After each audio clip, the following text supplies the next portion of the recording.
2-2 to Kike. And he hits this one high. Deep right field. Barger stopping on the track. Tagging at third, Muncy. Barger makes the catch. He'll throw into second as Muncy comes in to score on a sac fly. 1-0 Dodgers. Kike Hernandez does deliver to give LA the first punch of Game 4. 2-1. Vladdy hits it high. Left field. Hernandez back on the track. Looks up. It is gone. Placata, Vladimir Guerrero Jr., a game-tying, or pardon me, puts them in the lead with a two-run shot. 2-1 Blue Jays in the top of the third. You count Shohei Ohtani's 3-homer game against the Brewers in Game 4 of the CS, and then yesterday. It's been a while since he's been retired at his home ballpark.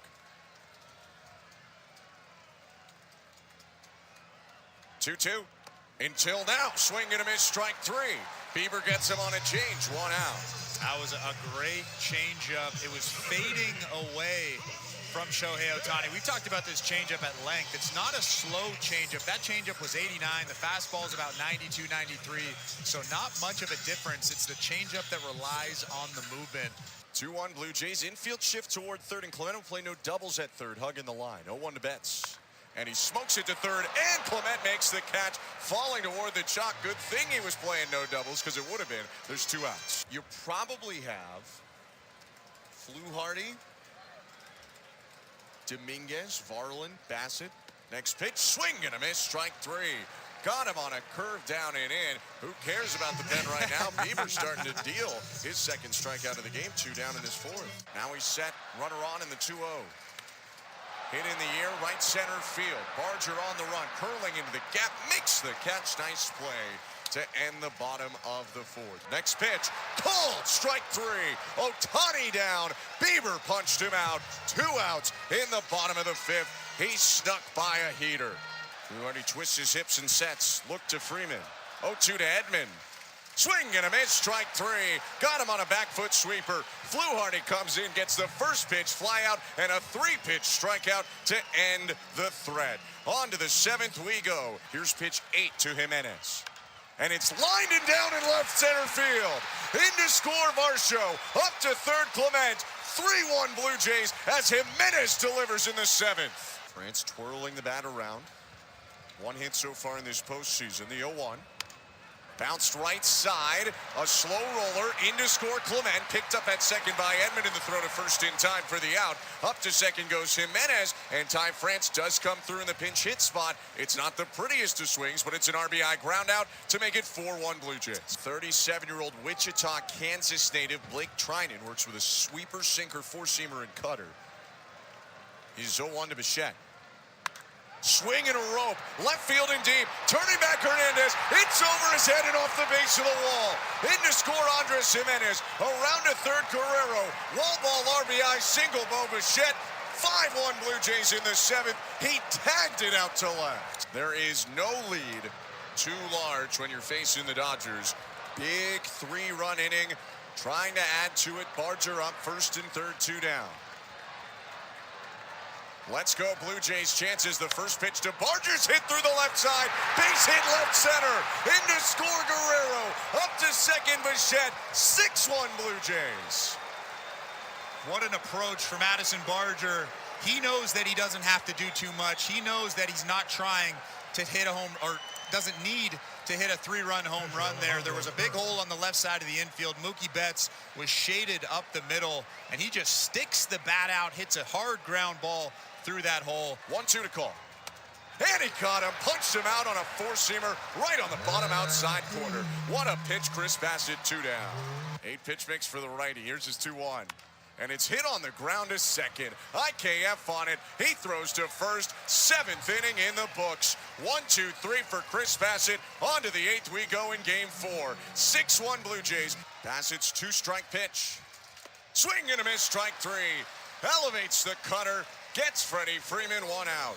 That's been such a big pitch for Chris Bassett this season. Really started to have a good feel for it. The cutter that's above that strike zone. It looks like such a hittable pitch, especially to left-handed hitters. He gets Freddie Freeman swinging for a big first out. 19 pitches so far for Bassett across an inning and a third.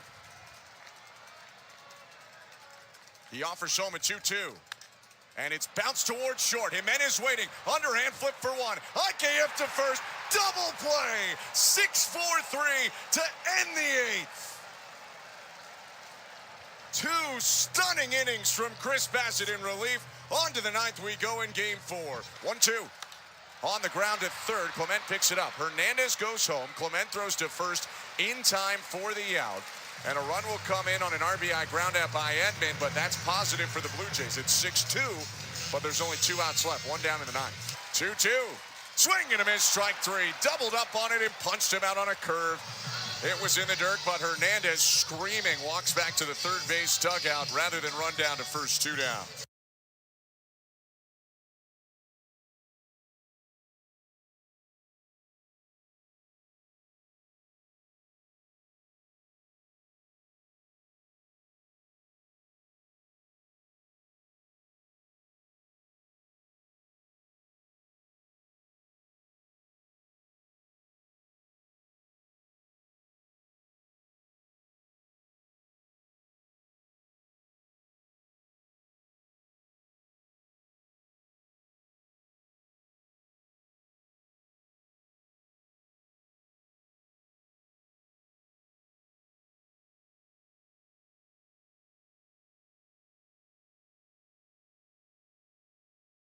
The game starts now. How do you dive into the heart of sports action?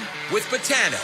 With Betano, you can bet on all your favorite sports. Football, hockey, soccer, basketball, and more.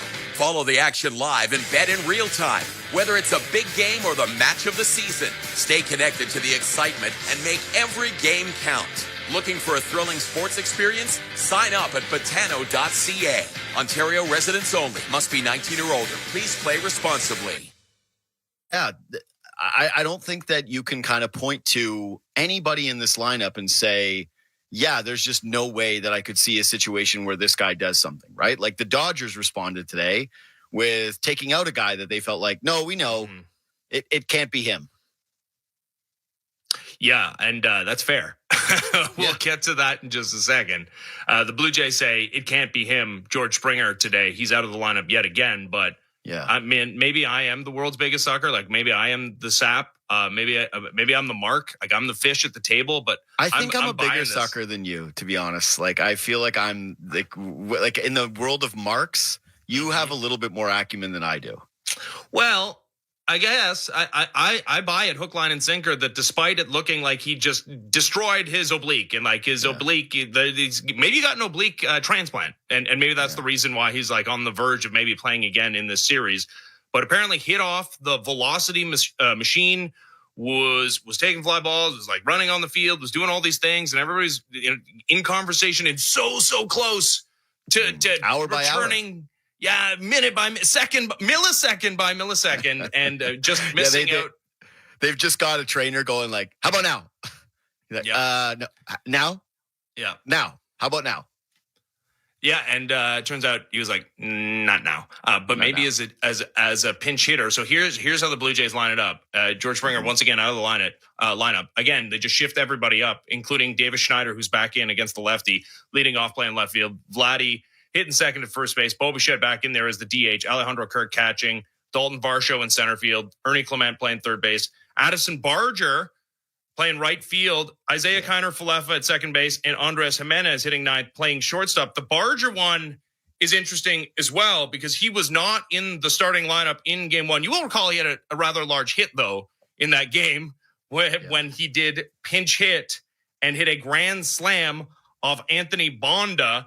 In fact, this postseason for Barger, it's been a coming out party for so many guys, including him, who's looked like the best version of himself basically the last, 5 playoff games. But even against lefties, this postseason is hitting .375 against lefties. And Miles Straw has been a big part of this during the regular season. And obviously, as a pinch runner and a defensive replacement, he could still easily factor into this game. But only 2 for 16. That's a 125 batting average this postseason. That makes all the sense in the world, despite the left on left with the game one starter on the mound where Barger did not start game one. He's been so much better since then. Yeah, I think this is just a situation of hot hand, man. Like, this is what the playoffs are all about. You're going with a guy that is inspiring faith from both sides of the plate because that's what he's doing. During the regular season, Addison Barger OPS only 607 against lefties.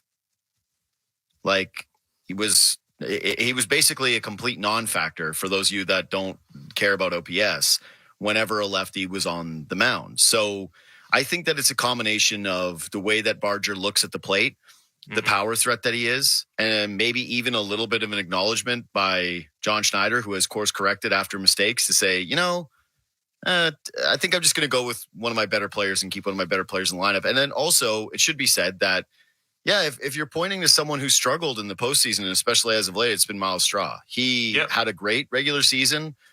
I think that he was an awesome contributor. I think his defense was extremely valued, especially you think about the time that they were missing Dalton Varsho in center field, right? All the games that he missed this year that Miles Straw stepped in and performed admirably. But Straw is fighting it, dude. He couldn't even get a bunt down the other night. So I just think the way that he's looked and the way that Barger has, that one was kind of a no-brainer to me. And now, I would anticipate that at some point in this game, they're going to put in Nathan Lucas, and who knows where that actually ends up being. My guess would be that it ends up being a pinch hit for Davis Schneider at some point. But can I ask you, this is my real question about the lineup, because the Springer thing to me, again, we're rubes, we're suckers, we're pigeons, we're the kind of guys that are hoping that he can just do something and get himself back in the lineup at some point. But what do you make about Davis Schneider being the leadoff guy instead of Ernie Clement? Yeah. Okay. So that is an interesting one because Davis Schneider went 0-for-3 against Blake Snell in the opener of this series with a strikeout, hit into a double play as well. But in all three plate appearances, he did have an advantageous hitter's count, and he was at least able to work him deep into those counts. And Ernie Clement has been maybe the Blue Jays' second best hitter behind Vladimir Guerrero Jr., who's having one of the best postseasons in the history of the sport. I get the argument. It's just, to me, it's one of those what's not broke, don't try to fix situations. And the right left thing all the way down the lineup outside of obviously the top four is all righties. It's working as well. Like I'd be wary of doing anything to what Ernie Clement is doing this season. And I know these guys are like, it's hitting, and there's no big change, but that's a big one, right? Going from bottom half of the lineup to the leadoff man in a pivotal game 5. Yeah, Davis Schneider hasn't been overwhelming by any stretch of the imagination. Did not have success against Blake Snell in game 1. But he is a guy that can take a walk, and he is a guy that's going to see a bunch of pitches and didn't look necessarily overwhelmed against Blake Snell in game 1. Plus, that if they get Snell out of the game early, he's going to be a very likely pinch hit candidate for, like you said, a Lucas. I hear that argument, and I know that is the way that a lot of baseball teams think, across all sports, right? Like the don't mess with the lineup mentality, don't mess with the winning lineup mentality. They did win game 1.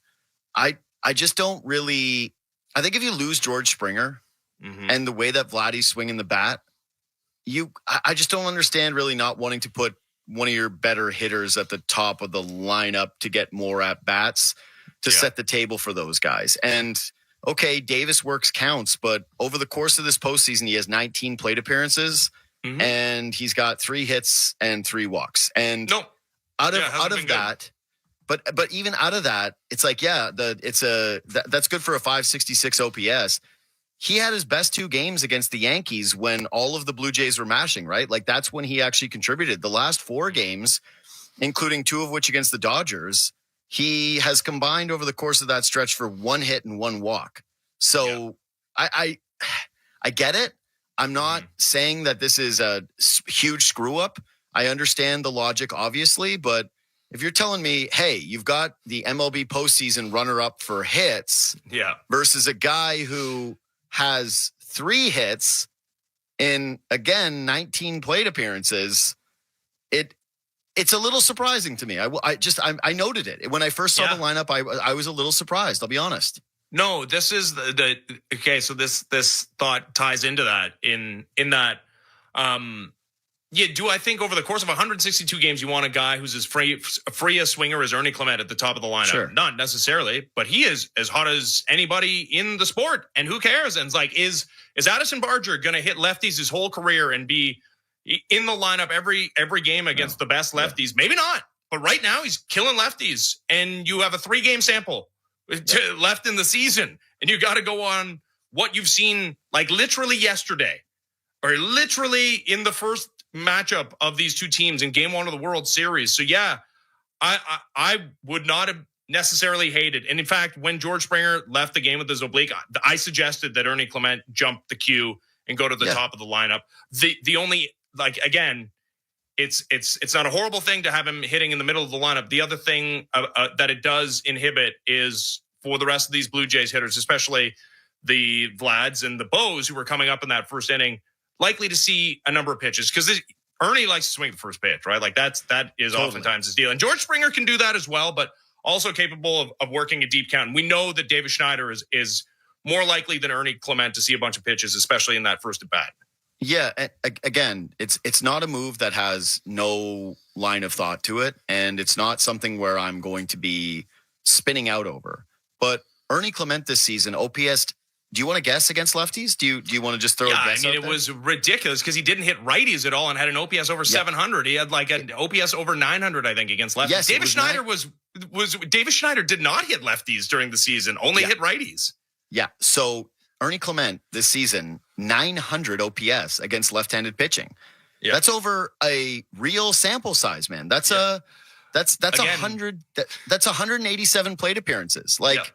That's a real sample of this guy being an elite hitter against left-handed pitching, and he's hitting 6th in the lineup.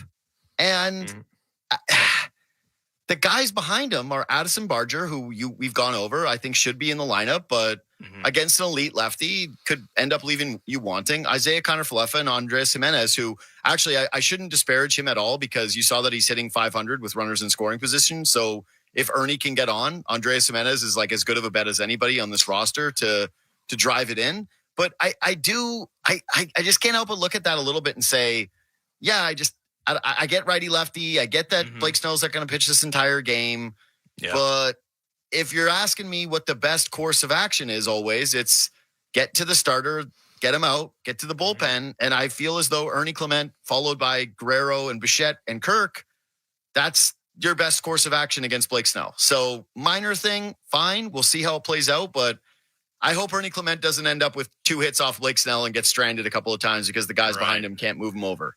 Yeah, and the bad sequencing. And man, on the short list of guys that have changed their perception with their postseason performances is Andres Jimenez with the clutch at bats. And that I mean, the full count base hit, RBI against the lefty, fouling off a couple of tough pitches yesterday. He's been just a revelation. Obviously, the defense at shortstop as well. I'm with you. I thought Ernie Clement might jump to the top of the lineup when George Springer initially went out, but they decided against it, and all they've done is win yesterday's baseball game. But yeah, what you know for sure is the leadoff man gets the most plate appearances in the game. So that's what I would want to do. I would want to have the guy with the 900 OPS get that. And here's my belief, and you can disagree with this.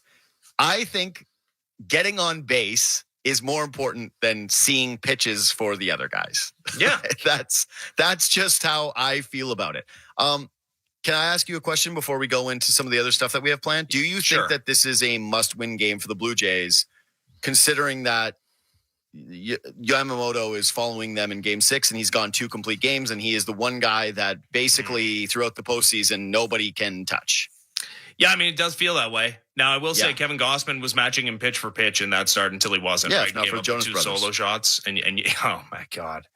Yeah, we're done with that. Honestly, you can talk about the unfairness of the umpiring and the officiating and the reviews and the whatever. Nothing's more unfair than the Blue Jays losing home field advantage because of the Jonas Brothers and no requisite Jonas Brothering of the Dodgers crowd in Chavez Ravine. Like, where is the Jonas Brothers being flown in when the Dodgers are rallying and the fans are going crazy and the sound system is super loud, and in come the Jonas Brothers to ruin it? Like, if the Blue Jays lose this series, that there needs to be an inquiry into why the Dodgers didn't have to lose home field advantage for a minute and a half. If the Blue Jays lose this series, I don't think that it's too far to say that if you go to a Jonas Brothers concert and you're a Canadian, you're not a patriot. That's correct. No, I might have said like you get your passport taken away, but maybe that's too far, maybe not. I don't know. I'm kind of with both. So this team has, again, the whole shtick for me this entire run has been they're the nobody believes in us Blue Jays, and now they are the everybody believes in us Blue Jays, right? Like they're the first team that I've ever watched where, I'm a pretty pessimistic sports fan during a viewing experience, right? Like how many "this is over" texts have you gotten from me as throughout the course of our friendship during every major event that I am watching my team play? It's exhausting, right? Like you don't even reply to them. Like you. It's so stupid because you text like my dad texts. It's ridiculous. But also, I feel like if I put it out there, like I'm trying to reverse curse and I'm trying to get myself, it's whatever. I'm a weirdo. I'm a sports weirdo. I acknowledge this. Yeah. The Blue Jays are the first team that I can remember rooting for where it's just, despite whatever adversity they face, I keep feeling like, man, they're gonna find a way. And that was the cool thing about the Springer dinger was they're trailing all game long and it's getting late. And even still, there's something in me where I go, they're going to do something. It's like when I go fishing. When I go fishing, it's the same thing where I sit out there. I barely ever catch fish. I'm not a good fisherman. And yet, despite all this, every single time I'm in a boat for hours, I go, I'm going to catch the hugest fish today. It's going to be monumental. They're going to have to. No, I never do. Okay, I'm so just you're saying not the Blue that. Jays. You're No, I'm not the Blue Jays, but I'm saying the feeling is like that where I kind of go, I've tricked myself into believing they will come back. So, yeah, if they lose this game, do I feel like they'll come up with a miracle against Yamamoto? Do I feel like, Gausman can give them... Gausman's pitched well in all 4 of his starts, right? Like the Jays... Unreal. Do you know in his 3 losses, the Jays have combined for how many runs? Well, I know in game 1 of the ALCS, they got 2 hits and 1 run. They won that game, though. No. CS. I thought you said DS. I thought you were going through it and like... Game 2, it was the Yamamoto game in which they also scored 1 run. So, yeah, that would track. They've scored 4 runs in the 3 starts that he's lost. So he has been terrific. He has been nothing short of the ace of this ball club. And so I feel a tremendous amount of confidence that he could get this done. But, yeah, man, it's the way that Yamamoto's breaking it off, going from 98 to 75, that's as confused as I think the Blue Jays hitters have looked all postseason by a long shot. And I'd be pretty scared at the proposition of coming home and having to face that guy with your life on the line. Fair enough. I guess the best reason to believe that won't happen is that, come on, are you really going to throw 3 complete games in a row in a postseason? Be the first guy since Kurt Schilling 15 years ago? Are you really just going to hit blackjack yet again? Come on.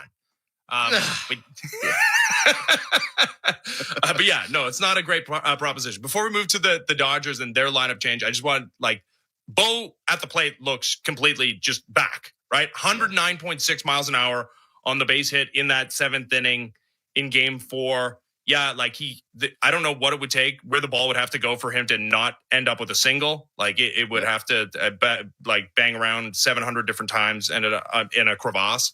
But yeah, as far as swinging the bat, he looks all the way back. Well, I think this is, who's happiest other than Blue Jays fans is Bo Bichette's agent, because he can now say look, my guy almost OPS is 900 on one leg. Mm-hmm. So what's the case not to pay him? He's a superstar basically with his hand tied behind his back. So what is the proposition?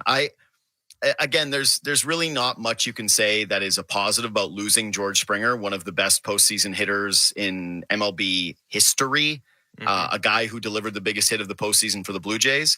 But if there is one silver lining, it is that Bo Bichette's bat gets to stay in the lineup for longer. And I do wonder if one of the byproducts of seeing him look more like himself at the plate and feeling the confidence that he is this guy is the Blue Jays are going to be a little more reserved when it comes to giving him the hook, even if George Springer is able to come back, that he will actually play a little bit more at second base, and that the defensive replacement would only come like 9th inning, like a traditional defensive replacement where it's the 9th inning and you've got the lead. Yep. No, he's all the way back. Can't run. and is not required to play defense now that he's playing DH. All right, huge change to the Dodgers lineup. Yeah. Ohtani's still leading off. Will Smith, though, the new 2-hole hitter, the catcher. Mookie Betts moves down to 3. Freddie Freeman hitting 4 at first base. Teoscar Hernandez, Tommy Edman, Max Muncy, Kike Hernandez playing center field, and Alex Call into the lineup for Andy Pages playing left field, batting 9th. I guess 4 for 50. That was the limit. Enough with Andy Pages, says Dave Roberts, and in comes Alex Call. I mean, that's part of it. He's the 9-hole hitter. The Dodgers offense outside of Ohtani hasn't been otherworldly. I think there's a real trickle-down effect here for the lefty reliever that comes in and doesn't get to face Ohtani, Betts, and then Freeman. That the pocket is Muncy and Freeman maybe, but it changes the equation here if and when you use the lefty late in this game. Yeah, I think the Dodgers got sick of the automatic out in front of Shohei Ohtani. Mm-hmm. And this is something that I saw on Foul Territory today, but it's true. When Shohei Ohtani's not mashing against the Blue Jays, the Dodgers aren't winning. So he's been pretty much the life force of that baseball team. And by keeping a base open potentially in front of him as the lineup turns over, with the weakness that is the bottom of the Dodgers lineup so far throughout the course of this series, like I think everybody feels Kike Hernandez is pretty clutch, that he can come up with a big moment and a big AB, and especially with runners on, that he's scary. What a catch. But first batter of the game yesterday. Yeah, what a catch. What a play. But yeah, removing him and Pages definitely makes the Dodgers feel more dangerous to me with Shohei right behind them. What I will say is people might think this is hypocritical because I was advocating for Ernie Clement to go up in the leadoff spot, but that's because out of necessity, because there was an injury. Like, that's not, hey, shuffle the lineup because I think you need different results. That's, well, you lost a guy, put someone in there. I have heard from just about every single coach that has ever been interviewed when it comes to the playoffs that you don't want to make mega drastic changes because it reeks of desperation to the rest of your roster.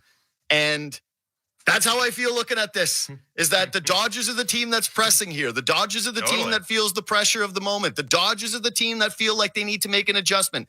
Because don't forget, brother, the Blue Jays were an 18th inning game away where they played their AAA lineup, essentially, where they could have just scratched they're one ball from Nathan Lucas away from being up 3-1 in this series. And if you're talking about like who's been the better team throughout the course of this, it's the Toronto Blue Jays. So there's no question.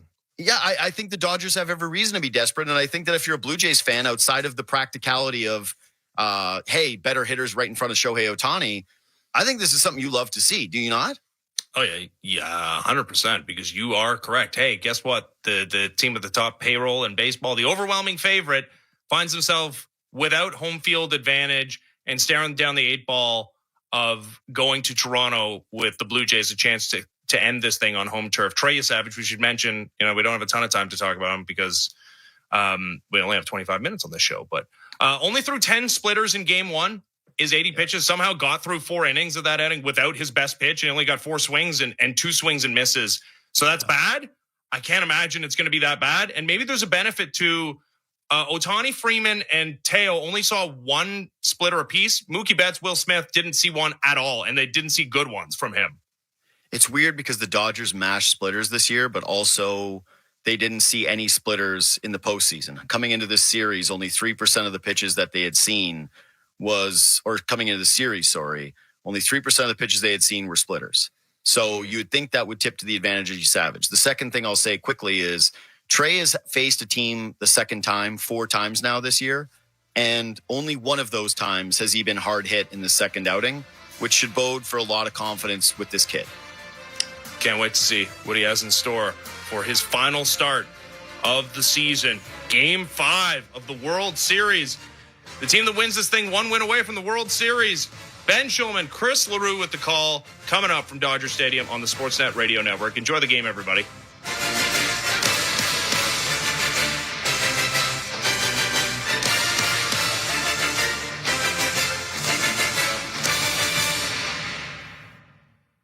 Inviting Inviting Toyo drivers to test their winter-rated tires was a great idea. Thanks. In the changing conditions, Drivers on Toyo's all-weather tires look really confident. and during those tough, slippery conditions, Toyo microbit technology is keeping them safe. 'Cause? They've got nuts that really grip. how about another test? Test successful. You just can't phase a Toyo driver. The Toyo rebate event is on now. Save even more on select sets of 4. Details at toyotires.ca. Toyo Tires, making tires for your road. 439 Pizza Nova. 439 Pizza Nova. Ciao, I'm Dominic Primucci. Whatever your plans are for this Halloween, make Pizza Nova part of them. Ask about our charcoal dough, a Halloween favorite, or visit pizzanova.com and browse our signature mouth-watering pizzas. From my family to yours, have a safe and happy Halloween. 439 Pizza Nova. At Newboro, we develop unique plans so people can unlock the equity in their home. Unique like this one. It's called the Aaron and Catherine Plan. Aaron was in the middle of selling his small business and wanted to pay off some debt. Truth is, big banks are not too keen on small business. So we developed a plan that was the perfect fit. Because as we see it, you're anything but small. Reach out today. We'll work side by side to unlock the equity in your home. Use your home to get a loan with Newboro. License 13115. At Desjardins, our business is helping yours. We're here to support your business through every stage of growth, from your first pitch to your first acquisition. Whether it's improving cash flow or exploring investment banking solutions, with Desjardins Business, it's all under one roof. So join the more than 400,000 Canadian entrepreneurs who already count on us and contact Desjardins today. We'd love to talk business. There's nothing worse than your furnace taking a long winter's nap. Stay warm with a free furnace checkup from Enercare, available to homes in the GTA. That's a $99 value. Our experts can fix your furnace fast, or we'll give you up to $10,000 in prepaid credit cards when you rent a new heat pump and furnace, installed as soon as the next day. Keep your furnace wide awake with a visit from an Enercare expert. Terms and conditions apply. Visit enercare.ca. Enercare, experts at home.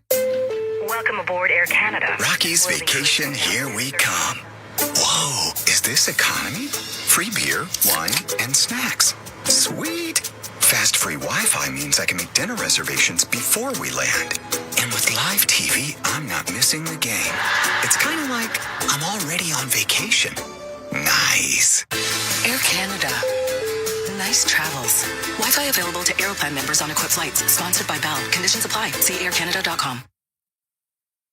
The No Frills Deals for Days event is on. Get select varieties of Nescafe and Taster's Choice Instant Coffee for $6.44 and earn 1,000 PC Optimum points until October 29th. No Frills won't be beat. Find a lower price and we'll match it. See flyer or visit nofrills.ca for details. Mark's store-wide sale is October 30th to November 2nd. For 4 days only, take an extra 25% off store-wide. Plus, save up to 60% on Door Crasher deals. Visit Mark's in-store or at marks.com. Door Crasher prices as marked. Paul Toronto, Michael J. once again from beautiful Big White Ski Resort up here at 5,500 feet above sea level, and I know they can hear us in LA. It's October baseball, and we're celebrating with more Okanagan champagne powder. And if you can hear my voice, that means you get to fly and ski free when you come on a winter holiday to beautiful Big White Ski Resort. Let's all yell as loud as we can so they hear us in LA. Toronto, your deal lives online at bigwhite.com. Everyone's got a pro. Need tires? I've got a pro. Car making a weird sound? I've got a pro. So who's that pro? The pros at Tread Experts. Until December 7th, get a $70 Bridgestone prepaid MasterCard when you buy 4 eligible Bridgestone tires. Or save up to $120 with 4 eligible Blizzak or Winter Peak tires. Find a Bridgestone Tread Experts dealer at treadexperts.ca/locations. From tires to auto repair, we're always there. TreadExperts.ca. Welcome back to Put down that phone. Time for our speed round. Players, you scroll 4 hours per day. Is that enough? Maybe. Wow, yes. Jen's bored. With just 1 hour back, what could you gain? A hobby, human connection, time to create. What device checks those boxes? A real camera, the Canon R50V. Bonus round. The world's most complete creator camera is the R50V. The V stands for Video, vlogging, vision. Canon makes cameras. The R50Vs for creators. Visit canon.ca/create. How do you measure those intangibles in sport? The whole no I in team philosophy. It doesn't matter who it is. Everyone's going to go out there and put their best foot forward. What is the value proposition on good vibes? I love this team, man. I love my teammates. This year, the Blue Jays have unlocked something extra special. We are a tight-knit group. Our clubhouse is very intertwined. We do everything together. The perfect example of it takes an entire team. Ernie Clement, Heiderful, left, launches him, and Nathan Lucas delivers again. Keep it going. Just keep Swinging a fly ball. on. Left field and deep. Going. Staying true to what brought us all here. A Springer! Cause I love the adrenaline in my veins. And hey, it kind of worked out the last time. Here's the pitch on the way. A swing and a belt. Left field. Way back. Blue Jays win. The Blue Jays are World Series champions. Get ready, Canada. The battle begins now. The Toronto Blue Jays are back in the World Series. Game 5 starts now on the Sportsnet Radio Network. In the hills of sunny Los Angeles, California, we are getting set for Game 5 of the World Series between the Toronto Blue Jays and the Los Angeles Dodgers with everything on the line. The Blue Jays came back, bounced back to win 6-2 yesterday, and even this set at 2 games aside. Hi, everyone. Welcome to Dodger Stadium. Thanks so much for tuning in. I'm Ben Schulman alongside former Major League pitcher Chris LaRue. Show Ali is our host and producer tonight. Tom Young and Michael Noto are our technical directors. You're listening to Blue Jays Baseball, and it's brought to you by Crown. Canada's team is making history in your local family-owned Crown Rust Control Centers in London, Hamilton, Niagara, and all across Ontario are proud to be a part of it. For over 40 years, Crown has protected vehicles from rust, keeping them strong and ready for the road, just like a great playoff baseball team. Crown Rust Control, proud sponsor of your Toronto Blue Jays radio broadcast. This will be the final road game of the Blue Jays 2025 season, taking on the Dodgers in Game 5, and it's a rematch of the Game 1 pitching matchup. Rookie Trey Savage with another improbable challenge that he will try to conquer. His first playoff road start comes against the 2-time Cy Young Award winner Blake Snell in an all-important game in this series. Who will have the edge going back to Toronto? We will find out in about half an hour, but in between, we got a lot to cover, so stick with us. You're listening to Blue Jays World Series Baseball, brought to you by your local family-owned Crown Rust Control Center, streaming at sportsnet.ca and on the Sportsnet Radio Network. Protect your waste and recycling equipment from costly repairs. With a custom maintenance plan, optimize your waste system performance and longevity with Metro Compactor Service. They've got you covered coast to coast with the largest service fleet in Canada. Their innovative iSmart technology can remotely diagnose, troubleshoot, and monitor equipment health in real time. For on-demand or proactive service, sales, rentals, and extended warranties for all your waste equipment, visit metrocompactor.com. metrocompactor.com. Our team knows it takes teamwork and staying power to go the distance and a hunger to bring it home. That's why Crown Rust Control stands proudly beside them, because we know what it takes to go the distance for Canadians. We've been helping your vehicles go the distance for over 40 years, keeping them strong, reliable, and ready for the road. Get your vehicle playoff ready. Bring it home to your local family-owned Crown Rust Control Center. Crown Rust Control, proud sponsor of your Toronto Blue Jays. Bring it home, Canada. At Capital One, we're more than just a credit card company. We're people just like you who believe in the power of yes. Yes to new opportunities. Yes to second chances. Yes to a fresh start.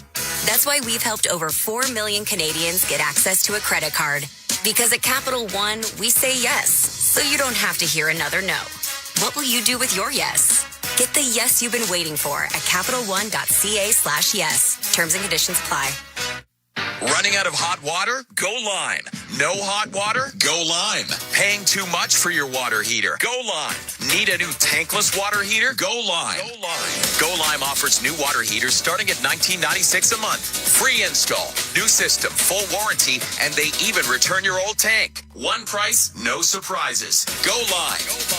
If you can shop online, you can shop Go Lime. Visit GoLine.com/radio to get your 25% discount today. This is Toronto Blue Jays postseason baseball. Alejandro Kirk with a grand slam! On Sportsnet 590, The Fan, and the Sportsnet Radio Network. 2-1. Vladdy hits it high. Left field. Hernandez back on the track. Looks up. It is gone. Top. Vladimir Guerrero Jr. puts them in the lead with a 2-run shot. 2-1 Blue Jays in the top of the third. Next pitch, called, strike 3. Ohtani down. Bieber punched him out.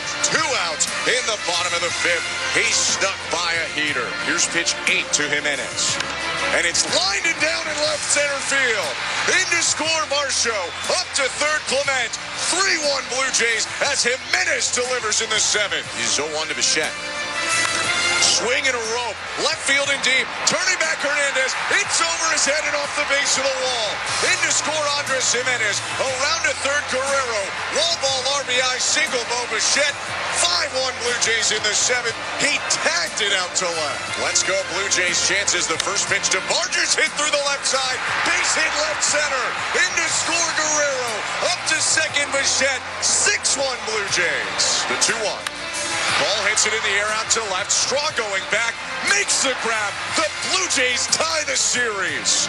One night after heartbreak, they beat the Dodgers 6-2, and it is a best of 3 now for the World Series. If you somehow missed it last night, that is how Game 4 went down at Dodger Stadium. A 6-2 win for the Blue Jays on the back of a very strong starting pitching performance from Shane Bieber, a Vladimir Guerrero Jr. 2-run homer, and a 4-run rally in the 7th. We welcome you back to Game 5 coverage at Dodger Stadium. I'm Ben Schulman alongside Chris LaRue. And Chris, we got example 1 million of the Blue Jays' resilience as they lost as heartbreaking of a game as you could have in Game 3, bounced back in Game 4, and have essentially made this a new series of best 2 of 3. Yeah, it was fun to watch. The Blue Jays really showed no signs of a hangover from that 18-inning affair. Bo Bichette came up with a really, really big base hit. And you look back to late in the ballgame, Andres Jimenez had one of the best at-bats of the ballgame. He just filleted a base hit into left field with the infield drawn in, scoring a very, very big run in that ballgame. If it's not Vlad, if it's not Bo, if it's not George Springer, it's guys like Ernie Clement, Andres Jimenez, Alejandro Kirk, guys that really unsung heroes on this roster. I think the entirety of Major League Baseball and all of its fans are finally realizing what these guys can do. What a ball game last night. It was really, really fun to watch. Now, I'm going to commit the Cardinal sin here, Chris, and say this again, but this game might be as important as it gets. Obviously, as we progress further in the World Series, you think about it now, a best 2 out of 3, going back to Toronto for at least 1, if not 2 more games. You don't want to look too far ahead, but Yoshinobu Yamamoto on the mound in Game 6, it's got to be a huge deal for the Blue Jays to try and take the lead back home to Toronto, as tough as that is against this good Dodger team. Well, as we saw in Game 2, Yoshinobu Yamamoto is essentially unhittable whenever he's locating his pitches. He was locating in the start against the Toronto Blue Jays. He was locating in his start before that against the Milwaukee Brewers, and we saw 2 complete games. An unhittable pitcher when he's on. So like you said, yes, this is as close to a must-win as it gets for the Toronto Blue Jays, strictly because of that. Can they beat Yoshinobu Yamamoto? Of course they can beat him, but the likelihood of him being off and not being on his game is just not really there. So if the Blue Jays want to get in the driver's seat, they have to win this ball game. They have to put pressure on Blake Snell. They did that in the last game against him when he was spraying his fastball over the place. It was a really impressive game for the Blue Jays on the offensive side, just because they made one of the best pitchers players in all of Major League Baseball really, really work out there. And when you do that, I mean, the chances are high. You get into that Dodgers bullpen, and then you can really start scoring some runs like they did in that game. And look, Yamamoto is great. They barely seen him. Snell is great as well, but at least it's the evil they know. They've seen him plenty from his time with Tampa Bay and a couple times over the course of the last few years in his tour of the National League West. They will see the two-time Cy Young Award winner tonight after beating him in Game 1, and he will go up against the rookie who's pitching in Game 5 of the World Series, Trey Savage. We will talk about him a little bit more coming up and get to more coverage from the field. Stay with us as we continue through pregame. The lineups will be announced here in front of what should be another raucous crowd of over 50,000 at Dodgers Stadium. We got plenty of sound for you, some different thoughts and opinions from big names and big faces in baseball. There's a lot more coming here before a scheduled first pitch of about 5:08 Pacific, 8:08 Eastern in LA. But for now, let's get it back to Toronto and send you across the border to Baseball Control with today's host. Here's Show Ali. Thanks, guys. Show Ali with you here at Baseball Control in our downtown Toronto studios. As Ben and Chris said, we are awaiting first pitch between Trey Savage and Blake Snell. The two-time Cy Young Award winner will take the mound in the top of the first inning in, about 28 minutes or so. As we do, of course, have a little break before the anthems at Dodger Stadium and before Snell gets on the field, of course. Let's take a listen to some of the best Blue Jays guests and conversations of the last 12 hours or so. I had the pleasure of hosting Sportsnet Today earlier this afternoon in Toronto alongside our friend Daniele Franceschi, and we were joined by Yahoo Sports' Jake Mintz, who has an article up on Vladimir Guerrero Jr. and how Vladdy is making his mark in a huge way on these playoffs and, of course, on the World Series. This was a brief part of our chat with Jake as, of course, Vladimir Guerrero Jr. will play tonight. I did want to chat with you, Jake, about Vladimir Guerrero Jr., and you have a great article up right now on Vladdy putting his stamp on the World Series at Yahoo Sports. And Vladdy is doing things. We just spent the whole first segment of the show about talking about him. He's doing things these playoffs that we can credibly compare with Barry Bonds and Alex Rodriguez and Pablo Sandoval and so on in terms of impact when it comes to home runs and runs scored and everything else. I dare say that no one will be talking about his contract for a while after the World Series is over, win or lose. But I was hoping you could share a little bit about your article for the listeners. I mean, the funniest part, right, is the contract hasn't even kicked in. It's true. It's like he hasn't even gotten there yet, and he's already proven he deserves it. I think about baseball often through the lens of like what it means to fans, more than like winning the World Series is awesome and what every team is trying to do, but like what is that actually accomplishing? Right? It's to create meaning and purpose and like give us something to care about in our lives so that we don't get sad all the time. You know what I mean? Like that is the point of sports. That's why we commit and invest in these franchises. And just like the act of keeping a player like Vladdy around, that serves that same goal, right? And what we're witnessing now is what will be the best player in the history of this franchise at his absolute peak. And that is a special thing to witness. I grew up in Baltimore, an Orioles fan, and caught the end of Cal Ripken in my childhood, and that lasts forever. And I think what I would, not that Jays fans need to hear this from, a doozy American guy, but like, appreciate this. Like, this is special. I've been lucky enough to do this October rigmarole now for about 7 or 8 years, and like, what Vlad is doing is unique. The way you win a World Series, at least offensively, there's really 2 ways to do it, right? You can hope that a good player gets unconscious at the plate and does like a Steve Pearce, Eddie Rosario, Randy Arozarena, David Freese run. Or one of the best players on the planet simply overwhelms the series with their talent. That's what Vlad's doing, right? He is locked in, and as a result, he is able to do things that other guys can't do.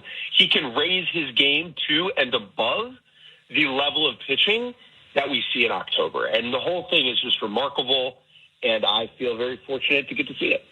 I think it's a great point, Jake, in regard to sort of not taking it for granted, but I think it's easy to maybe overlook at times, how historic it is. Not that people in this market are watching it and saying, boy, that is like, look at the numbers, look at what he's doing, all these historical precedents and boxes that he's checking. It's really cool. But you kind of get blinded to it a little bit because, you've watched it and sort of the expectations that were set out for him from the beginning were so insanely high. It's almost to some extent people saying, oh, this is him kind of living up to that, finally, in a sense. And it's not. He doesn't see it that way. Right? He doesn't see it. And I think, we project that onto him. Yes, for sure. It's easy and it makes sense. When you're named Vladimir Guerrero Jr., the expectations are so large that they don't matter. That's all you've ever known, right? There is no other prism through which to view your life, which is in some ways a little sad, but when you live up to it or when you do it, you're not thinking about it in that regard. You know what I mean? In the same way that if you or I had to go out there and pitch in a World Series game, we'd pee our pants. These guys don't do that. And Vlad is the end of that spectrum. This is just what he does. This is what he was always supposed to do. He is just he's just living it now. And we're all fortunate to see it. That is Yahoo Sports' Jake Mintz earlier today. Vladimir Guerrero Jr. 7 home runs so far this postseason, the most in a single postseason in Blue Jays franchise history. And this was from our own Nick Ashbourne. As of last night, 334 hitters have come to the plate 60 or more times in a single playoff run. Of those 334 hitters, Vladdy's 2025 run so far ranks second by WRC+, second to only Barry Bonds in 2002. Before we get you back to Dodger Stadium for the national anthems with Ben and Chris, one more chat. We'll visit with Jays Talk Plus. Here's Blake Murphy and Julia Kreutz with the Score's Jonah Birnbaum on the terrific relief work of Chris Bassett. Also interesting, what if you're a 36-year-old whose primary value over the last 5 years has been your ability to log lots of innings at around or a little better than league average, and now suddenly you're the greatest setup man of all time in Chris Bassett? It's crazy, man. He's out there pitching like he was at the University of Akron, man, when he pitched exclusively in relief, and he locked up, I think it was 14 saves over his college career with an ERA around 2.5. You just can't say enough about what a job Chris Bassett has done this postseason out of the bullpen. 6 2/3 innings pitched, no runs, 1 hit, 8 strikeouts, and 1 walk. Last night, it was just more of the same from him. He comes in pumping gas, hitting 95 several times, pounding the zone with sinkers and 4-seamers, inducing 1 weak ground ball after another. Frankly, I wanted him to finish that game out last night and get the 3-inning save, but I suppose he was understandably spent after pitching on back-to-back days for the first time since he was an A-ball in 2011. But yeah, I mean, it's just absolutely sensational, and I think it's such a testament to his flexibility, to his lack of ego, that he was willing to come out of the starting rotation, take something of a demotion, if you will, into a relief role, and absolutely run with it. He has been an essential part of this team's success in the postseason, and I expect certainly, maybe not in Game 5, he might be down today, but in Game 6 and 7, I would expect that he could play a pretty prominent role if it's late and close in either of those ones. That's Jonah Birnbaum very briefly on Chris Bassett on with Blake and Julia on Jays Talk Plus. And, of course, Blake will be on a plane heading back to Toronto tomorrow, so I will be in Jules tomorrow morning. Quick programming update. We're here at Baseball Control, our downtown Toronto studio. Show Ali with you. It's almost time to hear from public address at Dodger Stadium, so let's get you back to California with Ben Schulman and Chris LaRue. Thank you very much, Joe. This place is starting to rev up. Dodger Stadium in Los Angeles, California. Game 5 of the World Series is coming up shortly. I'm Ben Schulman alongside Chris LaRue, and we are just moments away from the starting lineup announcements. If you weren't with us earlier, the pitching matchup tonight will be the 2-time Cy Young Award winner Blake Snell against one of the top rookie pitchers in the game right now, Trey Savage. Snell for the Dodgers, Savage for the Blue Jays. We hand it off now to public address at Dodger Stadium for the starting lineups. It's time now for the starting lineups for tonight's World Series Game 5 matchup between the American League champion Toronto Blue Jays and your defending world champion Los Angeles Dodgers. First, let's welcome the visiting Blue Jays. Leading off, left fielder number 36, Davis Schneider. Batting second, first baseman number 27, Vladimir Guerrero Jr. Batting third, designated hitter number 11, Bo Bichette. Batting fourth, the catcher, number 30, Alejandro Kirk. Batting fifth in center field, number 5, Dalton Varsho. Batting sixth at third base, number 22, Ernie Clement. Batting seventh, right fielder, number 47, Addison Barger. Batting eighth, second baseman, number 7, Isaiah Kiner-Falefa. Batting ninth, shortstop, number 0, Andres Jimenez. And the starting pitcher, number 39, Trey Savage. The manager of the Blue Jays is John Schneider. Man, it's crazy to believe that it was just 6 months ago when I rolled into Dodger Stadium with the World Series trophy by my side. It was a good day. And since we're in L.A., why not make a sequel? That's right, L.A. Let's run it back. Let's send my man Kershaw into the sunset with ring number 3. Let him know what time it is, because we ain't backing down to nowhere. I'm ready. Are you? It's time for Dodger baseball, baby. Yay, yay!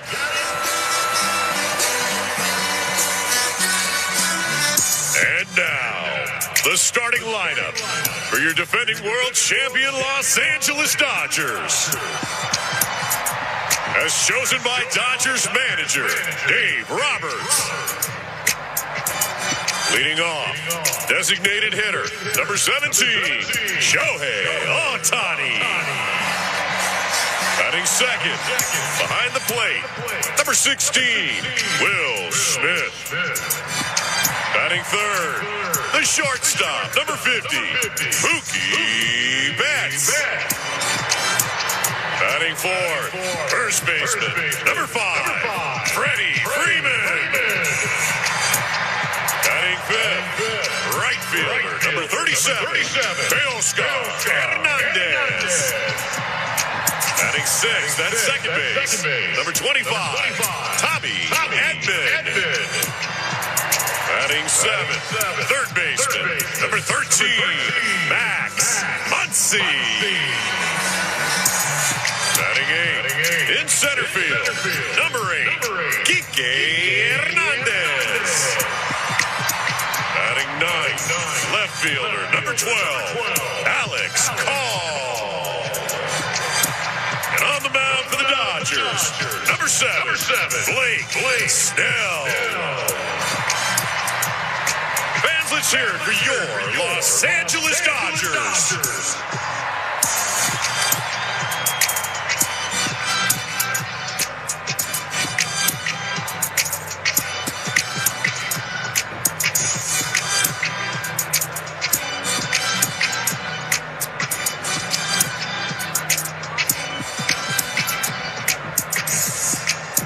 This time we ask that you please rise if you're able, and kindly remove your caps for our two nations' colors. Presented today by the Los Angeles County Fire Department Honor Guard.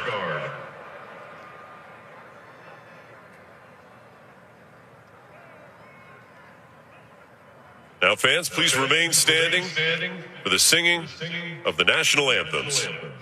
Here to sing the Canadian national anthem, please welcome 3-time Grammy-nominated Canadian-American singer, songwriter, and composer, Rufus Wainwright.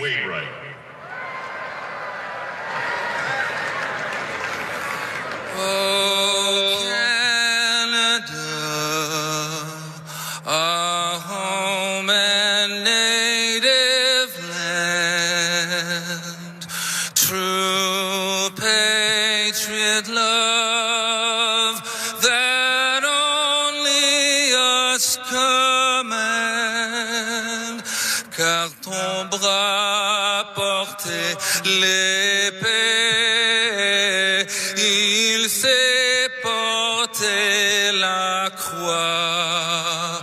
Ton histoire est une épopée de tes glorieux ébrouailles.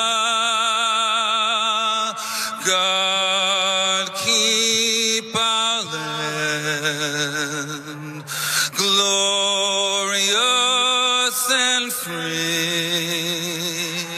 Oh, Canada, we stand on guard for thee. Oh, Canada, we stand on guard for thee.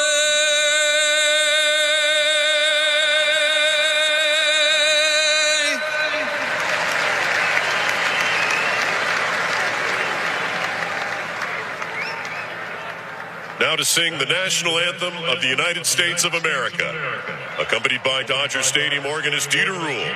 Please welcome gospel singer and Dodger anthem legend, Keith Williams Jr.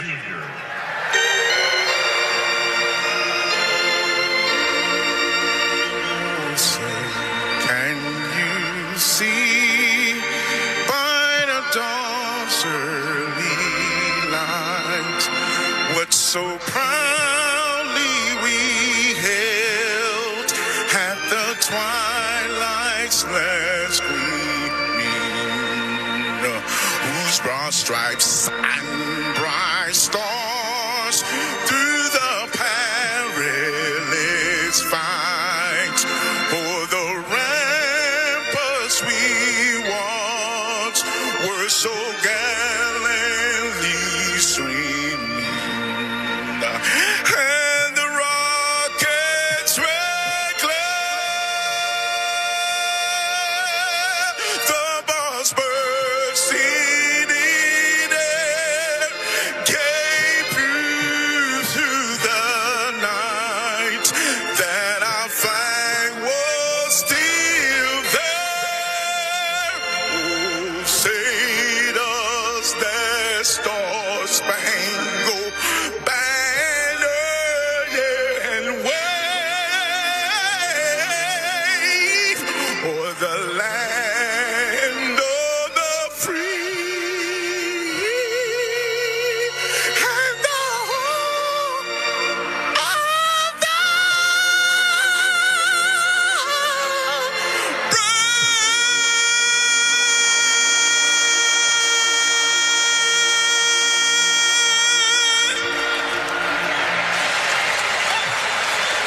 Anthems wrapped up at Dodger Stadium, and we are just a couple minutes away from the first pitch of Game 5 of the World Series. 2-2 in the series between the Blue Jays and Dodgers. Blake Snell against Trey Savage. I'm Ben Schulman alongside Chris LaRue. We'll be back with you in a little bit. Let's send it back to Toronto with today's host, Show Ali. Thanks, guys. Before we get to first pitch again with Trey Savage, the rookie, who will, after tonight, have more playoff starts than single A starts. He'll match up with Blake Snell, the two-time Cy Young winner. We do have a few minutes to get set for Game 5 of the World Series. One last person who we'll hear from, win or lose, he always promises to be an important figure in every Blue Jays game.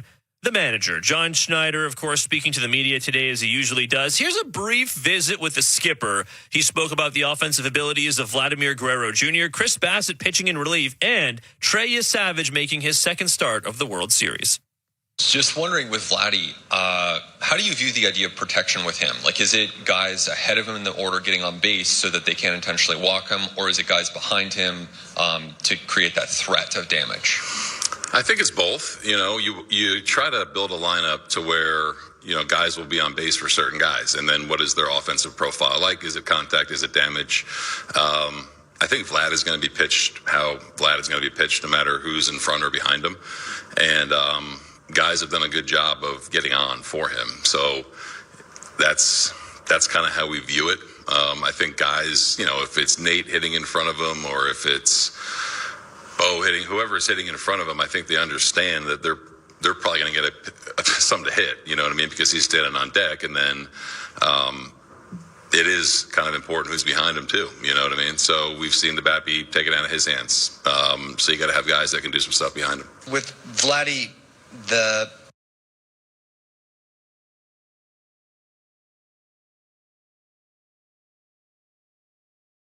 The game starts now. How do you dive into the heart of sports action? With Botano, With Betano, you can bet on all your favorite sports: football, hockey, soccer, basketball, and more. Follow the action live and bet in real time, whether it's a big game or the match of the season. Stay connected to the excitement and make every game count. Looking for a thrilling sports experience? Sign up at betano.ca. Ontario residents only. Must be 19 or older. Please play responsibly. Ball so hard he's going to hit it out of the ballpark. So when he's at his best, that's what he's doing. Way back when he started against the Yankees, everybody kind of freaked out like, oh, this is only Trey's fourth major league start period. Now it seems almost normal in a sense. Like, has he just folded into what you guys do, and is it just, hey, it's his turn, give him the ball and get out of the way? Yeah, I think it probably took him a time through the rotation to kind of feel comfortable and to kind of get acclimated to the major leagues and conversations with veteran pitchers and veteran players. But I think we've done a really good job of creating that environment for people to come in, whether it's Trey or whether it's guys at the trade deadline or guys coming up from the minor leagues. So he's been awesome. He's really kind of fit in, and I think that very quickly earned the respect of everyone on the team. Does it seem like he's a little less wide-eyed from that afternoon he went out to face the Yankees to now? Yeah, I didn't think he was very wide-eyed then. I didn't think he was very wide-eyed in his major league debut, albeit at a minor league stadium. But I think that he's gotten better with kind of the flow of everything, the prep, the adjustments you have to make. He's been impressive with whether it's talking to you guys or out there on the mound competing. He's got a very good headspace. Fifth row, your left, Rowan. John, when you guys moved Bassett to the pen, what was that conversation like with him, and how have you seen him embrace that role? Yeah, the initial one kind of was, we leave him off the DS roster. That was kind of more physical, right? He was coming off an injury, and Chris is so great. The conversation was easy. It was, you're going to pitch out of the pen because we know you can be flexible.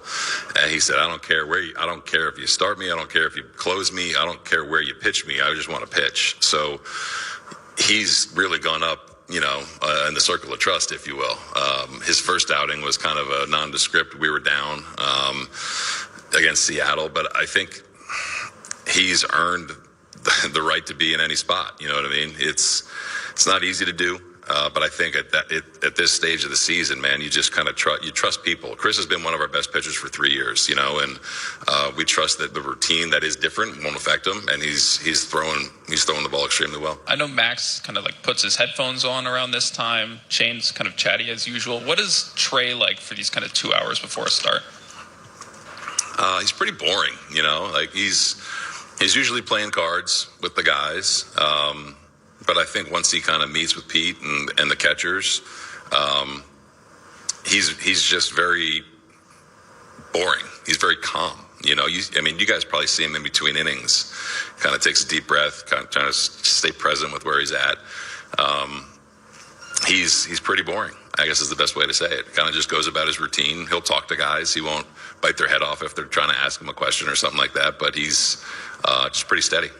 That is John Schneider speaking to the media. Of course, Trey Savage, the rookie, will take the mound in the bottom of the first inning when the Dodgers are up to bat. And, of course, something else we heard pregame, we know George Springer not in the lineup tonight. Schneider saying as well that Springer did feel better than expected. There is a chance we see the former World Series MVP pinch hit tonight, depending on the situation. So we'll keep an eye out for him in the on-deck circle. If you are just joining us now, welcome, of course. Show Ali with you at Baseball Control as we get set for first pitch of Game 5 of the World Series. Before we send you back to Dodger Stadium for first pitch, let's get to those starting lineups for those who have not yet heard them. For your Toronto Blue Jays, Davis Schneider with a lefty on the mound and Blake Snell.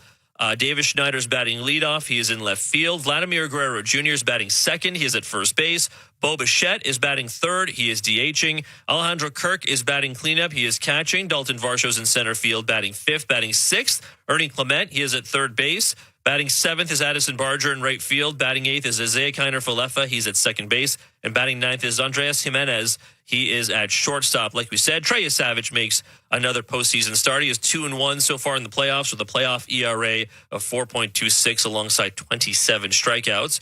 For Dave Roberts and the Los Angeles Dodgers, Shohei Ohtani, unsurprisingly, is batting leadoff and he is DHing. Will Smith moved up to the 2-hole. He is catching. Mookie Betts moved down. He is batting third. He is at shortstop. Freddie Freeman is batting cleanup. He is at first base. Teoscar Hernandez is batting fifth in right field. Tommy Edman is batting sixth. He's at second base. Max Muncy is at third base, batting seventh. Batting eighth is Kike Hernandez in center field. And batting ninth, Alex Call, the speedy Call, will be in left field. Blake Snell brings a 3-1 record in the playoffs, a playoff ERA of 2.42 and 32 strikeouts. All right, we're just a few minutes away from Game 5 of the World Series. The Blue Jays looking to wrap up their visit to Los Angeles with a win in what will be the last road game of the 2025 season. Let's get you over to the guys calling all the action on the Sportsnet Radio Network live from Los Angeles. Here's Ben Schulman and Chris LaRue. Thank you very much, Joe. We are just a couple of moments away from the Dodgers and Blake Snell taking the field for Game 5 of the World Series. The Blue Jays bounced back last night, defeat the Dodgers, and Shohei Ohtani on the mound. 6-2 was the final score in a game that they had control of for most of it, and now they're looking to take a series lead back to Toronto. This is going to be a fun one, so stick with us all the way through. Well, it'll be a fun one specifically because neither Blake Snell nor Trey Savage threw the baseball particularly well. Trey Savage grinded through that start. He had some ups, he had some downs, but Blake Snell really was erratic for the majority of his start. Wasn't throwing strikes. I mean, he wasn't himself. The Blue Jays obviously put together pretty good at-bats. They laid off pitches out of the strike zone. But I expect Blake Snell to be much better than he was in that last start. But I also expect Trey Savage to be better than he was in that last start. Like I said, this is going to be a fun one. It's a big contrast. You got a veteran, a decade in the major leagues, Cy Youngs in both leagues for Blake Snell. Trey Savage has not made his 10th major league start to this point. This will be his 8th and his 5th in the postseason. It will also be the first time that Savage pitches on the road. But we will talk more about him in the bottom of the first inning. The Dodgers right now banging the front railing as they try to get hyped up and ready to go. It's been a slightly more subdued environment pregame today than the previous 2 days. Don't want to say it's not loud, but it feels a little bit different here, Chris, in Game 5 than it did in 3 and 4. Well, I talked about this a little bit yesterday, but I think coming into this series, the confidence level, whether you're talking about the fans, whether you're talking about the players on the field, was very, very high. And now everybody has seen what the Blue Jays are. They're a very good team. Ernie Clement, I think, said after last night's ball game, we are the best team in Major League Baseball. They're not the most talented team on paper, but they get it done in big situations. That's been their MO for the majority of the season. And the Dodgers couldn't be any different. On paper, they're the best team in baseball. The starting rotation is the best rotation in baseball. The bullpen is a little bit shaky, and that's their downfall, and it might be their downfall in this series. If the Blue Jays can work Blake Snell again in this ball game and get to that bullpen, they might find themselves on top when it's all said and done. Here comes the left-hander Blake Snell and the Dodgers in their white jersey and pants in royal blue caps. Royal blue Dodger font across the front with red numbers. For Snell, it's number 7. Lefty, a Cy Young Award winner with the Rays and the San Diego Padres, put together a nice abbreviated season. In 11 starts, he was 5-4 with a 2.35 ERA. In the postseason, his overall numbers are good. 4 starts to a 2.42 ERA and a 3-1 record. But that last start against the Blue Jays in Game 1, 5 innings, 8 hits, 5 earned runs, 3 walks, and 4 strikeouts. And you mentioned the pen. That was part of the key to hanging runs on Snell. A handful of those 5 runs came on his line after he was already taken out of the game. Yeah, he just couldn't locate the fastball. When Blake Snell is locating the fastball, that makes that changeup that he throws 24% of the time that much better. When he's not locating that fastball, when it's out of the strike zone, especially up, you can sit on fastballs over the heart of the plate. You can wait on good locations, and it just kind of makes that changeup a worse pitch than it is. You can take a lot more of them. You recognize it out of the hand, but when Blake Snell is locating the fastball, might be one of the best in baseball. Blue Jays are going to mostly their lefty lineup in this game. You'll see that right away when Davis Schneider steps up to lead off against Blake Snell. But they did make one switch in comparison to Game 1, a switch not necessitated by George Springer being out. That would be another one. But the one switch is that Addison Barger will remain in there, left on left, rather than Miles Straw, who started Game 1 of the World Series. What do you think, Chris? I don't mind that at all. Addison Barger has shown that he's a big league level player. He can hit left-handers. He can take good pitches. I think that's the key. When you're a left-handed hitter facing a very good left-handed pitcher, you have to be able to recognize a pitch early and take those pitches off the plate outside. A lot of pitchers just locate that fastball, that slider away to left-handed hitters, and they get swings and misses all day long. I've seen a little bit of growth from Addison Barger. I expect him to put together some good at-bats tonight against Blake Snell. Well, if we see him in the first inning, it'll be a good one. He's hitting 7th tonight. Davis Schneider walking up right now to lead it off for the Blue Jays to counter the home whites of the Dodgers. The Blue Jays for a second straight game in their powder blues. They wear dark blue caps with a powder blue brim. And Schneider right now rocking a dark blue helmet to counter his powder blue jersey. Snell into the line. Here's the first pitch of Game 5 of the World Series, and it's hit high, left field and deep. Call back at the track, leaps at the wall, and that ball is gone! A first pitch homer for Davis Schneider, and the Blue Jays take the lead in the first. Welcome to Game 5. We've seen pitchers throw off-speed pitches to George Springer a lot over the course of the season. He's a guy that ambushes. Blake Snell doesn't know much about Davis Schneider. He doesn't know if he's an ambusher or not. He tried to get ahead with a fastball. I think Davis Schneider's been talking to George Springer a little bit. First pitch out of Vladimir Guerrero Jr., and it's taken for a strike, 97 on the inside corner, bottom of the zone. 5:10 Pacific, 8:10 Eastern, the time of first pitch. And the 0-1. Vladdy rocks the ball. Left field and deep. Back to the wall. It is gone again.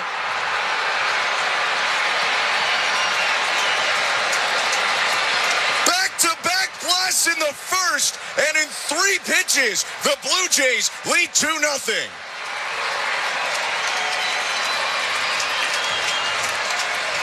What in the world are we watching right now?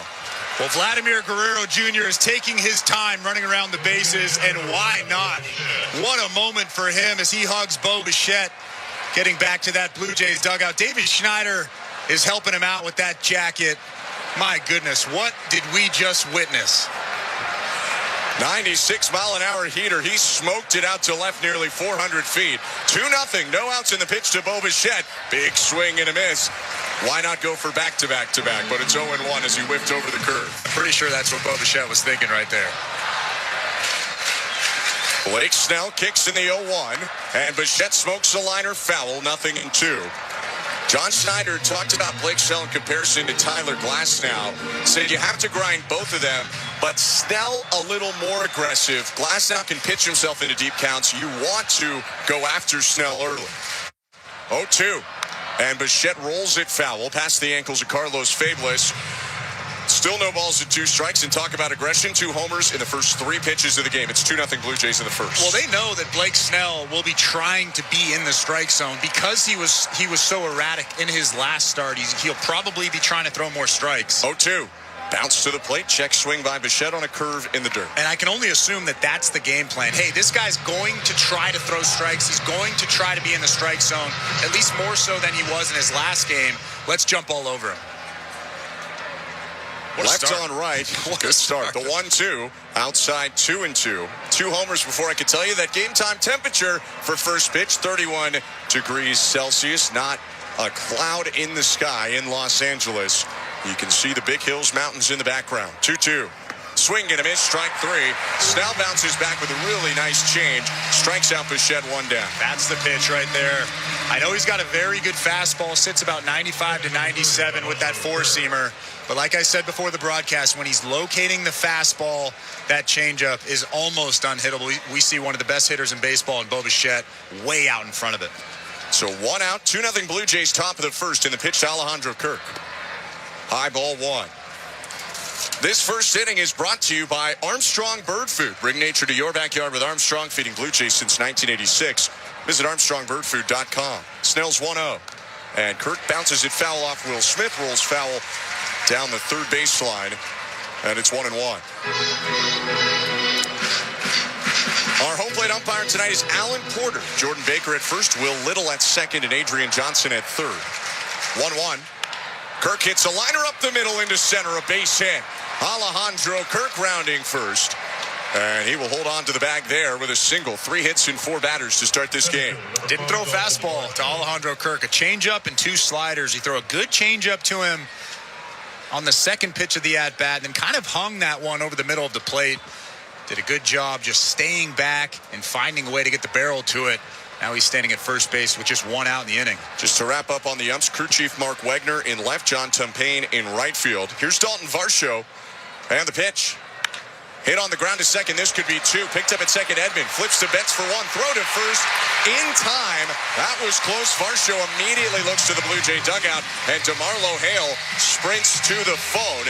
For now, an inning-ending double play, but we will hold for a moment to see if the Blue Jays want to take a look at that one. And they ask for the challenge, so we're going to stick right here in L.A. for this replay review as Alan Porter tells the Dodgers to hold off on leaving the field just yet. Blake Snell's really frustrated over there. He was actually looking at the Blue Jays dugout when they motioned. Yeah, we're going to take a look. Was challenging the out call at first base. And he kind of flung his hands up in the air like, hey, what are you doing? Well, we'll see. If he's safe, he's safe. If he's safe at first base, I'm challenging. I don't mean to hurt your feelings, Blake Snell, but he might be safe at first base. You might be getting out on the mound again. We're taking a look right now. And Blake Snell should throw some warm-up pitches because they're going to be back out on there. He was safe. I mean, that's a pretty easy decision, in my opinion. Yeah, the Dodgers players are starting to make their way back out onto the field.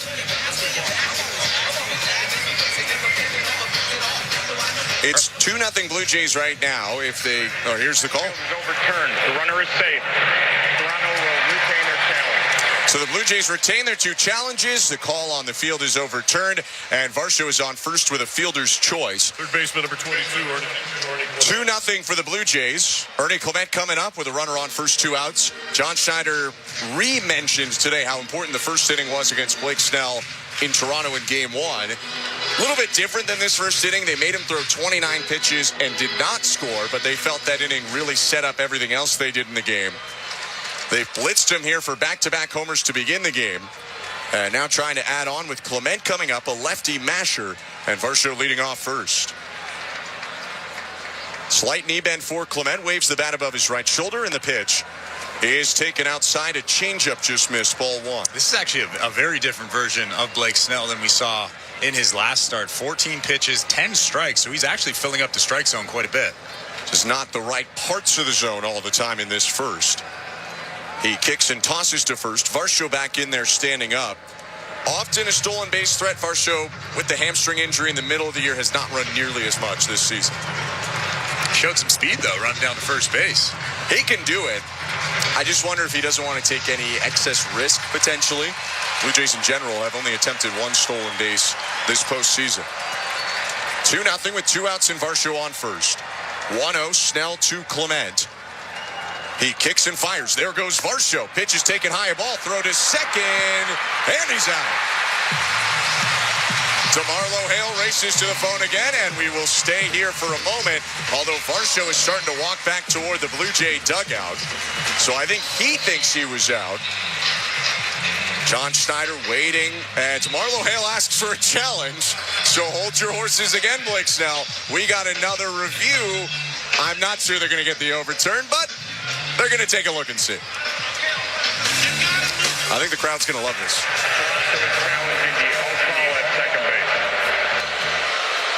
Yeah, I mean, we've seen a couple of angles, and I'm pretty sure that they're not going to overturn this.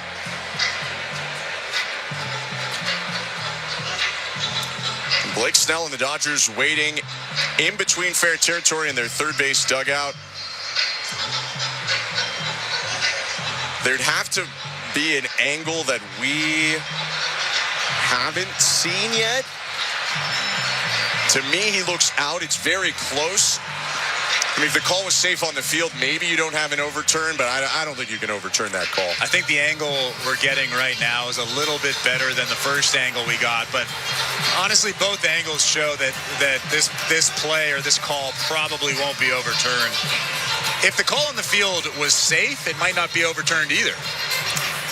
And I think we're about to get word. After review, the call on the field stands. The runner is out.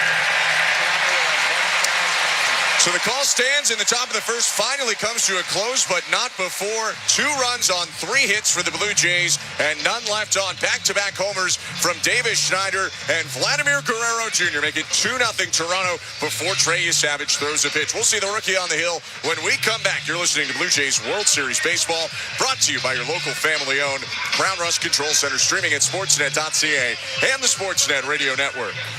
IHOP has been proudly locally owned and operated in Canada, serving their world-famous pancakes and more for 56 years. Every year, that's 700 million pancakes, 32 million pounds of breakfast meats, 100 million cups of coffee, and a whole lot of delicious. I'm thinking IHOP. Your business runs 24/7. But what happens when your loading dock grinds to a halt?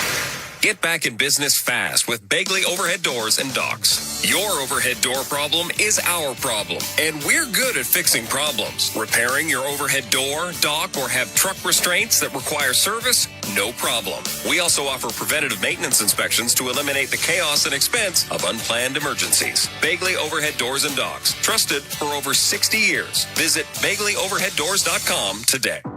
Somewhere along the way, you stopped feeling like yourself. At Game Day Men's Health, they treat what most men keep to themselves. Low testosterone, loss of sex drive, and the slow fade of energy and confidence. With testosterone therapy, peptide treatments, and sexual performance solutions. Delivered in a space built for men. Modern and judgment-free. You don't have to settle. For a clinic near you, visit GameDayMen'sHealth.ca. Game Day Men's Health. Feel like you again. IHOP has been proudly locally owned and operated in Canada, serving their world-famous pancakes and more for 56 years. Every year, that's 700 million pancakes, 32 million pounds of breakfast meats, 100 million cups of coffee, and a whole lot of delicious. I'm thinking IHOP. Hey you, while we've got your ear, let's talk about what's catching everyone's eye. Is it the chipped paint flaking off your garage? Or that squeaky floorboard you always ignore? Don't worry, help is always within reach at Home Hardware. Turn those side eyes into second looks at the Bring Beauty Tone Home Reno sale. Save 35% on Beauty Tone Pure interior and exterior paint. And save up to 40% on in-stock vinyl and SPC flooring. Earn and redeem Scene Plus points at the Bring Beauty Tone Home Reno sale on now until October 22nd. Only at Home Hardware and Building Centers. Locally owned, genuinely Canadian. This is Toronto Blue Jays postseason baseball. Rogers Jimenez for a second straight night launches a 2-run homer. On Sportsnet 590, The Fan, and the Sportsnet Radio Network.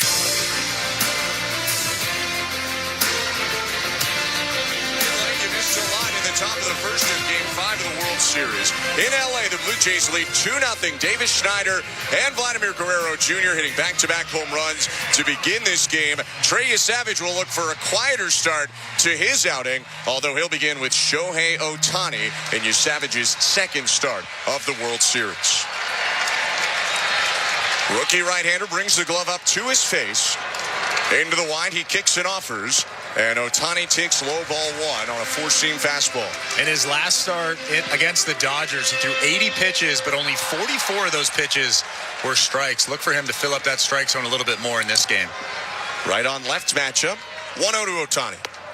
Called strike, buckled him there with a high splitter. 1-1. That's something you got to watch for today. Did not have the feel for that pitch in his first start. A lot of his splitters missed well above the zone.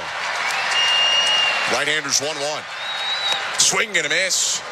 Got the slider by Ohtani.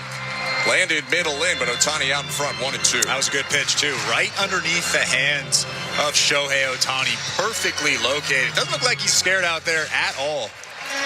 I don't know if he's scared of anything, to be honest. The 22-year-old making his 5th postseason start. Here's his 1-2 pitch.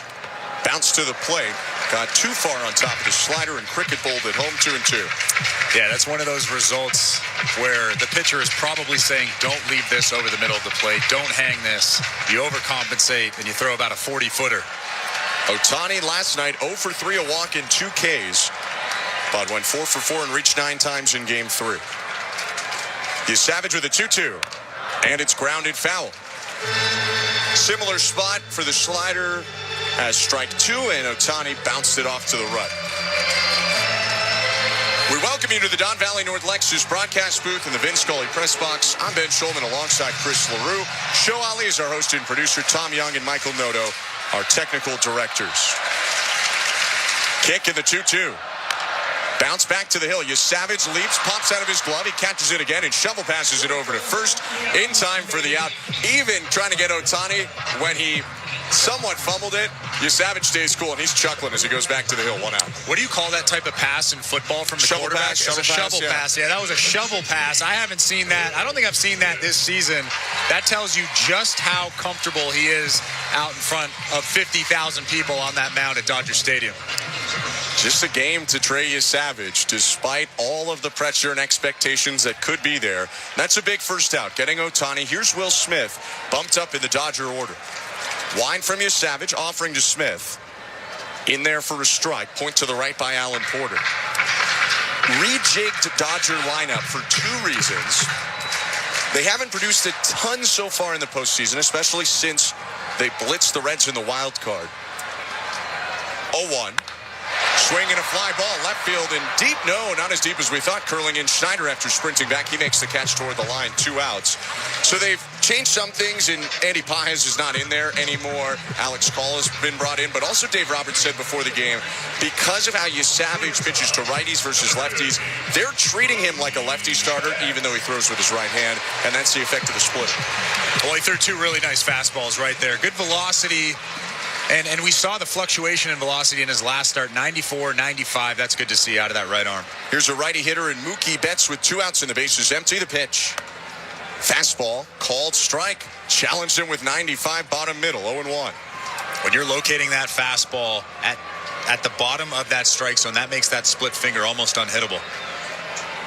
0-1 pitch. Swing and a miss. Fed him a slider below the zone, and Betts chased. Now Mookie Betts adjusts one of his 2 chains as he steps back out of the box, drops back in to that batter's box with an 0-2 count. The wind and the 2-strike pitch. He got him. Struck him out on his slider. 1-2-3 for Savage in the first. On to the second we go. Game 5 of the World Series. You're listening to Blue Jays Baseball. They're up 2-0 in this World Series game, and it's brought to you by your local family-owned Crown Rust Control Center, streaming on the Sportsnet app and the Sportsnet Radio Network. With most Subaru models, all-wheel drive comes standard. Heated front seats, high ground clearance, Apple CarPlay, standard. Eyesight driver assist to help when you're distracted by fall foliage, standard. Guy announcing the radio ad now wanting a Subaru? Yeah, standard. Subaru. Uncommon comes standard. Hurry into your local Subaru dealership today for lease rates from 1.99% for 24 months on select models. And get great value that, you guessed it, comes standard. Conditions apply. See dealer for details. Hey, seriously, can I get one? 439 Pizza Nova. 439 Pizza Nova. Ciao, I'm Dominic Vimucci, inviting you to watch the game with us, the official pizza of the Toronto Blue Jays. Order any one of our pizzas and add on chicken Polini, wings, or wedges to make your game day complete. Step up to the plate and taste the difference. 439 Pizza Nova. 439 Pizza Nova. We Will Rock You, the worldwide smash hit musical by Queen, returns to Toronto this holiday season in a brand new Canadian production, featuring 25 of Queen's greatest hits. We Will Rock You is more than a title. It's a promise. We Will Rock You, November 28th through January 4th at the CAA Ed Mervish Theater. Get tickets at mervish.com. Canada is ready to party like it's 1993. That's right. The Blue Jays are back in the big one. Create space for your watch party with Access Storage, official storage provider of the Toronto Blue Jays. Try 4 weeks free at accessstorage.ca. Home runs happen down by the lake. And home runs happen at Ontario's #1 Mazda dealer for 12 years running. Mazda of Toronto. When you need a Mazda that goes the distance, they're your MVP. Ontario's #1 volume Mazda dealership. Mazda of Toronto. Move and be moved. This is Toronto Blue Jays postseason baseball. It's a good day to be a Toronto Blue Jay. On Sportsnet 590 The Fan and the Sportsnet Radio Network. He hit one of the biggest home runs in baseball's history, and now he could be calling you. World Series legend Joe Carter will be calling the winner of Jays Cares World Series 50-50 jackpot. You can join in at bluejays.com/50-50 from Ontario or Nova Scotia. This should be potentially the biggest jackpot that they have had. It's already over $5.1 million. I thought for a second you were going to say David Schneider is calling the winner. That's good, too. Pretty big home run. Top of the second, 2-0 Blue Jays, and the first pitch to Ernie Clemente's hit back foul 0-1. You weren't with us in the first. The Blue Jays lead 2-0 because Schneider and Guerrero hit back-to-back blasts to begin this game. 0-1 to Clement. And it's lined up the middle of one hopper, picked at short by Betts. Throw is high, but just in time to get Clement at first. And there's one out. Technically, the second time Clement saw Blake Snell, he was at the plate when the top of the first ended with Dalton Varsho caught stealing. But now Ernie has his first official at-bat. And with one out, Addison Barger steps in to go left-on-left with Blake Snell. 2 taps to the plate for Barger. Didn't start game one, but had a big hit in that game. Here's the pitch. Swing and a bouncing ball right side, base hit. Hung a first pitch slider, did Snell, and if anything, that's a good result when you hang a slider to Addison Barger. He rolls a single through the right side and is on with one out. John Schneider looks like an absolute genius right now. Davis Schneider's in the ballgame for Nathan Lucas. He hit a home run, keeping Addison Barger in this ballgame left on left. He comes up with a knock right there. My goodness. You go some numbers-based decision-making with Schneider and some feel with Addison Barger, who's on first, one out. IKF is up. The pitch. Check swing. Pitch was up top. Appeal down to first. No swing, says Jordan Baker. 1-0. With one out and the bases, man on first. And a 2-0 Blue Jay lead top of the second. Wind blowing out to right field tonight. Lefty Snell kicks and fires. And the 1-0 is cut on and missed. Change up down and away. Had Kiner Falefa leaning down to a knee. 1-1. It's a big difference in velocity. 97 to 85 with that last changeup. 12 miles an hour difference. You can see that awkward swing from IKF. Open stance right side for Kiner Falefa. And the 1-1. Checked his swing at a pitch that missed up top. A high changeup that time. Probably outside 2. 2-1. Interesting sequencing so far from Blake Snell to IKF. 3 changeups in a row. Kiner Falefa hitting 152 so far in the postseason. The 2-1 pitch. Breaking ball. Called strike. Just grabbed the outside edge with a curve. Still doesn't want to show IKF the heater, who does like the high fastball. Hits a lot of line drives against them. But a lot of mix for the 8-hitter in the lineup. It's 2-2. Freeman holds on Barger. A lot of room open on the right side of the infield. 2-2 to IKF. And it's popped down the right field line. Teoscar Hernandez charging. Crosses to foul territory. Makes the catch on the side warning track. IKF retired. 2 outs in this top of the second. Another changeup from Blake Snell. Obviously, he has a very good feel for that pitch. We talked about this earlier. Changeup's one of the best pitches in all of baseball. When he's locating the fastball, it makes that changeup a little bit better. He's actually filling up the strike zone quite a bit with the fastball so far in this ballgame. He's just given up a lot of hits. 4 so far for the Blue Jays. 2-0 Blue Jay lead. 2 outs. Runner on first. Top of the second. Another left-on-left battle as Andres Jimenez steps in. Muncy plays in from third, and Snell kicks and fires. Breaking ball. Called strike. Great pitch. Curveball right on the bottom outside corner. You talked about this pregame. John Schneider talked about it pregame. One of the best at-bats last night from any Blue Jay came from Andres Jimenez in that 4-run 7th. The 0-1. Swing and a miss. Slider on the outside edge. 2 good breaking balls. It's 0-2. In that 7th inning last night, after the Blue Jays put 2 on, Jimenez started to scoring in that 4-run frame by dumping a single into left field, and that was in a left-on-left matchup. That was Anthony Banda. This is Blake Snell with a runner on first. 2 outs, top of the second. Snell rocks and deals. And it's a swing and a miss, strike 3. second K of the start for Snell, who pitches a scoreless top of the second. Around a one-out hit from Addison Barger. No runs, a hit, one left. 2-0 Blue Jays, middle of the second, Game 5 of the World Series. You're listening to Blue Jays World Series Baseball, brought to you by your local family-owned Crown Rust Control Center, streaming at sportsnet.ca and the Sportsnet Radio Network. Buck Martinez here to tell you about the huge Double XL free topping pizza from Pizza Pizza, just $19.99. That's a whopping 18-inch three-topping thing of beauty for only $19.99. So hurry into Pizza Pizza today and bring a big appetite for a hot and fresh Double XL pizza. I'm loving this big voice. I may just call the game this way. Order pizzapizza.ca. At Capital One, we're more than just a credit card company. We're people just like you who believe in the power of yes. Yes to new opportunities. Yes to second chances. Yes to a fresh start. That's why we've helped over 4 million Canadians get access to a credit card.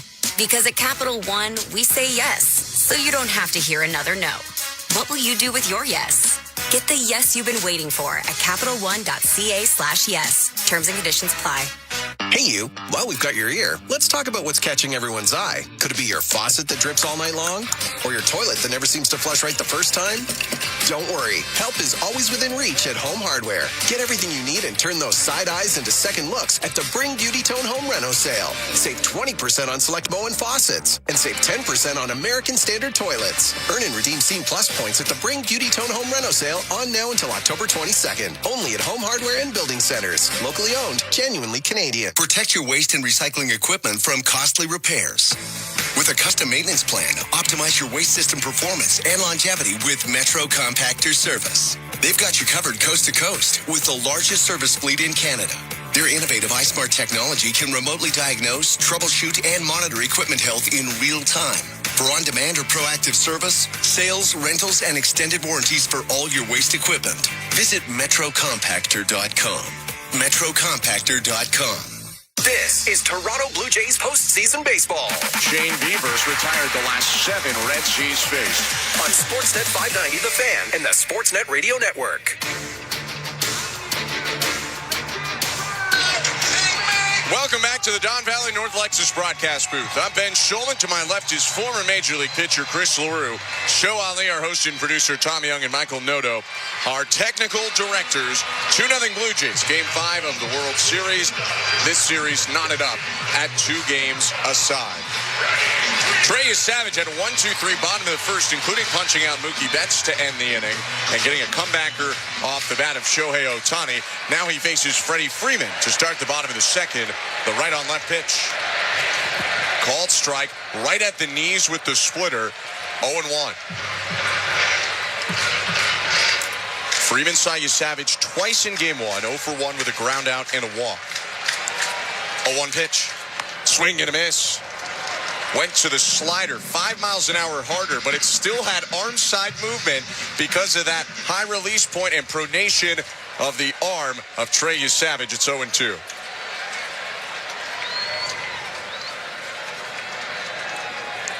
Pitch, foul back. I'll admit I don't know if pronation is a word. I kind of made that up on the spot. I think that's the right one. But, I mean, he obviously has a better feel for the split finger and the slider early on in this ballgame than he did in his last start. Only threw 10 split fingers in the last start against the Dodgers. Splitter, slider, splitter so far. Another 0-2. And it's high with a splitter this time. Missed up and away. 1 ball and 2 strikes.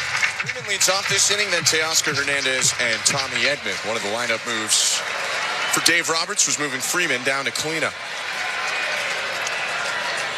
1-2 pitch. Lifted foul left side into the seats. Four-seamer at 95, but right down the middle. Probably can get away with it because you're ahead 1-2 and you've shown him so much junk. Yeah, I don't think they were trying to challenge him there. I think they might have been trying to throw something above the strike zone just to miss his spot by a little bit. Another 1-2 to Freeman. Inside, missed with a slider. 2 balls and 2 strikes. Freddie Freeman putting up a good fight here. Next pitch you'll see will be the 7th to begin this bottom of the second. Canadian-American first baseman, they call him Mr. World Series. Hit a walk-off homer in Game 3. 2-2 pitch. And he pops it foul back behind the plate on a splitter that would have been a strike. Instead, it's still 2-2. Yeah, another hanging split finger. That one about thigh high. Freddie Freeman was fooled by it, but he's just trying to stay alive with 2 strikes, fouling it back. 2-0 Blue Jays. No outs in this inning. 2-2. Swing and a miss. Kept going to that splitter until finally Freeman was out in front of it.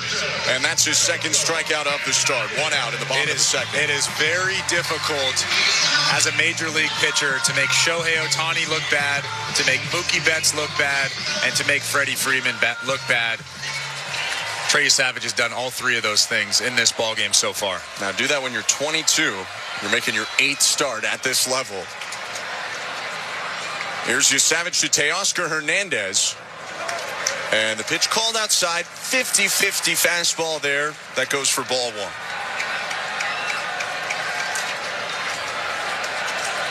1. Hernandez having a nice 2 games in L.A. the last 2 days. 1-0. Called strike. Game 3, he had 3 hits in the marathon, including a home run. And last night, 1 for 3, a single, a walk, and he scored that final run in the 9th inning that made it 6-2 rather than 6-1. 1-1 pitch. Former Blue Jay hits a check swing liner foul. A little tough luck there for Teoscar, but that was a good pitch. 95 in on the hands. 1-2. Yeah, and it looked like Teoscar wasn't looking for that pitch. He was fooled by that pitch. A little bit of a half swing. Obviously, unfortunately for him, he fouled it back. Should have been a ball. But just the awkward motion, the awkward swings, that's telling you that the Dodgers are having a tough time picking it up out of his hand. They've fed Teoscar a ton of breaking balls in this series. Savage has gone 2 fastballs and a splitter so far. Kirk makes the call, the wind from Savage, and the 1-2. Swing and a miss, strike 3. There's the slider, and he punches out Hernandez 3 in a row and 2 down in the bottom of the second. That one right there might have been the best slider I have ever seen him throw. Just darted to the bottom outside corner, started down the middle, tons of downward movement. Teoscar Hernandez just whiffs at it for the second out of the inning. Tommy Edman comes up, asks for time. The switch hitter will bat right, despite it being a right-handed pitcher. He did this in Game 1. He'll do it again in Game 5. Because that splitter has been tougher on lefties from Savage, Edman decides not to get the platoon advantage. Kick in the pitch. Low ball 1. And he's done this to other guys before. Jeremiah Estrada, similarly high release point reliever for the Padres. Absolutely nasty, Jeremiah Estrada. Edman would do the same thing among other pitchers. 1-0. Bounce foul, 1-1.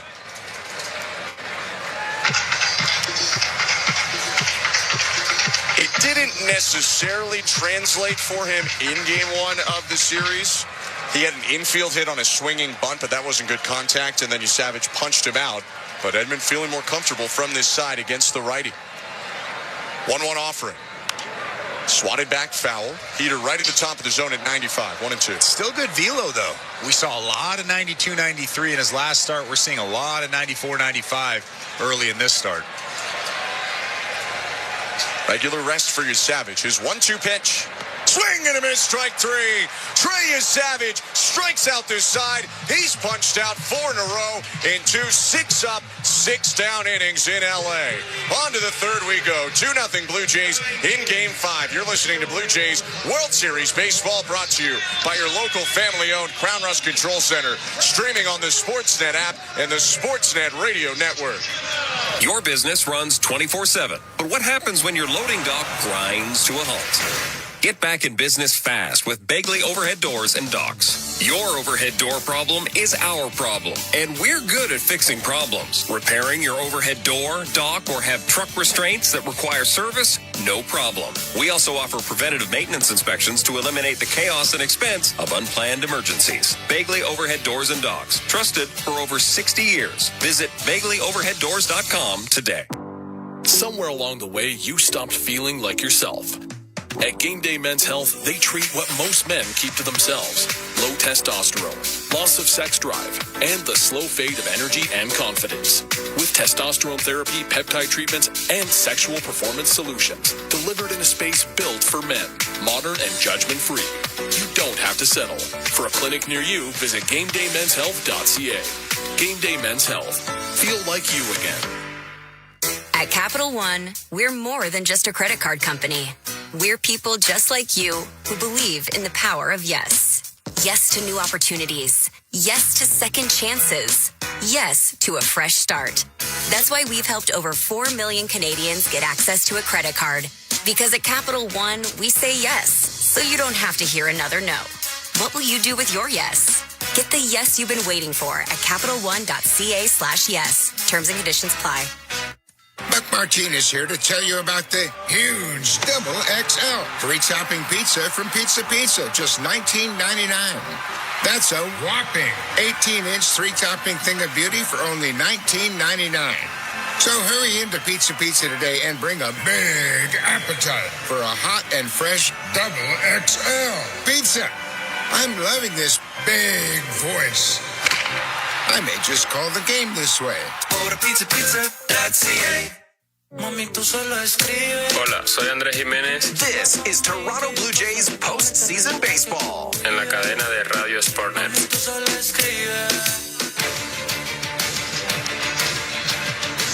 This is the third inning brought to you by Crown. Canada's team is making history, and your local family-owned Crown Rust Control Centers in London, Hamilton, Niagara, and all across Ontario are proud to be a part of it. For over 40 years, Crown has protected vehicles from rust, keeping them strong and ready for the road, just like a great playoff baseball team. Crown Rust Control, proud sponsor of your Toronto Blue Jays radio broadcasts. Game 5 of the World Series, 2-0 Blue Jays as Blake Snell takes the hill to start the third. He looks in at the top of the order hitter, Davis Schneider. Left on right, the first pitch. High and outside, ball 1. First pitch of this game was hit out of the yard by Schneider as the Blue Jays hit back-to-back homers in the first to start a playoff game for the first time in franchise history. 1-0. In the dirt, 2-0, and you can see the respect now being given by Snell, who has missed pretty big on the first 2 pitches. Schneider resting the bat on his right shoulder, and the 2-0 pitch. Swing and a foul back into the catcher, Will Smith, whose batting stance he will often mimic, but felt differently in batting practice today, so he's gone back to resting that bat on his shoulder in an open stance. I mean, what a swing from Davis Schneider. Probably the best swing of his life, if you ask him after the ball game, regardless of what happens in this ball game. Wind in the 2-1. High and outside, ball 3. And now if you're Blake Snell, 3-1 count. Schneider clearly has power. Rex Beck wearing right-handed hitter asks for time. But the big boy's on deck, Vladimir Guerrero Jr. So you're not in the business of walking Davis Schneider right now. Snell kicks in the 3-1. Called strike. Just got the top of the zone with a change. If he meant to Marco Estrada him, credit to him, because it clipped right at the top, 3-2. I mean, Blake Snell has a lot of confidence in that changeup, so he throws it a lot behind in the count. Payoff pitch. Swing and a miss. Strike 3. 97 at the top of the zone. Good back-to-back pitches to recover and punch out Schneider. Third strikeout so far for Snell. 1 down. That's a big out for the Dodgers for Blake Snell, because if Davis Schneider gets on base, then you change the way you attack Vladimir Guerrero Jr. You have to pitch to him essentially. Now with 1 out, nobody on base, you can nibble around and maybe even pitch around him if you want to. Pitch to Vladdy. High ball 1. I mean, it is getting a point with Guerrero. Maybe you just do pitch around him. He's got 8 homers in this playoff run. This is game 16. 1-0. Swing and a miss. Had Guerrero out in front on a really well-located change outside edge. Count moves to a ball and strike.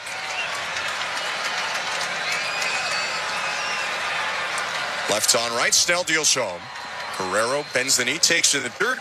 Ball bounced off Smith. Vladdy picks it up and rolls it back over to the third base dugout of the Dodgers. New baseball for the lefty Snell, 2-1. I think because Blake Snell has such good stuff and relatively good command, I think I would just be careful. I wouldn't actually pitch around him. 2-1. Inside ball 3. And you try telling a 2-time Cy Young Award winner that he can't get that guy out and they need to pitch around him. I just don't think that's how pitchers like that are wired. Yeah. It's like telling Max Scherzer to pitch around somebody. Right. 3-1.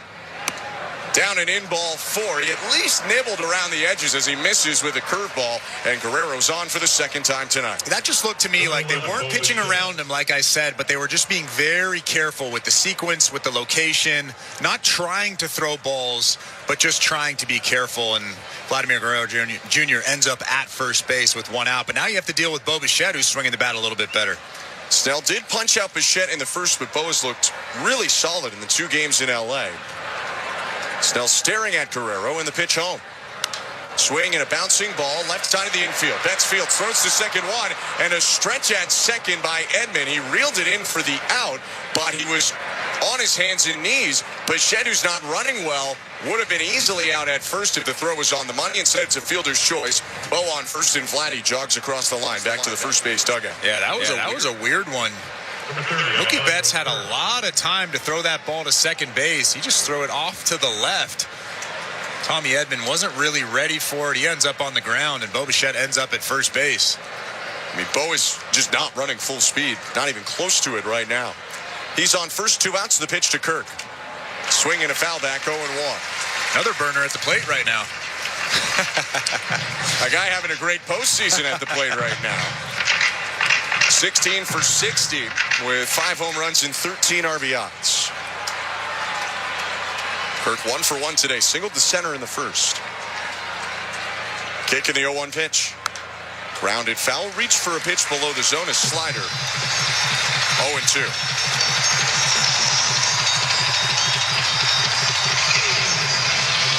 Blue Jays 2, Dodgers nothing. Runner on first and 2 outs in the top of the 3rd inning. Small leadoff first for Bichette. Freeman still holds him on, but actually now plays a step or 2 off the line. 0-2. High, ball and 2 strikes as Kirk held up on the fastball at eye level. Dodgers are still giving Alejandro Kirk the right side of the infield. Second baseman Tommy Edman is shaded towards second base. 2 strikes. I mean, Alejandro Kirk loves to go the other way. 1-2 pitch. Swing and a foul off the glove of Smith. In and out of the mid. And Kirk, blessed by the baseball gods, gets an extra life. That fastball was right down the middle. That tells you the type of life that Blake Snell has on that fastball. If you get Alejandro Kirk almost swinging and missing in a 2-strike count.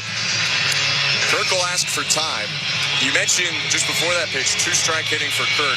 Absolute heater with 2 strikes to begin the year. Even though it fell off a bit, he finishes the best 2-strike hitter in the American League, second best in baseball to Luis Arraez. 0-2 count, 2 outs. Snell rocks and offers. And the pitch bounced to home off the chest of Smith. Goes to the front of the dirt circle to pick it up with his bare hand, and Bichette was going nowhere. 1-2. Yeah, a lot of guys that are healthy would probably have tried to take second base on that ball that trickled away from Will Smith. But it's going to take a ball getting all the way to the backstop for Bo Bichette, at this point, at least, to get to second base. And pardon me, 2 balls, 2 strikes is the count on Kirk. He's seen 5 pitches in his second plate appearance of the game. Left on right offering. Rounded foul, third base side, and Alejandro Kirk, as he often does, is not going down quietly.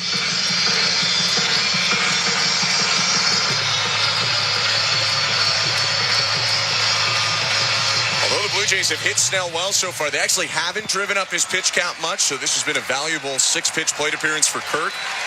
Next pitch for Snell will be his 45th. 2 outs, top of the 3rd, and the lefty deals.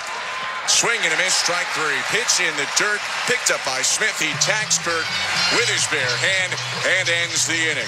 No runs, no hits, 1 left after the Guerrero walk. Snell up to 4 strikeouts, with the Blue Jays lead it 2-0, middle of the 3rd in Game 5 at Dodger Stadium. You're listening to Blue Jays World Series Baseball, brought to you by your local family-owned Crown Rust Control Center, streaming at sportsnet.ca and the Sportsnet Radio Network. Hit a home run with the Kidney Foundation. Play ball! Here's the pitch. Join the thousands who've made Kidney Car one of the largest donation programs in Canada. Donate your unwanted vehicle. Your car will be towed for free within 48 hours. Do it before December 31st and receive a tax receipt for a minimum of $700. Knock it out of the park with Kidney Car. Donate, feel great. Save! Visit kidneycard.ca. Canada is ready to party like it's 1993. That's right. The Blue Jays are back in the big one. Create space for your watch party with Access Storage, official storage provider of the Toronto Blue Jays. Try 4 weeks free at accessstorage.ca. Global superstar Ed Sheeran, live in Toronto. Ed Sheeran, Loop Tour North America 2026. Due to demand, third show at it. Live at Rogers Center, August 20th, 21st, and 22nd. Get tickets now at Ticketmaster.ca. The brand new album Play is available everywhere now. Ed Sheeran, promoted by Messina Touring Group. Mazda of Toronto, Ontario's #1 volume Mazda dealer for over 12 straight years. The best brand, the #1 dealership. And when you drive to Mazda of Toronto, they make you #1. Your #1 volume Mazda dealership in Ontario. MazdaofToronto.com. Win a $7 million grand prize with the Princess Margaret Home Lottery. Live mortgage-free in a stunning Georgian-style Oakville show home with $500,000 cash. Over 5,400 square feet of classical design and modern sophistication, complete with a pool and outdoor kitchen. Buy now and be in to win the incredible $3 million Early Bird Muskoka Lakefront Cottage. Buy now at PrincessMargaretLotto.com. Play responsibly. Raffle 1488521. This is Toronto Blue Jays postseason baseball. A springer! Dinger! On Sportsnet 590, The Fan, and the Sportsnet Radio Network. Home half of the third in Los Angeles, California. It's Game 5 of the World Series. It's the final time the Blue Jays will play on the road this year. 2-2 series right now in the 2025 Fall Classic, and the Blue Jays lead it 2-0 as we go to the bottom of the third. Really appreciate you tuning in wherever you are, coast to coast, all over the world on the Sportsnet app, sportsnet.ca, or the Sportsnet Radio Network. I'm Ben Schulman alongside Chris LaRue. Trey Savage back on the hill, has struck out the last 4 hitters he's faced. And he'll begin with Max Muncy, the pitch. Called strike 0-1. Lands the splitter near the top of the zone. Another strike with that splitter. Just didn't have command of it. Didn't have a good feel for it in his last start. That's good to see. Righty twists back and deals. And the pitch inside 1-1. That was Trey Savage's 28th pitch. 21 of them have been strikes so far. 75% in the zone. 1-1. Hit back foul, headed our way. It'll fall under our feet off to the left. Ricochets off one of the cables, holding up the netting behind home plate, 1-2. It's really the same keys to success for Blake Snell and Trey Savage. Throw the heater for strikes, and then everything else is better. Savage looking to punch out a 5th straight. His 1-2 to Muncy. Outside, missed with a splitter, ran way to the right arm side. 2-2. Might have started as a ball out of the hand. An easier take for Max Muncy. Following Muncy, Kike Hernandez and Alex Call. 2-2 pitch. In the dirt with a splitter again. Full count. And as much as you don't want to give Max Muncy something in the strike zone or over the heart of the plate, you also don't want to walk him with the first batter of this inning with nobody out. So I think you got to challenge him here. Dodgers haven't had a base runner yet. You want to make him earn it. Payoff pitch. Called strike 3. Frozen with a slider at the knees. Muncy barking up the first baseline. He didn't like it. 5 Ks in a row, 1 down. Let's take a look at the out-of-town scoreboard, which is brought to you by St. Louis Bar and Grill. 100% Canadian-owned and operated since 1992. Home of the $4 happy hour. 20-plus food and drink items starting at just $4. Visit stlouiswings.com for details. You are welcome. First pitch to Kike Hernandez. Cut on and missed 0-1. Here in L.A., the Blue Jays are leading 2-0, 1 out, bottom 3. We can check on the out-of-town scores in a moment. First is Savage, twirling around his right hand, wants a new signal from Kirk. Now he brings the glove up to his chin. 0-1 pitch to Hernandez. Bends the knee, does Kike, and takes low ball 1. Toronto Maple Leafs in Columbus, Ohio, trailing the Blue Jackets 3-1 right now. And the Toronto Raptors hosting the Houston Rockets. Minute to go in the fourth quarter. They're down by 18. 1-1. Bounce to home plate, 2 balls and 1 strike. As always, our out-of-town scoreboard brought to you by the great folks at St. Louis Bar and Grill.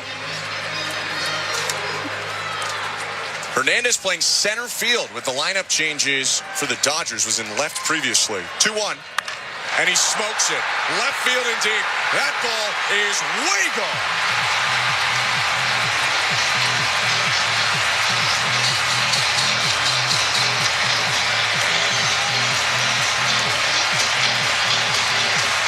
An absolute rope off the bat of Kike Hernandez. His first of the postseason and 16th in the playoffs in his career. That four-seamer caught a lot of the plate up and in, and Hernandez was all over it. He was sitting on that fastball. It looked like he was ready for it, almost guessing heater against Trey Savage, and he couldn't have hit it any better. 407 feet out to left. 2-1 Blue Jays, and with one out, the pitch to Alex Call is low ball one. Call draws the start with Andy Pages going to the bench.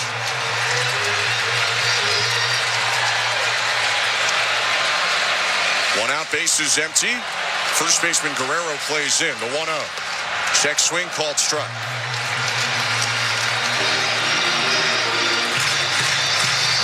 And that has gotten this crowd back into the game. Blue Jays took them out almost immediately with back-to-back homers in the first. Dodgers on the board. 1-1. Swing and a miss. Awkward hack there on an arm side moving slider again. 1-2. Whether it's the speakers, whether it's the home run, whether it's the crowd, I mean, I can't even hear myself think right now. And it'll be interesting to see how Savage reacts. His first road start in the playoffs. 6'4" right-hander with a deep breath, waiting on Call, who had just asked for time and stepped out. And now Savage ready to go. One out and the 1-2. Check swing, pitch called low. Could have gone either way. Might have had the corner on a splitter. And Savage looks out into the sky beyond left center field. It's 2-2. I think Alex Call was fooled on that pitch. That was perfectly located. Might have clipped the bottom of that strike zone. 2-2 pitch. Lifted out to left center. Varsho tracking back. He was moving it initially, but he'll make the catch on the run. Going back to the warning track. Rare first step was wrong for Varsho. It was there, but he had the speed to make up for it. 2 outs, 2-1 Blue Jays, and the 3-time MVP Shohei Ohtani coming up.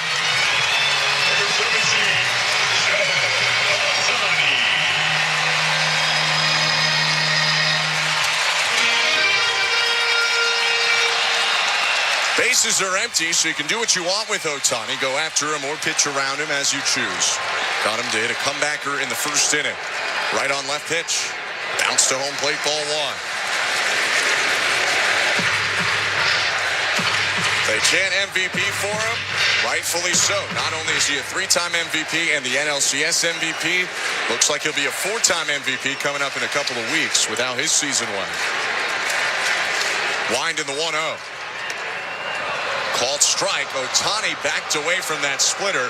Crowd doesn't like it because of the Ohtani reaction, but really he was fooled. That pitch looked like it was hitting him in the head before dropping back in. Now the 1-1. Inside, brushes him back with a slider, 2-1. I also think the crowd doesn't like it just because it's Shohei Ohtani. And they expect him to hit a home run every single time. They expect him, if he's taking, it's probably a ball in their minds. 2-1 pitch. Fouled right back. Slider at the top. Got away with it there. Probably don't want to leave it there again. But it's 2-2. That elevated off-speed pitch away is a pitch that he really hits well. He goes the opposite field. Probably hits him a lot of the time over that fence in left center. That's a sweet spot, or at least one of his sweet spots. Like you said, you do not want to hit that spot again. The wind and the 2-2. Swing and a miss, strike 3. Ohtani loses his helmet on this splitter, and Savage bounces back after giving up the solo shot to Kike Hernandez to get Call and punch out Ohtani, ending the third. 2-1 Blue Jays, Game 5 of the World Series, back in a flash. You're listening to Blue Jays World Series Baseball, brought to you by your local family-owned Crown Rust Control Center, streaming on the Sportsnet app and the Sportsnet Radio Network. All right, Dr. We Will Rock You, the worldwide smash hit musical by Queen, returns to Toronto this holiday season in a brand new Canadian production, featuring 25 of Queen's greatest hits. We Will Rock You is more than a title. It's a promise. We Will Rock You, November 28th through January 4th at the CAA Ed Mervish Theater. Get tickets at mervish.com. Canada is ready to party like it's 1993. That's right. The Blue Jays are back in the big one. Create space for your watch party with Access Storage, official storage provider of the Toronto Blue Jays. Try 4 weeks free at accessstorage.ca. Win a $7 million grand prize with the Princess Margaret Home Lottery. Live mortgage-free in a stunning Georgian-style Oakville show home with $500,000 cash. Over 5,400 square feet of classical design and modern sophistication, complete with a pool and outdoor kitchen. Buy now and be in to win the incredible $3 million early bird Muskoka Lakefront Cottage. Buy now at PrincessMargaretLotto.com. Play responsibly. Raffle 1488521. Home runs happen down by the lake. And home runs happen at Ontario's #1 Mazda dealer for 12 years running. Mazda of Toronto. When you need a Mazda that goes the distance, they're your MVP. Ontario's #1 volume Mazda dealership. Mazda of Toronto. Move and be moved. Hit a home run with the Kidney Foundation. Play ball! Here's the pitch. Join the thousands who've made Kidney Car one of the largest donation programs in Canada. Donate your unwanted vehicle. Your car will be towed for free within 48 hours. Do it before December 31st and receive a tax receipt for a minimum of $700. Knock it out of the park with Kidney Car. Donate, feel great. Visit kidneycar.ca. This is Toronto Blue Jays postseason baseball. It's 11-9 in the bottom of the 8th. On Sportsnet 590 The Fan and the Sportsnet Radio Network. Kike Hernandez homer in the bottom of the 3rd, but also a Trey Savage strike into Shohei Ohtani.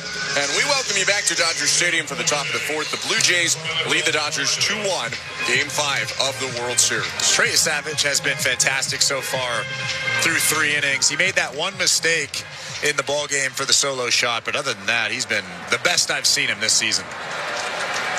Blake Snell back on the hill for the Dodgers. His pitch to Dalton Varsho in this left-on-left matchup starts with a curve over the plate for strike 1. Varsho hit a 2-run homer off Snell in Game 1. It was a fastball fat right over the middle of the plate.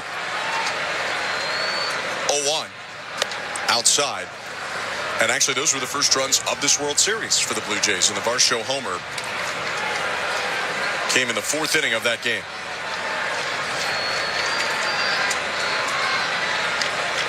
1-1. Off the end of the bat, foul out in front of another curve in the zone. It's 1-2. This Snell start has gone a bit differently than that one. Pitch count isn't as high, but the Blue Jays still with a lot of traffic, and they clipped him for 2 home runs in the first 3 pitches, which is why they lead it 2-1. Ahead of Varsho, here's his pitch.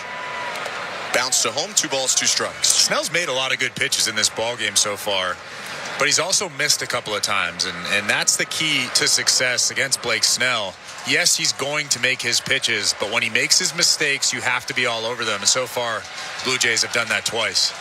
2-2. Swing and a fly ball hooked down the right field line. On the run, Teoscar Hernandez slides it, it's down, rolling onto the side warning track. Varsho hits the bag at second. He wants 3rd. Hernandez picking it up now, and Varsho takes a look and stops at 3rd with a leadoff triple. Hernandez was close, but as he slid, the ball bounced about 3 feet away. Got by him. He had to stop his momentum, get up, turn around, and Varsho easily got into 3rd with a stand-up triple. I can almost guarantee that everybody in that Dodgers dugout right now, are thinking to themselves, what are you doing? You have to take that off on the bounce, catch it at your chest, and throw that ball into second base and keep Dalton Varsho at first base. That's a huge risk, and it didn't pay off for the Dodgers. Infield plays back. Ernie Clement is up. A ground ball could score a run with Varsho on 3rd. Snell's pitch. Outside, ball 1. Part of the reason this is so big, Dodgers just got on the board. The Blue Jays trying to stop that momentum and immediately punch back in the top of the 4th. 2-1 Blue Jays. Clement is grounded out to short in this game in his lone at bat. 1-0. Hits it back foul. 96 just off the edge outside. It's 1-1. That's the risk you take with Teoscar Hernandez out there. I mean, he's one of the best hitters in all of baseball, maybe a top 20 hitter, top 30 hitter, but his defense has always been slightly shaky.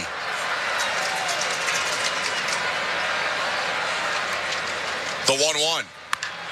Hit on a line out to center, charging in Hernandez. Varsho tagging. Hernandez makes the catch. Here comes Varsho. The throw goes up the line, and Varsho drags his left hand across home plate in a slide. Sac fly, Ernie Clement.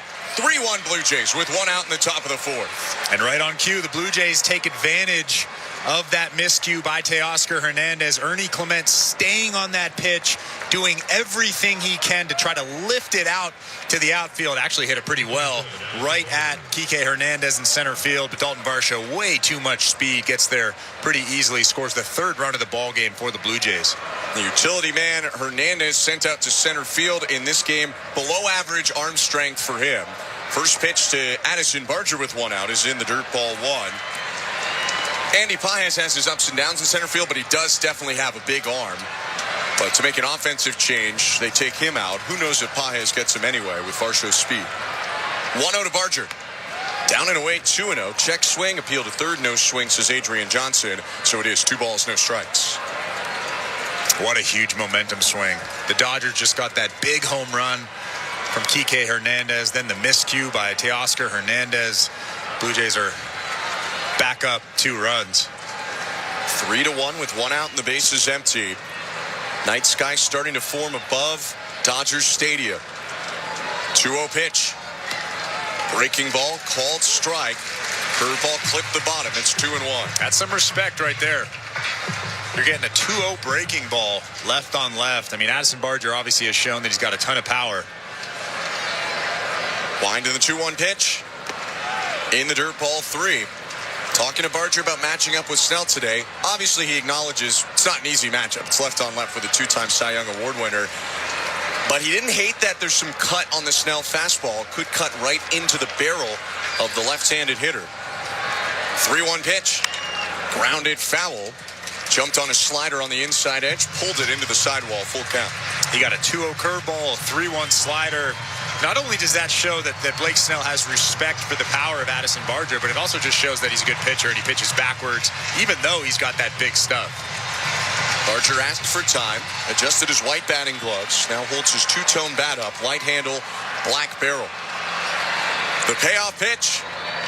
Check swing, pitch was low, appeal to third, no swing, ball 4. How about that at bat as he takes a tough change for a walk? And now that pitch count is up to 59.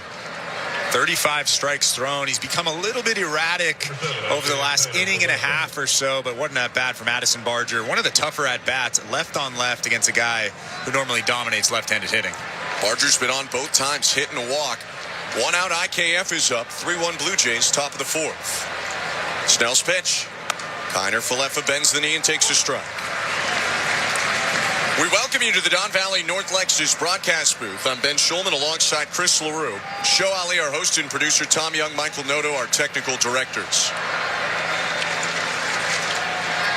0-1. Line toward right field. It's slicing foul into the seats. Out of play, 0-2. That's been the approach of IKF over the last 2 or 3 games, just trying to shoot that ball the other way. They've been obviously giving him that big hole, a lot like they do to Alejandro Kirk, and IKF is just trying to take advantage of that. Freeman holds on Barger at first. Edman plays up the middle at second. 0-2. Check swing pitch in the dirt. Appeal to first. He did go, says Jordan Baker. I'll admit didn't look like it to the naked eye, but it'll be interesting to see the side view on Blake Snell's 5th strikeout of the start. No real argument from IKF, so you have to think that he did go, but it didn't look like he went from up here. I was actually surprised by that call down there at first base.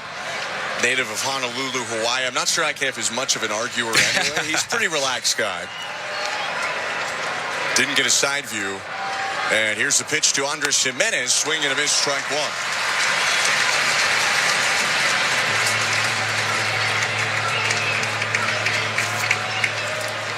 Barger getting a word from Mark Budzinski as he leads off first base. Jimenez 0 for 1 with a strikeout. The 0-1. Jimenez takes outside. Will Smith slid to his left. Stop that ball from getting away. 1-1.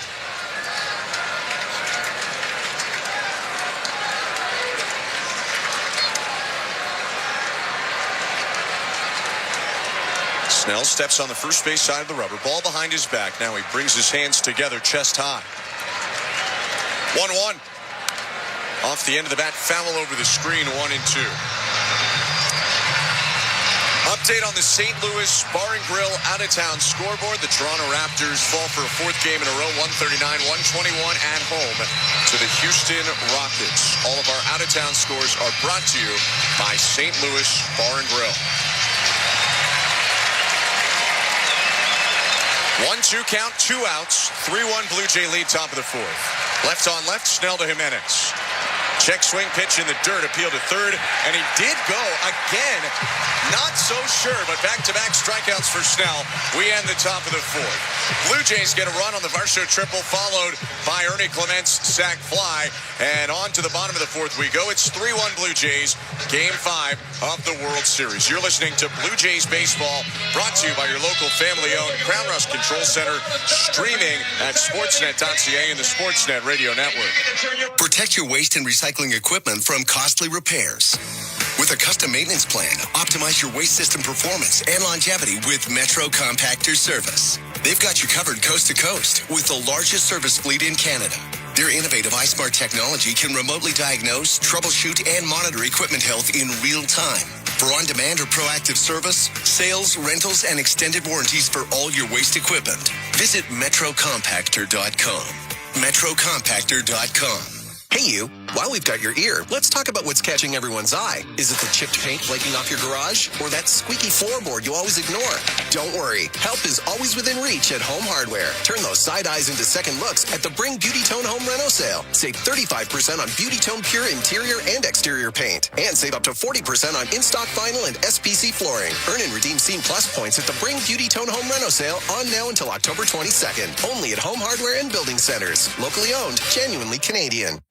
Our team knows it takes teamwork and staying power to go the distance and a hunger to bring it home. That's why Crown Rust Control stands proudly beside them, because we know what it takes to go the distance for Canadians. We've been helping your vehicles go the distance for over 40 years, keeping them strong, reliable, and ready for the road. Get your vehicle playoff ready. Bring it home to your local family-owned Crown Rust Control Center. Crown Rust Control, proud sponsor of your Toronto Blue Jays. Bring it home, Canada.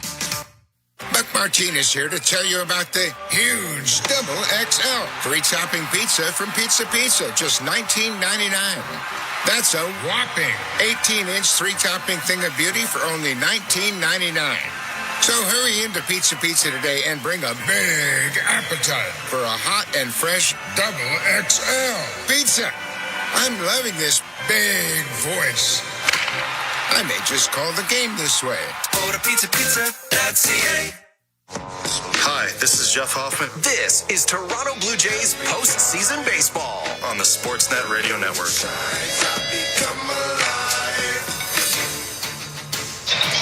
Bottom of the fourth at Dodger Stadium, and after an Ernie Clement sac fly, the Blue Jays lead it 3-1 with the rookie Trey Savage back out on the hill in Game 5. I'm Ben Schulman alongside Chris LaRue.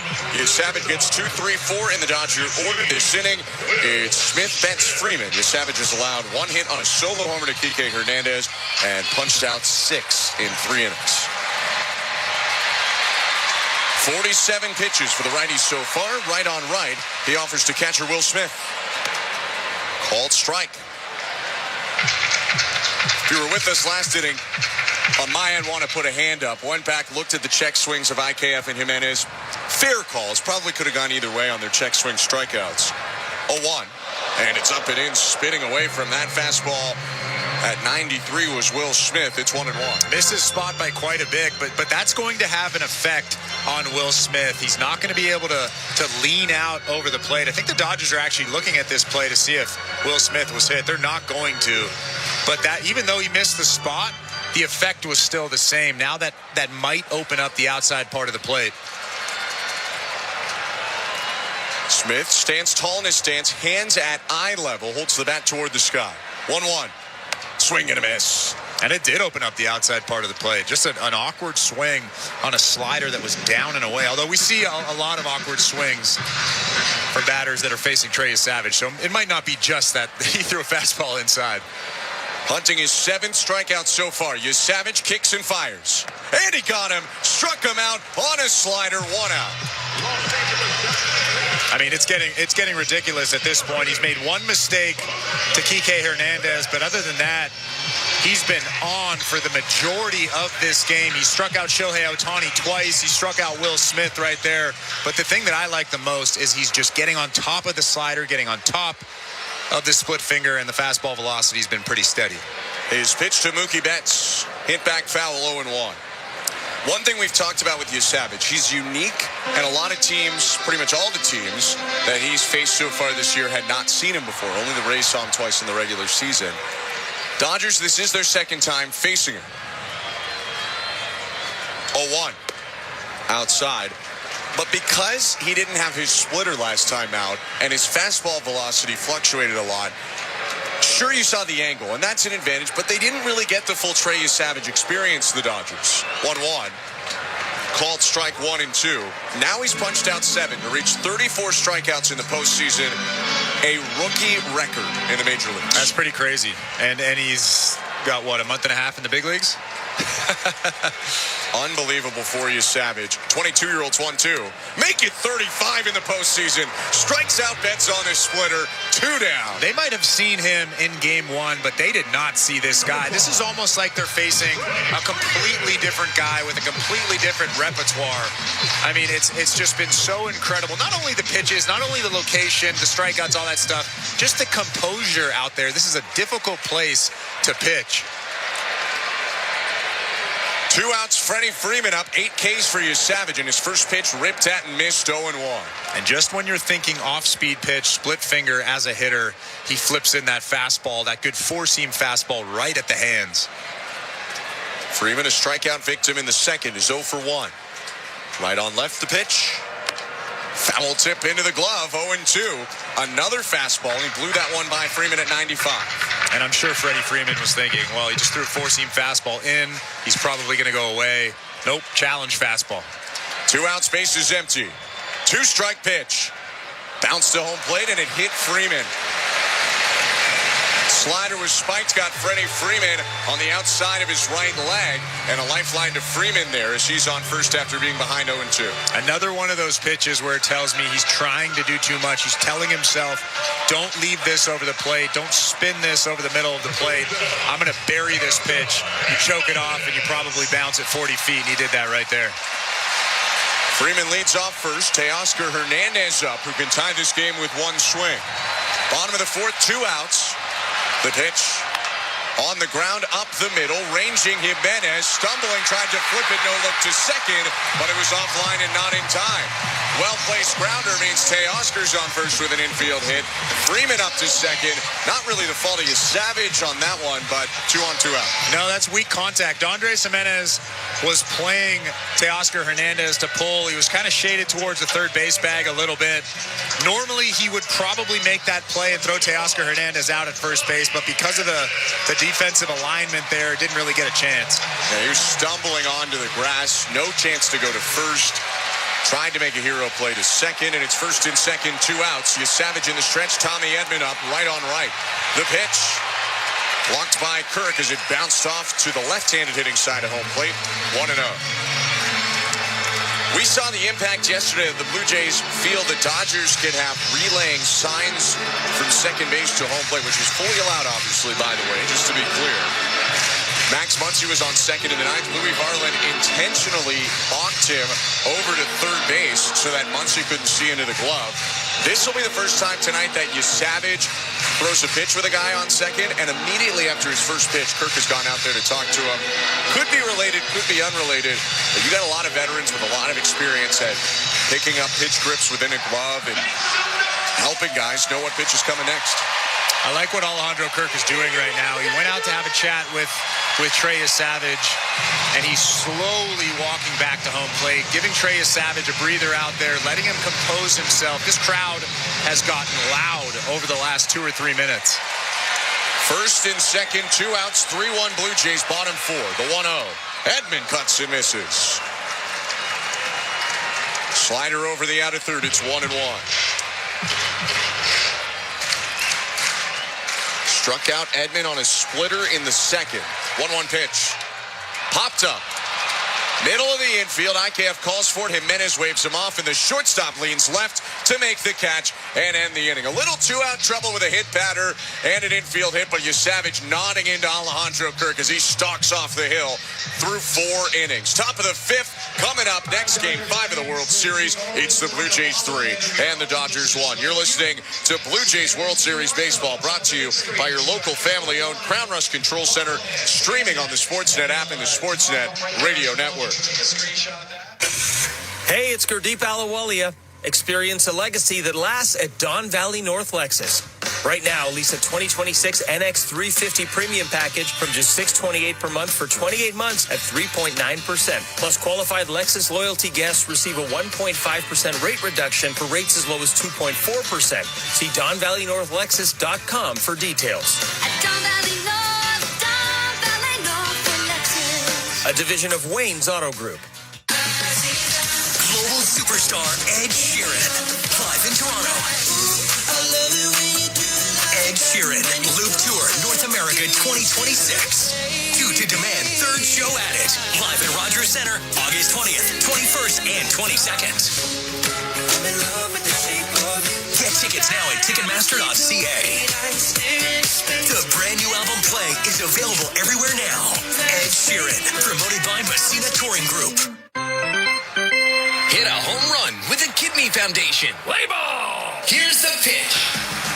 Join the thousands who've made Kidney Car one of the largest donation programs in Canada. Donate your unwanted vehicle. Your car will be towed for free within 48 hours. Do it before December 31st and receive a tax receipt for a minimum of $700. Knock it out of the park with Kidney Car. Donate, feel great. Visit kidneycar.ca. Canada is ready to party like it's 1993. That's right. The Blue Jays are back in the big one. Create space for your watch party with Access Storage, official storage provider of the Toronto Blue Jays. Try 4 weeks free at accessstorage.ca. Mazda of Toronto, Ontario's #1 volume Mazda dealer for over 12 straight years. The best brand, the #1 dealership. And when you drive to Mazda of Toronto, they make you #1. Your #1 volume Mazda dealership in Ontario. MazdaofToronto.com. This is Toronto Blue Jays postseason baseball. A go-ahead RBI double in the 6th. It's 5-4 Blue Jays. On Sportsnet 590 The Fan and the Sportsnet Radio Network. Welcome back to Dodger Stadium. Top of the 5th inning, Game 5. This 5th inning is brought to you by Capital One. More than 4 million Canadians have a credit card because Capital One said yes. Get yours at CapitalOne.ca/yes. Game 5 of the World Series, the Blue Jays lead it 3-1. Looking to add on more as they go 3rd time through their order against Blake Snell. Davis Schneider will lead it off. 1 for 2 with a homer and a strikeout. Snell winds in the pitch. Swinging a fly ball, right field line. On the run, Hernandez toward foul territory, and it's just over the sidewall into the seats. Teoscar gave it a good effort, couldn't get there in time, so it's 0-1 on a foul ball from Davis Schneider. That's a tough play down that right field line. There's a short wall in foul territory about waist high, and Teoscar Hernandez almost went all the way over trying to catch that baseball. Long walk back to home plate for Davis Schneider, so we can welcome you to the Don Valley North Lexus broadcast booth. I'm Ben Schulman alongside the Montreal native and Mississauga Rays major leaguer Chris LaRue. Base is empty, nobody out. Infield shift toward 3rd base against Schneider. Left on right pitch. Schneider bends the knee and takes outside. Smith hesitated to throw it back, but that pitch was nowhere close. 1-1. I appreciate you giving a shout out to Montreal. They rarely get love. At least in this booth. They deserve love all over at least, the world, at least in this booth. We got Expo stuff in the booth at home. 1-1 pitch. Swing and a miss. Schneider down to a knee. He was looking for home run number 2. You can't fully blame him. That slider was hung to the top of the zone, but it stayed up enough to get under or get over the bat of Schneider. It's 1-2. I mean, that swing tells me that Davis Schneider is trying to go deep again. A huge swing. Probably his last chance to hit in this game, whether Lucas or Straw or someone else comes in after. 1-2. In the dirt, 2 balls and 2 strikes. Because Snell's a lefty. If they go to a righty, Out of the pen, you might see Lucas or perhaps the Blue Jays, if they are fortunate enough to keep this lead a couple more innings, could go defensively to Straw. A lot of options. 2-2 to Schneider. Check swing pitch in the dirt, appeal to first, no swing. Full count. That curveball bounced in front of home. It was a quick check swing and back. See if we get a look at this side view. I tell you, the Dodger Stadium doesn't love it. Blake Snell is really upset out on that mound. We're getting a look right now. I mean, it's really close. Could have gone either way. I tend to say that he probably went there. Yeah, I kind of side that way too, but maybe like 55-45 he went. Payoff pitch, and Schneider will take a walk on a miss low. And that does not excite the local fans. Schneider down to first. Interesting, Snell went with the slider rather than a challenge fastball, because here's Vladimir Guerrero Jr. with a runner on first and no outs. Yeah, and like we talked about already in this ball game, if you get Davis Schneider out, you can pitch a little bit differently to Vladimir Guerrero Jr. You're not pitching around him, you're just careful with him. But now with nobody out and a runner on first, you have to pitch to him. 27 hits and 8 homers for Vlad in the playoffs. Step off, throw to first. A dive back in by Schneider. Rather than the lefty move, kicking the knee up and stepping toward first, Snell goes for the quicker, trickier step off and toss. Vladdy with more home runs than any Blue Jay in a postseason career, let alone a single postseason run. Snell to Guerrero, and he takes strike one. Changeup on the outside edge. Looked like he was taken all the way there. Sometimes that means that he's picked up the pitch and it's not the pitch he's looking for. Not always, but often that precedes some of his best at-bats when he takes all the way. Here's the 0-1. Fouled back. Got a good piece of that slider on the outer third, but Guerrero's in an 0-2 hole here. 1 for 1 in this game with a homer and a walk. He was certainly not taking all the way there. That was a huge swing from Vladimir Guerrero Jr. That slider spun up there. Landed about middle of the zone in terms of north to south. It was on the outer edge. Davis Schneider with a leadoff first. Snell staring at him. 2-strike pitch. Vladdy bounces it back to the mound. Snell turns, throws to second one. Edman to first to beat the sprinting Guerrero for a 1-6-3 double play. Blake Snell with great composure there. Fielded it and just kind of relaxed, turned around and tossed it to Edman, who turned that double play 2 down. He seemed really comfortable fielding that ground ball, turning around to second base, and throwing an absolute strike to Tommy Edman. A lot of pitchers feel uncomfortable throwing to second base. A lot of the times you'll see them spike it, throw that ball into center field, but Blake Snell threw it right to the chest of Tommy Edman. A perfectly executed double play. A nice pitch, too. 96 in on the hands to get Vladdy to bounce out. Pitch to Bichette. Down and away, ball 1 with 2 outs and the base is empty. 3-1 Blue Jays, top of the 5th. Snell was just shaking his head and saying something to home plate umpire Alan Porter, probably saying, "That's not a ball, that's not a ball." At least that's what it looked like. I think it might have been a ball. It was off the plate. Not by much. Wind in the 1-0. Called strike. Well, that's why you do it, because that's pretty much the same spot, and that time it goes for a strike, maybe a hair higher. It's 1-1. Yeah, you plant that seed of doubt into the umpire's head, and he's thinking, maybe that wasn't a strike, or maybe that wasn't a ball. 77 pitches for Snell, trying to finish off his 5th. 1-1. Bichette lofts the ball to left, moving back. Call now walking toward the foul line, makes the catch above his head to end the inning. It started fruitful with the leadoff walk, but a ground ball double play and fly out makes it a minimum inning. Blake Snell only faces 3 and does not allow a run in the top of the 5th. 3-1 Blue Jays, middle of the 5th. Here comes Trey Savage again. You're listening to Blue Jays World Series Baseball, brought to you by your local family-owned Crown Rust Control Center, streaming at sportsnet.ca and the Sportsnet Radio Network. Home runs happen down by the lake. And home runs happen at Ontario's #1 Mazda dealer for 12 years running. Mazda of Toronto. When you need a Mazda that goes the distance, they're your MVP. Ontario's #1 volume Mazda dealership. Mazda of Toronto. Move and be moved. We Will Rock You, the worldwide smash hit musical by Queen, returns to Toronto this holiday season in a brand new Canadian production, featuring 25 of Queen's greatest hits. We Will We'll Rock You is more than a title. It's a promise. We Will Rock You, November 28th through January 4th at the CAA Ed Mervish Theater. Get tickets at mervish.com. Win a $7 million grand prize with the Princess Margaret Home Lottery. Live mortgage-free in a stunning Georgian-style Oakville show home with $500,000 cash. Over 5,400 square feet of classical design and modern sophistication, complete with a pool and outdoor kitchen. Buy now and be in to win the incredible $3 million Early Bird Muskoka Lakefront Cottage.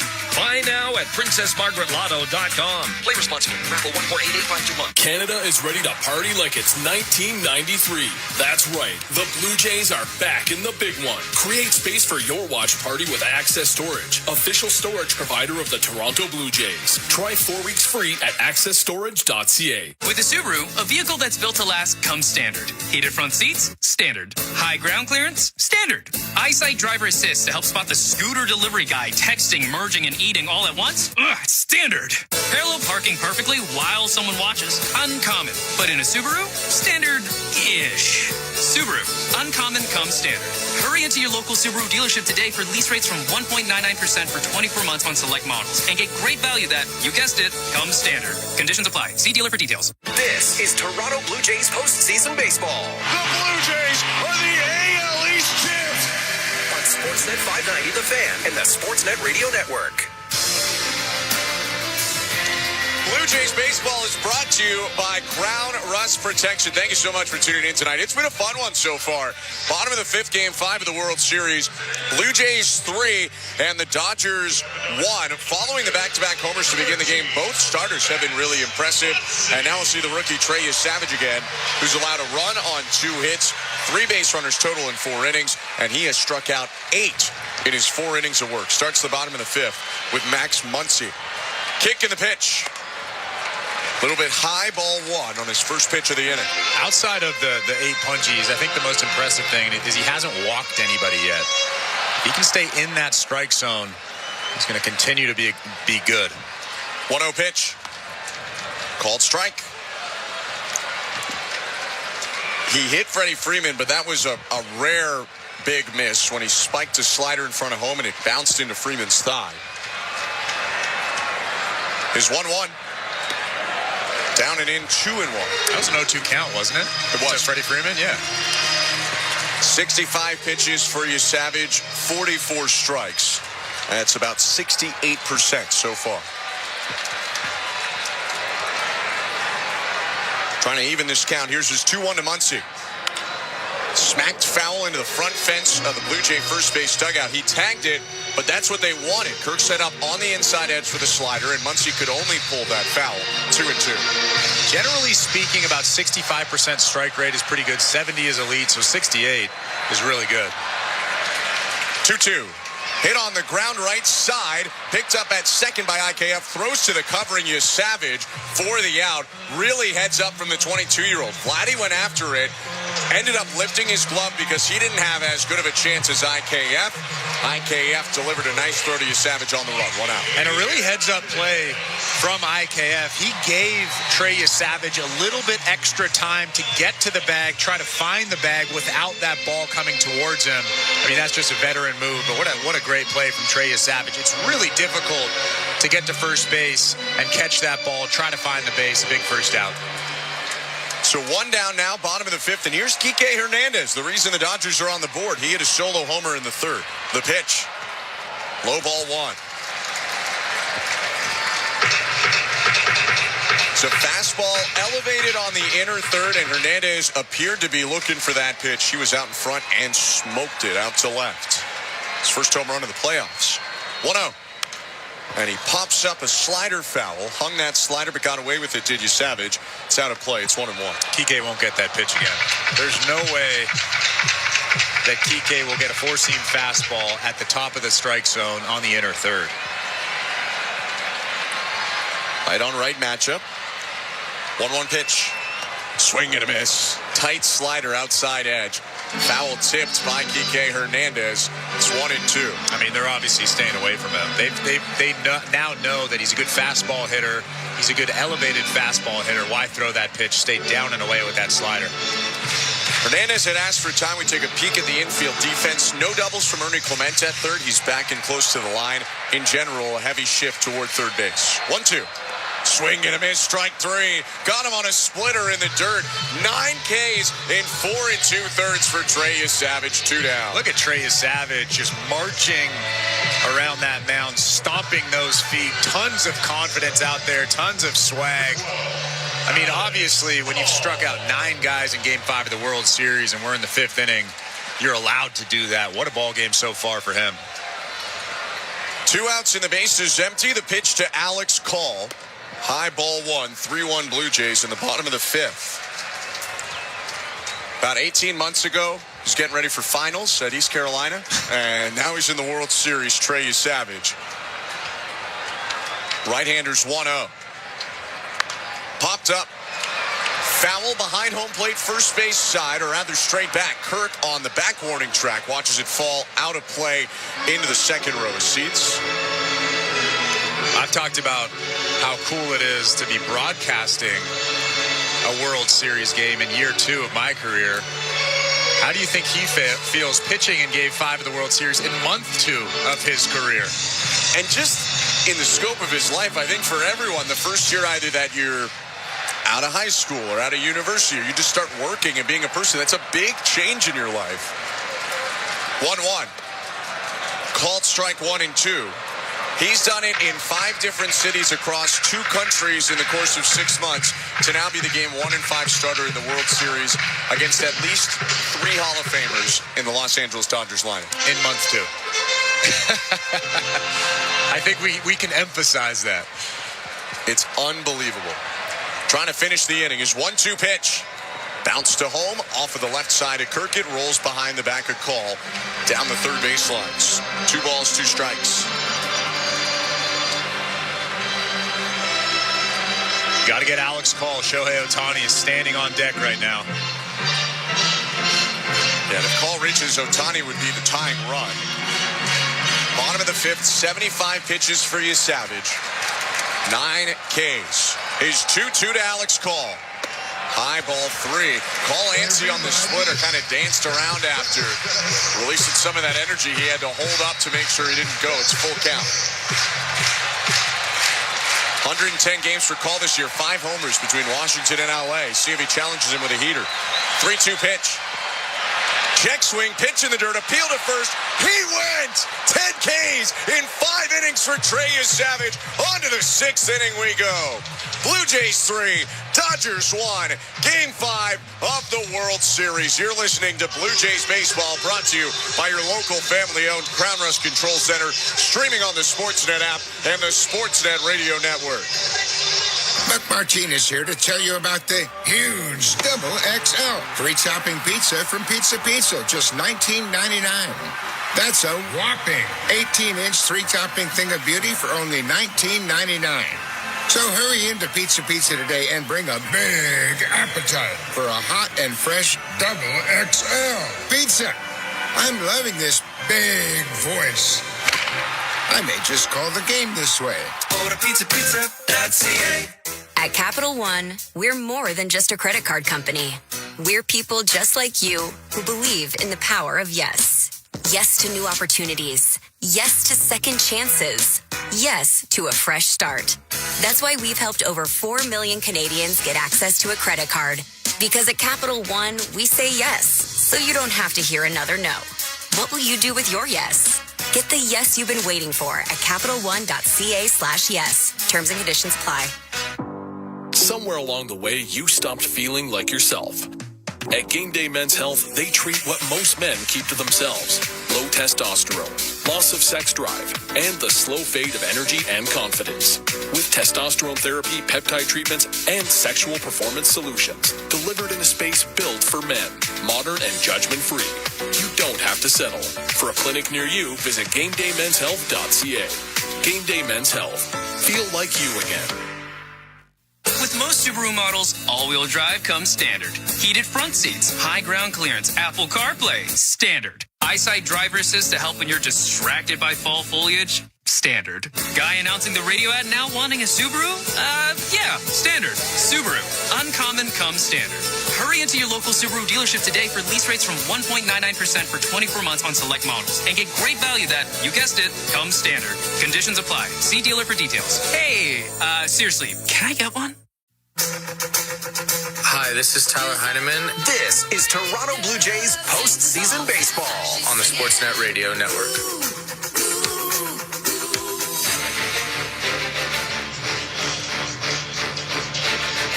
Welcome to the Don Valley North Lexus broadcast booth. I'm Ben Schulman alongside Chris LaRue, top of the 6th inning at Dodger Stadium. It's Game 5 of the World Series, and with Trey Savage pitching a gem, the Blue Jays look to add against Blake Snell. Middle of their order, 4, 5, 6, Kirk, Varsho, Clement coming up against Blake Snell, who has pitched well himself, but been charged with 3 runs over 5 innings. Yeah, if you look at the box score, you're probably thinking, oh, he's been okay, but I think he's been better than the box score.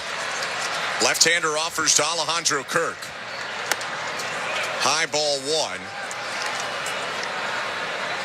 Probably could be 2-1 if not for that triple by Varsho when Teoscar Hernandez went sliding in the 4th inning, didn't come up with it, and it bounced behind it.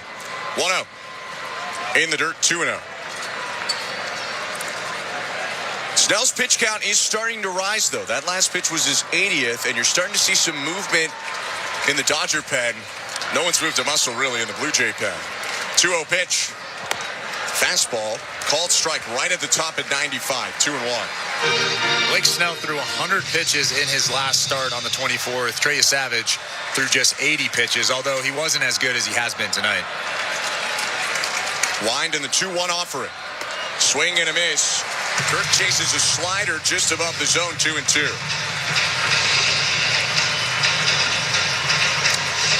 Quick peek at the St. Louis Bar and Grill out-of-town scoreboard as Kirk puts a hand up and asks for time. Columbus Blue Jackets now up 5-1 on the Toronto Maple Leafs.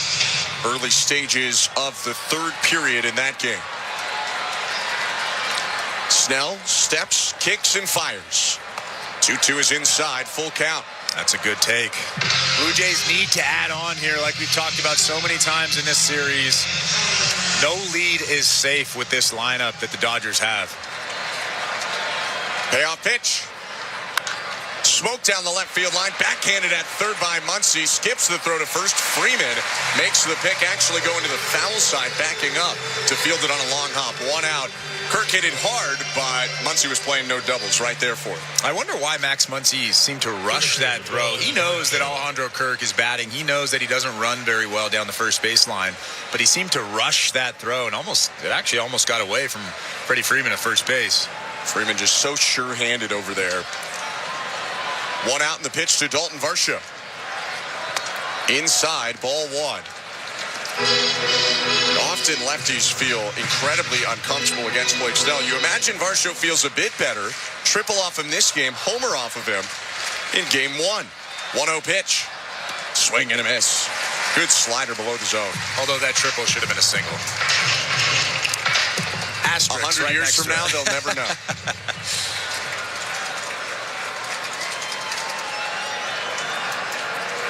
Wind in the 1-1. Inside again, 2-1. Ran the 4-seamer in toward the right knee of Varsho. I would imagine that he won't get a heater here. The way that Blake Snell's been throwing his off-speed pitches when he's behind in the count. 2-1 pitch. Down and in with a change, ball 3. He did go off speed and it did not pay off. After Dalton Varsho, there is the opportunity to get big if you want. 20 homers in 71 games this regular season. The 3-1 pitch. Called strike. Well-located slider on the outside edge. Not the type of pitch you want to go after in a 3-1 count. No, that's a good take. He's zoning up there. He's looking for something over the heart of the plate. He didn't get it. That's a great take. 3-2. Hit well out to right field, but hanging up for Teoscar Hernandez, who barely has to move to make a two-handed catch. And there are 2 outs in this top of the 6th. Still 3-1 Blue Jays with the bases empty. Dalton Varsho got a pitch over the middle of the plate. It was a curveball, a slower curveball from Blake Snell. He was ready for it, actually, but he was just a hair out in front, hit that thing off the end of the bat. Teoscar Hernandez makes the play out in right field. Ernie Clement up in the pitch. Swing and a miss. Pulled the string with an 84-mile-an-hour change. 0-1. Clemente for 1, does have an RBI, a ground out to short, and a fielder's choice for him. 0-1 pitch. Bounce right side. Freeman in a slide to trap it, and he'll get up and go to first. Nice play by Freddie Freeman, flashing the leather to make it a 1-2-3. Top of the 6th for Blake Snell. Still 3-1 Blue Jays. More Trey Savage coming up. You're listening to Blue Jays World Series Baseball, brought to you by your local family-owned Crown Rust Control Center, streaming at sportsnet.ca and the Sportsnet Radio Network. 439 Pizza Nova. 439 Pizza Nova. Ciao, I'm Dominic Vimucci, inviting you to watch the game with us, the official pizza of the Toronto Blue Jays. Order any one of our pizzas and add on chicken pellini, wings, or wedges to make your game day complete. Step up to the plate and taste the difference. 439 Pizza Nova. 439 Pizza Nova. We Will Rock You, the worldwide smash hit musical by Queen, returns to Toronto this holiday season in a brand new Canadian production, featuring 25 of Queen's greatest hits. We Will Rock You is more than a title. It's a promise. We Will Rock You, November 28th through January 4th at the CAA at Mervish Theater. Get tickets at mervish.com. Win a $7 million grand prize with the Princess Margaret Home Lottery.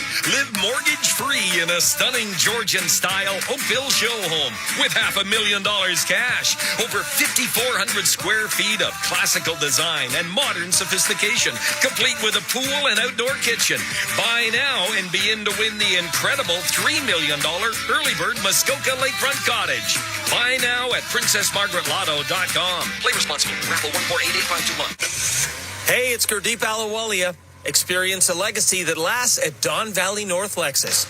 Right now, lease a 2026 NX 350 premium package from just $628 per month for 28 months at 3.9%. Plus, qualified Lexus loyalty guests receive a 1.5% rate reduction for rates as low as 2.4%. See DonValleyNorthLexus.com for details. At Don Valley North for Lexus. A division of Wayne's Auto Group. This is Toronto Blue Jays postseason baseball. The Blue Jays win the pennant. They're going to the World Series. Sportsnet 590 The Fan and the Sportsnet Radio Network. Back in LA, Game 5 of the World Series, bottom of the 6th coming up, and Trey Savage flirting with history again. He has 10 Ks in 5 innings, has allowed 1 run to help the Blue Jays to a 3-1 lead, and he is just the second pitcher in World Series history with 10-plus strikeouts in his first 5 innings. The other one, I believe, is in the building tonight, Sandy Koufax, who did it in Game 1 of the 63 World Series as the Dodgers swept the Yankees in 63. Savage home to Shohei Ohtani in the first pitch in the dirt, ball 1. It's third time through the order now for Trey Savage, and there is not a ton, but just a little bit of stirring right now in the bullpen, and right, they all started moving around at the inning break. No one throwing, though, as Savage unleashes a 1-0 to Ohtani. Called strike, froze him there with off speed. Splitter at 82. It's 1-1. He's really confident with that split finger. He's about to face the gauntlet here. Shohei Ohtani, Will Smith, Freddie Freeman. Sorry, Mookie Betts. Swing and a miss, 1-2. Ohtani Smith bets this inning. Ohtani asks for time. He's 0 for 2 in this game. Comebacker to the mound and a strikeout swinging. Savage went to the splitter to get him in the third, and Ohtani actually lost his helmet on the swing. 1-2 pitch. And it's ripped on a line to right. Charging Barger. Dives! Did he get it? He did! Addison Barger! Racing to right center to rob a hit from Ohtani. Ohtani hit it a mere 117 miles an hour, and Barger had the wherewithal to make the play. 1 out. Shohei Ohtani was all over that slider from Trey Savage. He smoked that thing, hit it right on the screws, but what a play out there from Addison Barger. Sometimes you got to be lucky to be good as well. Savage gets help from his defense, and now with 1 out, the pitch to Will Smith is called a strike, 0-1. I guess he's helped them out enough, punching out 10. So they might have owed him one there, and they return the favor. Smith is 0 for 2 in this game. Fly out and strike out swinging. 0-1. Swing and a miss. Went for it all on that splitter. Landed on the bottom inside corner. 0-2. Catcher Will Smith will ask for time. Kicks the barrel of his bat with his right foot and steps back into the back chalk. Feet pretty close together in his straight-up stance. 0-2. Swing and a miss, strike 3. 11 Ks for Trey Savage. 2 down in the bottom of the 6th. He's shredding right now in Game 5. Well, he's shredding, and he is stomping around that mound out there. Another good slider that looks like a fastball. Will Smith, who's a very, very talented hitter. Just a frustrating look on his face as he walks back to that dugout. Kind of dumbfounded, actually. 2 outs in the pitch to Betts. Bounce back foul. Fielded in the on-deck circle by Freddie Freeman, 0-1. So 11 Ks for you, Savage. 10 of them are swinging. He got Muncy looking on a slider in the 3rd. He has 22 swings and misses so far in this game. 0-1. Called strike, 0-2.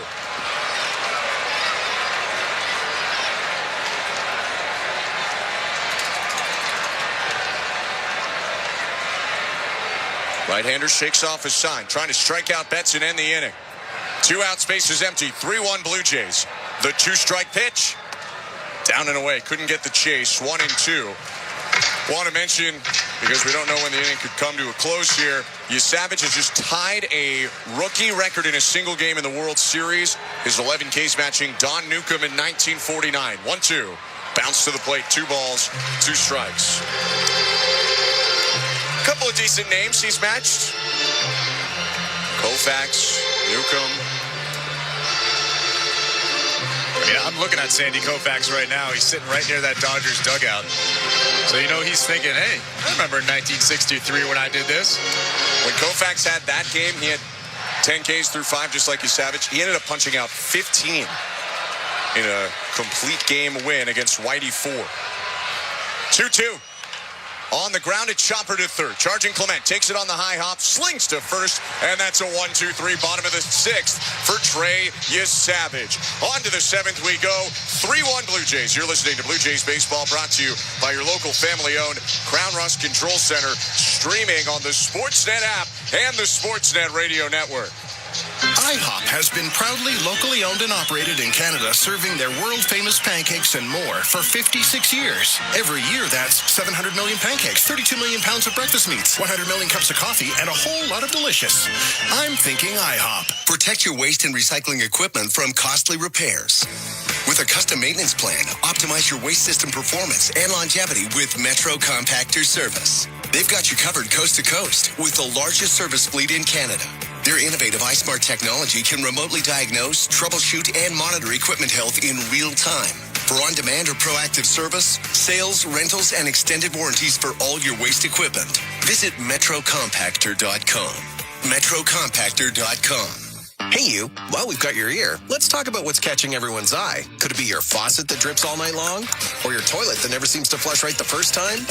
Don't worry, help is always within reach at Home Hardware. Get everything you need and turn those side eyes into second looks at the Bring Beauty Tone Home Reno sale. Save 20% on select Moen faucets and save 10% on American Standard toilets. Earn and redeem Scene Plus points at the Bring Beauty Tone Home Reno sale on now until October 22nd. Only at Home Hardware and Building Centers. Locally owned, genuinely Canadian. Your business runs 24/7. But what happens when your loading dock grinds to a halt?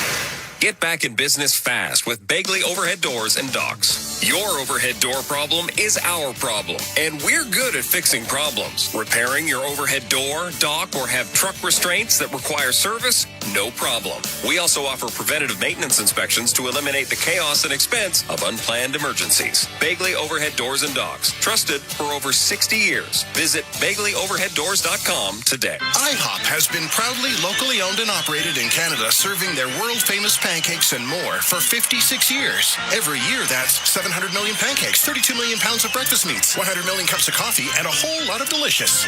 I'm thinking IHOP. This is Toronto Blue Jays postseason baseball. How do you like that? A 3-run blast! On Sportsnet 590 The Fan and the Sportsnet Radio Network. Welcome back to the Don Valley North Lexus broadcast booth. I'm Ben Schulman. To my left is former Major League pitcher Chris LaRue. Tom Young, Michael Noto are our technical directors. Show Ali is our host and producer. We have been treated to a pitcher's duel in this game. Blake Snell and Trey Savage have both been very good, but the Blue Jays have the slight edge, leading 3-1 as we go to the top of the 7th. And Snell on 92 pitches will remain in this game. There is a right-hander up in the pen, but probably part of the reasoning. Bottom third of the Blue Jay order, 2 left-handed hitters, 2 up for the Blue Jays, starting with Addison Barger in this top of the 7th. Snell kicks and fires. First pitch down and in, ball 1. Despite the platoon advantage, Snell has not retired Barger yet. A hit and a walk for Addison Barger. Just made a diving catch as well. 1-0. Called strike.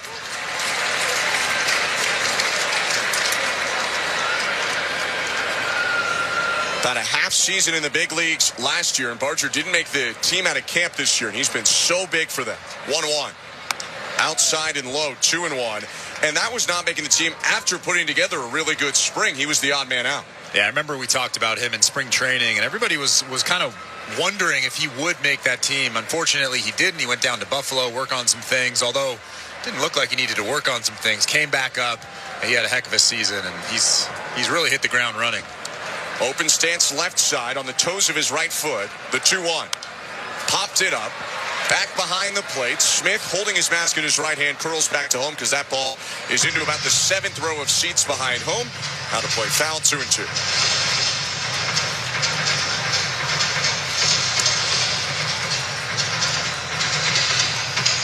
John Schneider told me today they feel like he's made good adjustments against lefties. He struggled a lot more against lefties first half of the year. 2-2. Bounce left side, and it sneaks through down the left field line. Barger tearing around first. Big turn. He'll go back to the bag. They were shifting him away from third, so he had a big gap in between Muncy and the bag, and he shot it. Call with a good play and left to get it back in. Leadoff single. Yeah, Alex Call got to that ball really quickly. I thought that was a no-doubter, a no-doubt double off the bat, but Alex Call kind of came out of nowhere, quickly cut that ball off and got it back into second base. That's actually a really important play. There is nobody out in this inning, and you keep that guy standing at first base. IKF up to the plate now, 0 for 2. Barger leading off first with no outs and a 3-1 Blue Jay lead, top of 7. Snell kicks and fires. IKF squares, pulls it back. The pitch was way high. Ball 1. So it looks like they're going to try and move Barger into scoring position here. Try and play a little small ball, although IKF looking down for new signs from Carlos Fabulous. Max Muncy plays in, even with the bag at third. Freeman even with the bag because he's holding on Barger at first. It's early square on the 1-0, and it's bunted foul to the right. Change up, and IKF turned his body, ended up turning a little too much as he bunted it first base side foul, 1-1. That's the pitch you want, a change up that's kind of moving away from you so you can follow it in and bunt that ball to the first base side of the infield. IKF unfortunately just hit that ball a little bit foul. Snell will fall off to the third base side if you're looking to place it well. Left-hander's 1-1 pitch. IKF squares, pulls it back, takes a called strike at 97. Over the outside third, it's 1-2, and now decision time for John Schneider and Carlos Fabulous. I say swing away. We've seen in this series that John Schneider will bunt with 2 strikes. I say swing away. I have no idea what he's going to do here. Muncy still wary of the bunt playing in. Step and throw over to first, and Barger back in there. They made that move to see what IKF would do, and he did slide his hand up the bat. So it looks like they'll try to get it down with 2 strikes. You got to get it into fair territory. Meanwhile, out on the mound, next pitch will be the 101st for Snell. Here it is. IKF takes in the dirt, and Barger off on the dirt ball. Smith can't find it. It's right in front of home. Barger into second on a wild pitch. He took off early, reading that the curveball was going to be spiked, and Smith was spinning around as the ball was right in front of him. How big was that dirt ball read? That might be the biggest dirt ball read I've seen this season. He followed the path of that baseball, saw that it was going to be spiked in front of home plate. As soon as he saw that, he took off even before that ball hit Will Smith. So you, in effect, get the bunt anyway without giving up an out. Barger on second, 2-2 count. IKF looking to go to the right side here. The pitch bounced off the left hip of Smith, but it rolls toward third. So Barger can't go second to third on that one. It's a full count.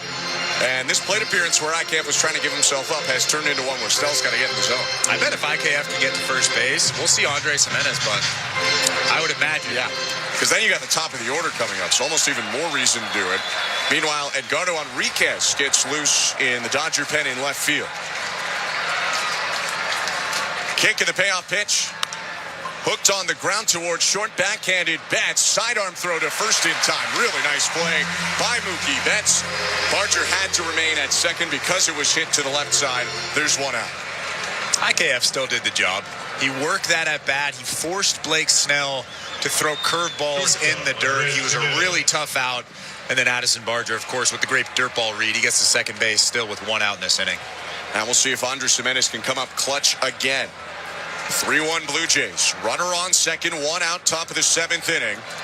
Left on left battle here. Snell looks to second, kicks and deals. Swing and a miss on the first pitch, 0-1.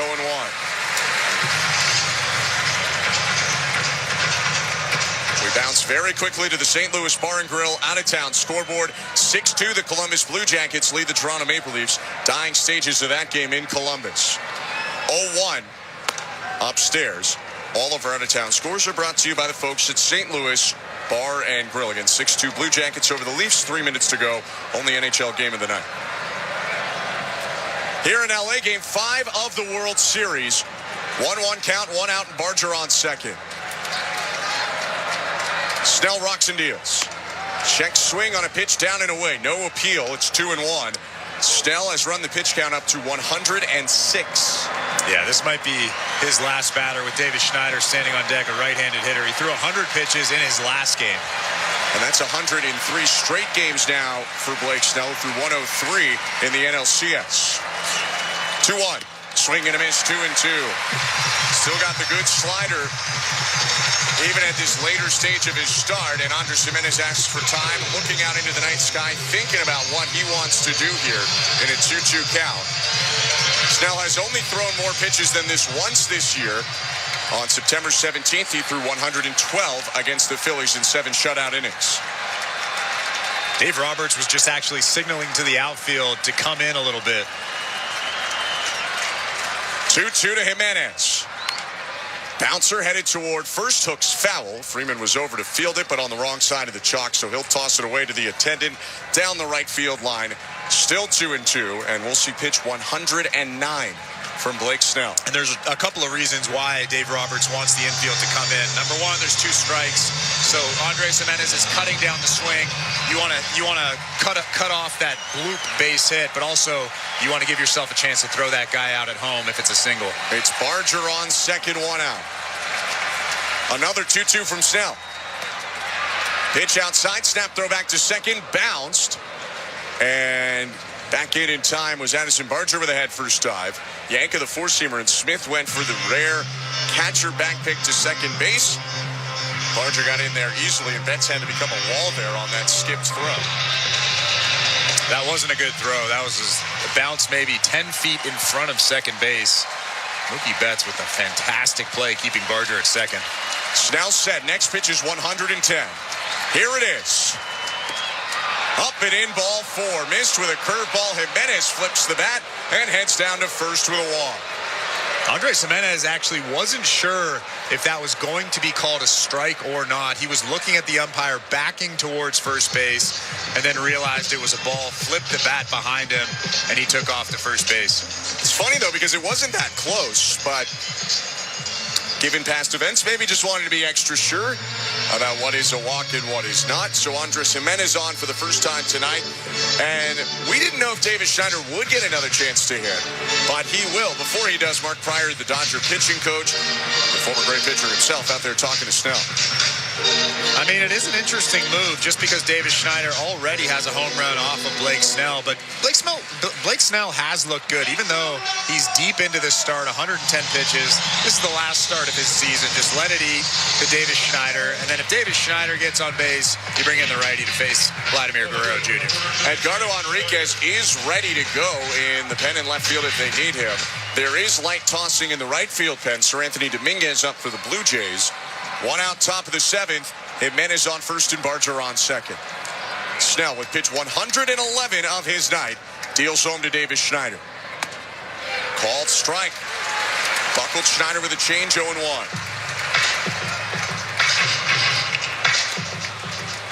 Mustache-wearing left fielder not only has that home run, but he's been on twice. He walked in the fifth. He also struck out in the third. 0-1. Top of the zone strike. Another changeup. And again, Schneider buckled, and he had a bit of a frustrated look over to the side. You would assume at himself, not the call, clearly in the zone. That was a floating change over the middle. It's 0-2.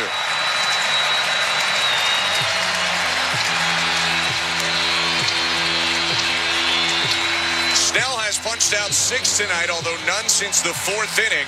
We're in the 7th of Game 5 of the World Series. The Blue Jays lead 3-1 with 2 on and 1 out. 0-2 pitch. Down and in, ball one. Barely missed with that slider.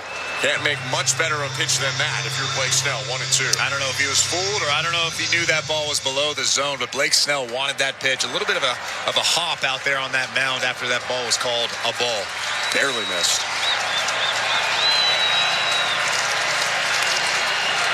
The 1-2. Did it hit him? No, it just bounced off Smith and rolled away, and Barger with another great dirt ball read takes off for third. Make it a second wild pitch in the inning. Addison Barger has found his way from first to third on 2 spiked curveballs by Blake Snell. Jimenez did remain at first. I mean, this kid just does it all. Everything. He is showing off everything in this ball game. A diving catch, a couple of dirt ball reads, and now that very, very important 4th run of the ball game is standing at third base. Now a fly ball could score a run. First and third, 1 out. 2-2 to Schneider. And it's in the dirt, blocked by Smith. Took it off the left leg. It'll be a full count. In some ways, you might feel a little comfortable if you're Davis Schneider because Vladdy's on deck and a walk would load the bases. Not that Snell for sure gives in, but you probably want to give Davis Schneider a strike here.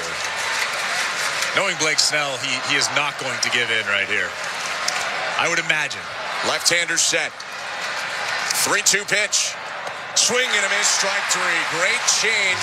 Bottom of the zone. Strikes out Schneider, 2 down. And that is going to be Blake Snell's evening.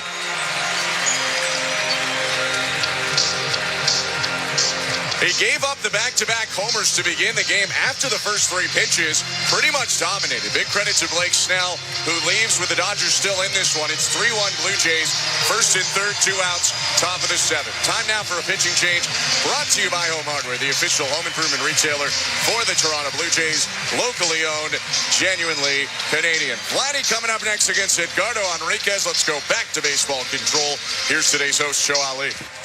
Thanks, Ben. Let's check in on the St. Louis Bar and Grill out-of-town scoreboard. Of course, the World Series has captured the attention of the baseball world, rightly so, but we did have some news from outside of Toronto and L.A. Minnesota hiring a new manager. Derek Shelton will be the new manager of the Twins. Of course, Shelton had been manager of the Pirates from November 2019 through 38 games of this past season, so a 746-game span as the manager at PNC Park prior to this new gig. Shelton will actually be returning to Minnesota. He had served as the bench coach there in 2018 and 2019. With Shelton being hired by the Twins, 4 managerial openings remain in San Diego, Atlanta, Colorado, and Washington, while on the other hand, Baltimore, San Fran, the LA Angels, and Texas have all hired new managers as well.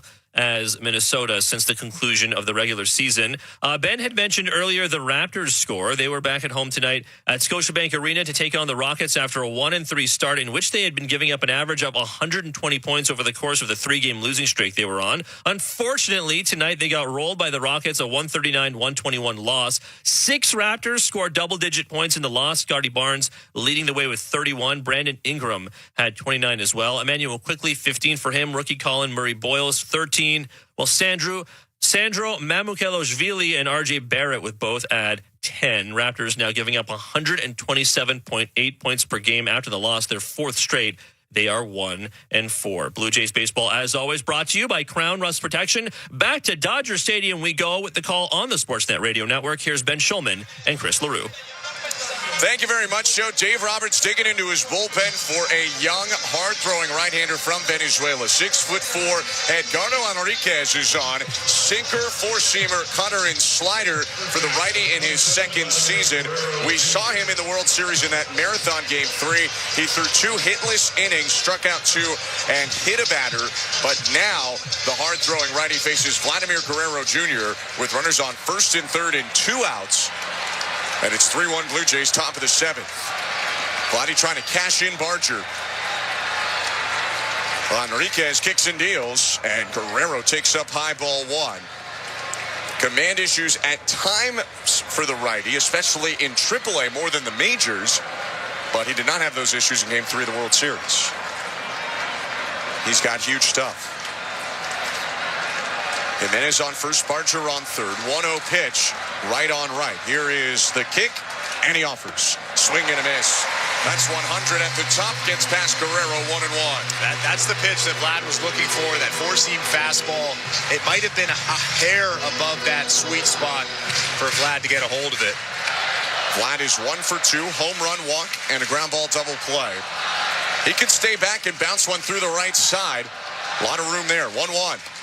Upstairs, 2-1, a miss at 100.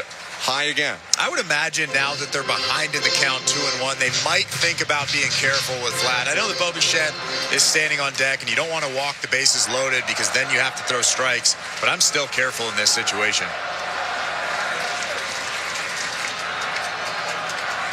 2-1.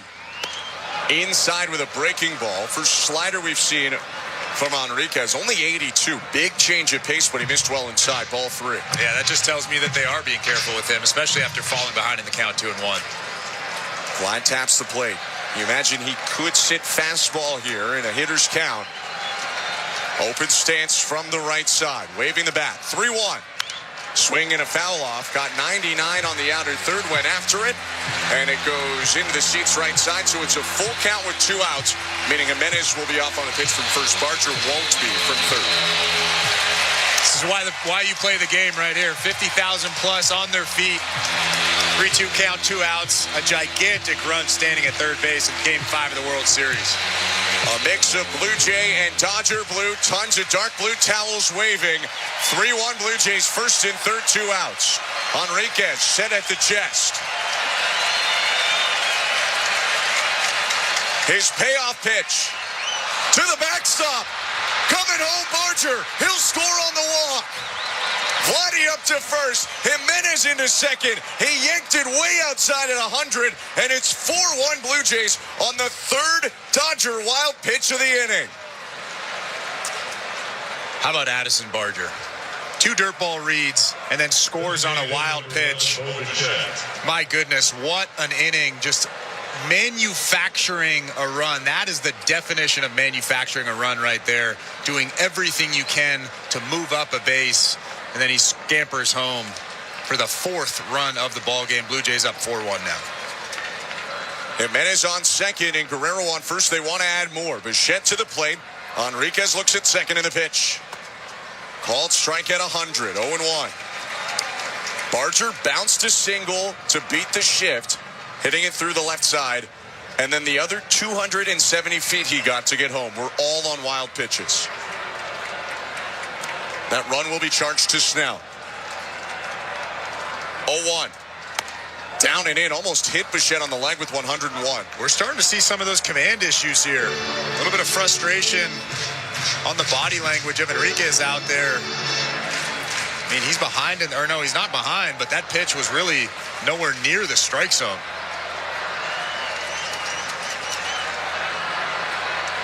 One-one. Outside 2-1. And you cannot take away credit from those pitchers who pitched in Game 3 for the Dodgers. Pretty much all the pitchers in that game. They were great. Much different Blue Jay lineup in that game, though. Bichette was not in it. Kirk was not in it at that point. Barger was not in it. Springer wasn't in it, but he's not in there tonight, so that's somewhat of a moot point. Right-handers 2-1. High, ball 3. Might have been a strike. Was a strike, if we're going to be honest here. But he has been spraying, and that is sometimes when you set yourself up to have missed calls. Here's a break for Bichette, though. A 3-1 count. Enriquez trying to avoid walking the bases loaded. He kicks and deals. And the pitch is lined. Slicing down and right. Base hit. Coming around third. Jimenez. Vladdy going first to third. Jimenez in to score. Vladdy slides into third.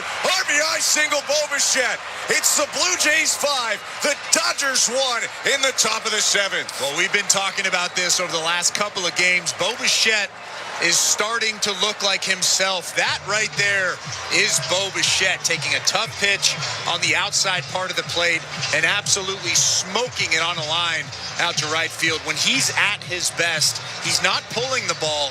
He's going the other way with authority. What a base hit right there. Bichette continues to come up big despite not being at full health. And maybe even more importantly, did not see real live pitching for over a month. Sure, he saw Blue Jays reserve guys, but not in a game situation. And that's the second game in a row he's driven in a huge run. It's 5-1 Blue Jays. Mark Pryor was just out to talk to his pitcher, Edgardo Enriquez, who resets now with runners on first and third again in 2 outs. Same situation that he came into. How important has Bo Bichette been over the last couple of games now that George Springer is not in this lineup? It's almost like he has needed to come through for this team. And he has. 5-1 Blue Jays. 2 outs, first and third. Enriquez to Alejandro Kirk. Breaking ball. Oh, that's a strike again, but it's called a ball 1-0. It was consistent with the last call, but a bit of a tough break for the right-hander.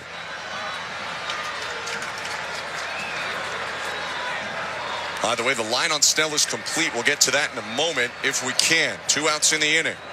And a 1-0 to Kirk. In the dirt, blocked by Smith. Better than his line by a mile, frankly. Blake Snell ends with 6 2/3, 6 hits, 5 earned runs, 4 walks, and 7 Ks. They've scored 10 earned runs on Snell in 2 starts against him in the World Series. Remarkable against the 2-time Cy Young Award winner. 2-0 to Kirk. Outside ball 3, and there's more action in the Dodger pen. I mean, this is probably getting close to Enriquez's day being done. Looks like Anthony Bonda down there in that bullpen. I'm assuming that he's going to be in this ball game if he has to face Dalton Varsho. Varsho is on deck, a left-handed hitter. 3-0 to Kirk. High and outside, ball 4. Alejandro Kirk takes a 4-pitch walk, and the bases are loaded as the Boo Birds come out at Dodger Stadium. The Blue Jays have 3 straight 2-out base runners, and for the second time this inning, Dave Roberts makes a pitching change. It's brought to you by Home Hardware, the official home improvement retailer for the Toronto Blue Jays. Locally owned, genuinely Canadian. 5-1 Blue Jays. Bases loaded, 2 outs in the top of the 7th. Varsho hits against Bonda when we come back. Let's go over to baseball control with today's host, Joe Ali. Thanks, Ben. Let's continue checking on that St. Louis Bar and Grill out-of-town scoreboard. Again, in the NBA for the Raptors, they are 1-4 following a 139-121 loss to the Houston Rockets. Raptors now giving up almost 128 points per game. Their 4th straight loss tonight. In the NHL, only 1 game on and just wrapped up. One of importance to most here in the GTA. The Leafs took on the Jackets in Columbus tonight. The 2 teams entered play with similar records. Leafs 5-4-1, Jackets 5-4-0. With all eyes on the World Series at Dodger Stadium, the Leafs probably picking a good night to get smoked. They lose 6-3.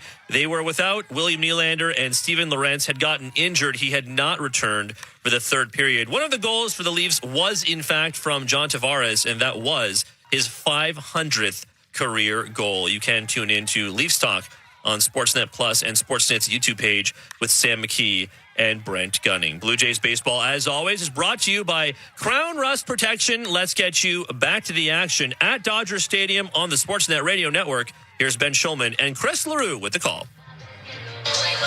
Thank you very much. So the Blue Jays will go up against Anthony Banda again, a former Blue Jay, in what has been another productive seventh inning for Toronto. They have 2 runs in the inning, only 2 hits. Wild pitching from the Dodgers has helped them extend their lead. This is an inning with 3 walks and 3 wild pitches. 2 outs, bases loaded. Banda comes in to try and calm it down and finish off the top of the 7th in a lefty-lefty matchup with Dalton Varsho. Yeah, and another big at-bat, another big left-on-left at-bat for Dalton Varsho. I mean, it's 5-1. Yes, it's a little bit more comfortable now, but no lead is safe. I mean, all of these runs standing on base right now are very, very important, and Dalton Varsho knows that. He's going to put together a solid at-bat against a very tough left-handed pitcher. For Banda, it will be a 3rd day in a row that he pitches. He's pitched in every game of the series, except, of course, Game 2, when Yoshinobu Yamamoto went the full 9.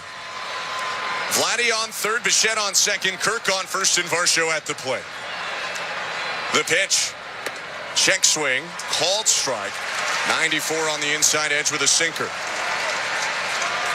Ton of sliders from Banda. Throws that about half the time, then sinker, 4-seamer, pretty much the other half, very occasional changeup. 0-1.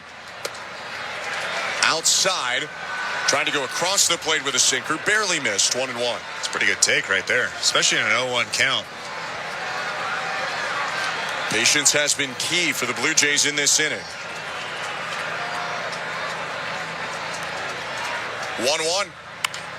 On the ground is second, ranging to his right. Edman picks it up, underhand flips to second, and that'll do it for the inning. 2 runs on 2 hits for the Blue Jays. They leave the bases loaded, but extend their lead to 5-1 in Game 5 of the World Series as we reach this 7th inning stretch. You're listening to Blue Jays World Series Baseball, brought to you by your local family-owned Crown Rust Control Center, streaming at sportsnet.ca in the Sportsnet Radio Network.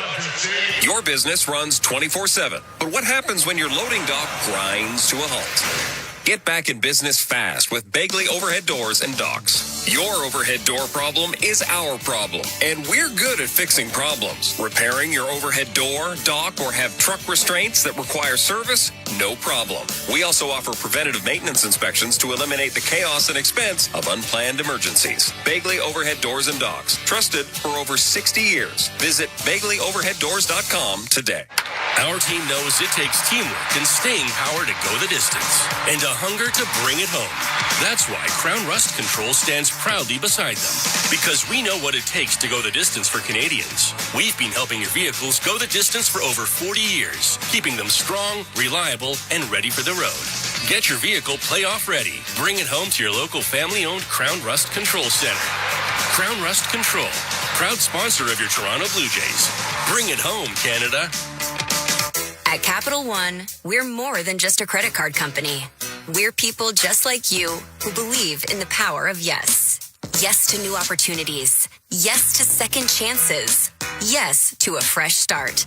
That's why we've helped over 4 million Canadians get access to a credit card. Because at Capital One, we say yes, so you don't have to hear another no. What will you do with your yes? Get the yes you've been waiting for at CapitalOne.ca/yes. Terms and conditions apply. With a Subaru, a vehicle that's built to last comes standard. Heated front seats? Standard. High ground clearance? Standard. Eyesight driver assist to help spot the scooter delivery guy texting, merging, and eating all at once? Standard. Parallel parking perfectly while someone watches? Uncommon. But in a Subaru? Standard-ish. Subaru. Uncommon comes standard. Hurry into your local Subaru dealership today for lease rates from 1.99% for 24 months on select models and get great value that, you guessed it, comes standard. Conditions apply. See dealer for details. This is Toronto Blue Jays postseason baseball. Marlins payoff pitch. Swing and a miss, strike 3. On Sportsnet 590, The Fan, and the Sportsnet Radio Network. This copyrighted broadcast is presented by authority of Rogers Blue Jays Baseball Partnership and may not be reproduced or retransmitted in any form. And the accounts and descriptions of this game may not be disseminated without the express written consent of Rogers Blue Jays Baseball Partnership or the Sportsnet Radio Network. Bottom of the seventh is where we are right now in Game 5 of the World Series. We welcome you back to Dodger Stadium. I'm Ben Schulman alongside Chris LaRue. Trey Savage back out for his seventh inning. His pitch to Freddie Freeman. Top of the zone strike with a four-seamer at 92, 0-1. That's the 90th pitch for Savage. Fluharty is up, and Dominguez is already hot in case they need him. 0-1. Hit back foul, 0-2. And at the same time, Savage has not allowed a base runner since the fourth. That was an infield hit. Only hit to the outfield he's allowed all game was the Kike homer in the third. He's 0-2. Upstairs. We've seen a dip a little bit in that fastball velocity, 92, 93 so far in this inning, 94, 95 earlier on in the ballgame. So you have to wonder if there's a little bit of fatigue. 1-2 pitch. Swing and a miss, strike three. A dozen Ks for Savage. One out in the bottom of the seventh. I mean, it just keeps getting better and better. Just so much movement on that split finger. It looked like a fastball right down the middle and then missed the barrel. Alejandro Kirk holding on to that baseball. I think it was a foul tip, but what a performance so far from Trey Savage. Pitch to Teoscar Hernandez is high and outside, ball one, with one out and the bases empty. Per the great Sarah Langs, Trey Savage is the first rookie in postseason history with multiple 10 strikeout games. He's got 12 today and the 1-0. Called strike. And Chris, it's implied that you're going to face good offenses in the playoffs. Obviously, it's the playoffs. But it's not like he drew a middle-of-the-pack team for those 10 strikeout games. Here's his 1-1, and it's hit foul to the right out of play 1 and 2. He had 11 strikeouts against baseball's highest scoring offense, the New York Yankees this year. He has 12 against baseball's second highest scoring offense, the Los Angeles Dodgers, in their yard. 1-2 to Hernandez. Bounced toward third, swinging bunt. Charging Clement, bare hands, he's got no play. Savage waved his hand at it in disgust as Hernandez hits his way on with his second infield hit of the game. I don't know how he got the bat on that pitch. It was way outside. Credit to Teoscar, who is 2 for 3 without putting a ball in the outfield yet. And that's why those 2 runs in the top of the seventh inning are so important for the Blue Jays. That changes the way Trey Savage is going to attack Tommy Edman and potentially Max Muncy behind him. He knows that these guys aren't the tying run, so you want to throw strikes, you want to pound that strike zone. First pitch to Edman is in the strike zone right at the top of the slider, 0-1.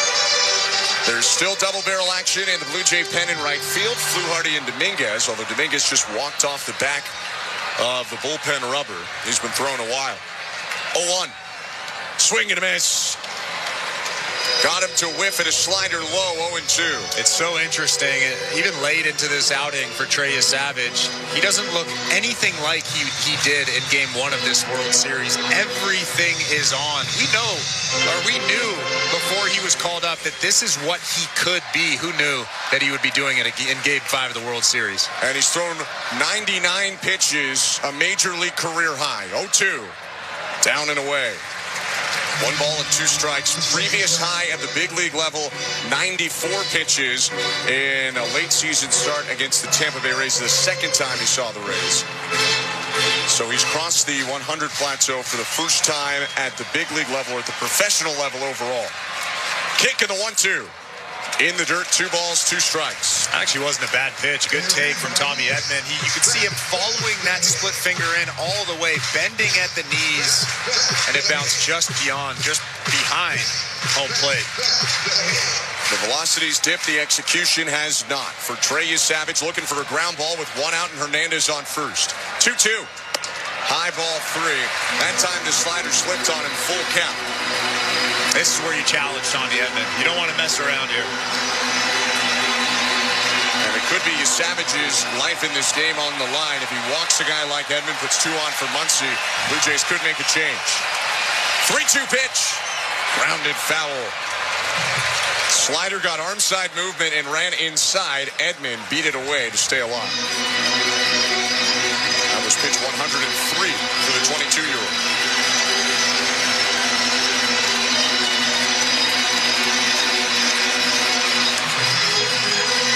Blue Jays 5, Dodgers 1.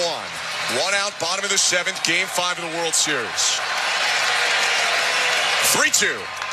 On the ground to third. Clement grabs it. Throw to second one. IKF to first. Double play! 5-4-3. Savage through 7. And it's 5-1 Blue Jays in Game 5 of the World Series. You're listening to Blue Jays World Series Baseball, brought to you by your local family-owned Crown Rust Control Center, streaming on the Sportsnet app and the Sportsnet Radio Network. Canada is ready to party like it's 1993. That's right. The Blue Jays are back in the big one. Create space for your watch party with Access Storage, official storage provider of the Toronto Blue Jays. Try 4 weeks free at accessstorage.ca. Mazda of Toronto, Ontario's #1 volume Mazda dealer for over 12 straight years. The best brand, the #1 dealership. And when you drive to Mazda of Toronto, they make you #1. Your #1 volume Mazda dealership in Ontario. MazdaofToronto.com. Hit a home run with the Kidney Foundation. Play ball! Here's the pitch. Join the thousands who've made Kidney Car one of the largest donation programs in Canada. Donate your unwanted vehicle. Your car will be towed for free within 48 hours. Do it before December 31st and receive a tax receipt for a minimum of $700. Knock it out of the park with Kidney Car. Donate, feel great. Save! Visit kidneycar.ca. 439 Pizza Nova. 439 Pizza Nova. Ciao, I'm Dominic Vimucci, inviting you to watch the game with us, the official pizza of the Toronto Blue Jays. Order any one of our pizzas and add on chicken pellini, wings, or wedges to make your game day complete. Step up to the plate and taste the difference. 439 Pizza Nova. 439 Pizza Nova. We Will Rock You, the worldwide smash hit musical by Queen, returns to Toronto this holiday season in a brand new Canadian production, featuring 25 of Queen's greatest hits. We Will Rock You is more than a title. It's a promise. We Will Rock You, November 28th through January 4th at the CAA Ed Mervish Theater. Get tickets at mervish.com. Hey, this is Isaiah Kiner-Falefa. This is Toronto Blue Jays postseason baseball on the Sportsnet Radio Network.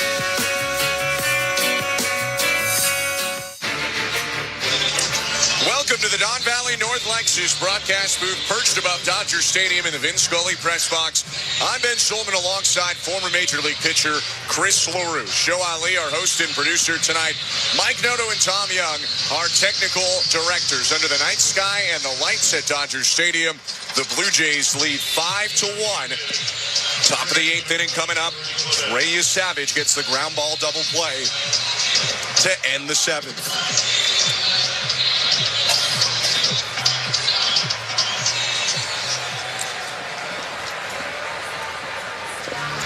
Anthony Bonda, the pitcher for the Dodgers. His first pitch to Ernie Clement popped up. Foul out of play, 0-1.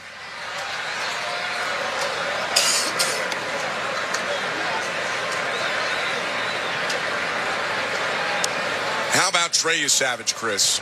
7 innings, 1-run ball, got a 5-4-3 double play to end that 7th. Looks like his night is done. Threw over 100 pitches, and now Clement hits it foul third base side on the ground, 0-2. First time in his pro career that he throws over 100 pitches in a single start, and he did it in the World Series, and he did it incredibly well. And that's why Vladdy gave him a big hug at the end of the dugout after the inning. Well, he let out a huge scream after the Blue Jays turned that double play and went in and hugged him. Pretty sure every single guy in that dugout. 0-2 pitch, fouled back, still 0-2. And who would have thought?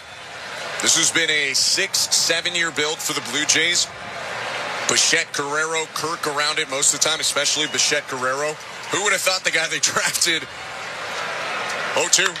Line, base hit, Ernie Clement. Bounces it right off the A in the LA logo in center, and Clement is on again. The hit machine has his first hit of the game. I mean, who would have thought Trey Savage would be a part of this? Who would have thought Ernie Clement would be as good as he has been for the Toronto Blue Jays? Nathan Lucas, Addison Barger, Davis Schneider with a home run in this ball game. The list goes on and on and on. Mason Fluharty has thrown some big pitches in this World Series. It's just been really, really cool. Addison Barger up. Anthony Bonda hunched over, looking in. Left on, left pitch. Called strike. Also, who would have thought Max Scherzer would have been a part of this? I mean, go down the list. Would you predict at the beginning of this year IKF would have come back? No. He has the hit before the Springer home run in the CS. Just what a crazy year this has been so far. A lot more outs to get in this game, though. 5-1 Blue Jays, and the 0-1 is called a strike against Barger. It's 0-2 in the top of the 8th inning with Clement on first base. Barger has faced lefties all day. He's 2 for 2 with a walk.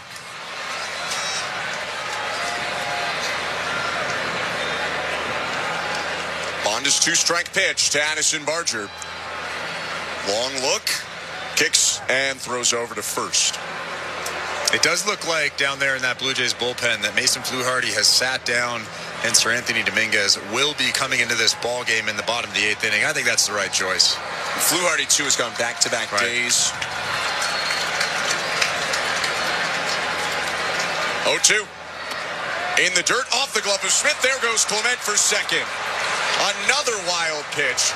Bonda in a crouch in frustration. 4 for Dodgers pitching in the 7th and 8th innings combined. Ernie Clement in scoring position. So you had mentioned in that 18-inning ball game that Will Smith grades out as a below-average blocker. Yeah, not bottom, but below average. And he was very, very good in that game. Saved a lot of runs and saved a lot of extra bases. 1-2 to Barger. Bounced right side, taken off for third, Clement. Throw over to first by Edman. The second baseman makes the play, and because of that wild pitch, Ernie's into third with 1 out. Right, but tonight we're kind of seeing the normal version of Will Smith. He's getting in front of balls, but he's allowing balls to trickle away about 10, 15, 20 feet, and that's allowing Blue Jays base runners to take an extra base. And now Ernie Clement is standing at third base. He should be standing in that dugout right now. The Dodgers technically should have turned a double play on that ground ball. And now the infield in, IKF up. Left on right pitch. On the ground left side and through, base hit. IKF delivers. Clement in to score. RBI single. The Blue Jays lead 6-1 in the 8th. And you just mentioned IKF with a huge base hit for that George Springer home run, or on that George Springer home run. Ernie Clement taking the extra base. IKF comes through with a huge knock right there, not trying to do too much. He knows the infield is drawn in. He's just trying to find that hole. And, man, the Blue Jays are up 6-1, and I never would have predicted this. It's the 9th Blue Jay hit of the game. IKF is the 8th different Blue Jay to come up with a knock. And all 9 in the starting lineup have reached. Andres Jimenez is 0 for 2. First pitch, IKF takes off, and it's fouled back 0-1. They ran a hit-and-run play there. IKF slid in, and now he'll pop up, run back to first.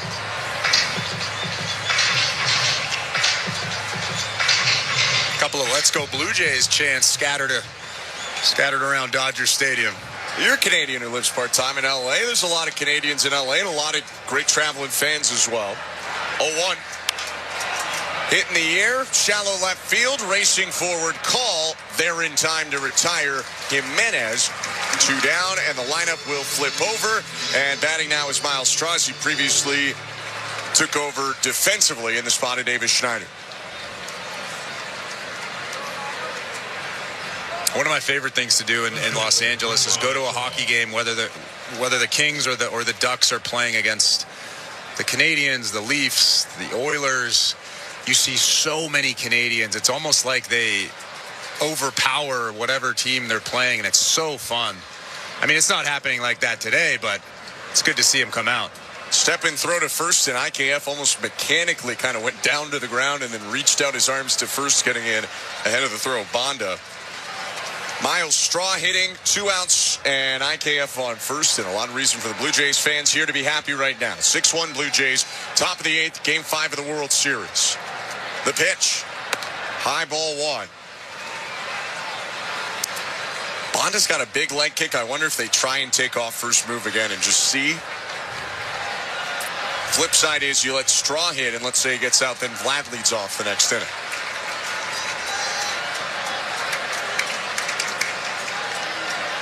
1-0. Outside 2-0. The interesting thing about IKF standing at first base is he had 15 stolen bases with the Pirates, and he didn't have any with the Toronto Blue Jays. And I know he didn't have a ton of success with the Toronto Blue Jays. Obviously, you have to get on base to steal bags. But he's got some speed, and he knows how to steal bases. 2-0 pitch. High and outside ball 3. Straw hasn't had to move a muscle. Worked to 3-0 count. I do wonder if some of that is just philosophical with the clubs. Blue Jays did not steal many bases this year, although it doesn't help that guys like Varsho and Jimenez were hurt. Those would have been 2 of their top base stealers this season. 3-0, there goes IKF. Pitch is called a strike, throw down to second, way late. And Kiner Falefa takes second base with his first stolen base of the postseason and the Blue Jays' second. I mean, he stole that base really, really easily. You mentioned the big leg lift of Bonda. He's not trying to hold IKF. I'm sure that's why he decided to try to steal second base, and he did so successfully. Runner on second, 2 down. 3-1 count. Bonda's set. Former Blue Jay rocks and offers, and Straw pops it up foul, first base side. It has enough on it to get into the seats out of play, and they'll do it at 3-2. As Straw stays in the dirt circle and Bonda walks back up the hill.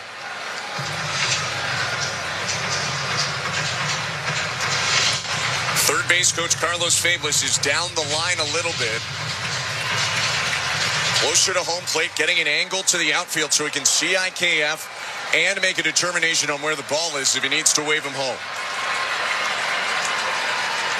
Payoff pitch to Straw. Popped up. Right side of the infield. Freeman standing still, angles right, makes the grab, and ends the inning. The Blue Jays do get one on 2 hits. IKF rolls a single through the left side. They leave one on base, and it's 6-1 Blue Jays going to the bottom of the 8th. Game 5 of the World Series. You're listening to Blue Jays World Series Baseball, brought to you by your local family-owned Ground Rust Control Center. Streaming at sportsnet.ca and the Sportsnet Radio Network. Hey, you. While we've got your ear, let's talk about what's catching everyone's eye. Is it the chipped paint flaking off your garage? Or that squeaky floorboard you always ignore? Don't worry. Help is always within reach at Home Hardware. Turn those side eyes into second looks at the Bring Beauty Tone Home Reno sale. Save 35% on Beauty Tone Pure interior and exterior paint. And save up to 40% on in-stock vinyl and SPC flooring. Earn and redeem Scene Plus points at the Bring Beauty Tone Home Reno sale on now until October 22nd. Only at Home Hardware and Building Centers. Locally owned, genuinely Canadian. Protect your waste and recycling equipment from costly repairs. With a custom maintenance plan, optimize your waste system performance and longevity with Metro Compactor Service. They've got you covered coast to coast with the largest service fleet in Canada. Their innovative iSmart technology can remotely diagnose, troubleshoot, and monitor equipment health in real time. For on-demand or proactive service, sales, rentals, and extended warranties for all your waste equipment, visit metrocompactor.com. metrocompactor.com. At Capital One, we're more than just a credit card company. We're people just like you who believe in the power of yes. Yes to new opportunities. Yes to second chances. Yes to a fresh start. That's why we've helped over 4 million Canadians get access to a credit card. Because at Capital One, we say yes, so you don't have to hear another no. What will you do with your yes? Get the yes you've been waiting for at CapitalOne.ca/yes. Terms and conditions apply. With most Subaru models, all-wheel drive comes standard. Heated front seats, high ground clearance, Apple CarPlay, standard. Eyesight driver assist to help when you're distracted by fall foliage, standard. Guy announcing the radio ad now wanting a Subaru? Yeah, standard. Subaru. Uncommon comes standard. Hurry into your local Subaru dealership today for lease rates from 1.99% for 24 months on select models and get great value that, you guessed it, comes standard. Conditions apply. See dealer for details. Hey, seriously, can I get one? This is Toronto Blue Jays postseason baseball. The Blue Jays win an 11th in a row at home. on Sportsnet 590 The Fan and the Sportsnet Radio Network.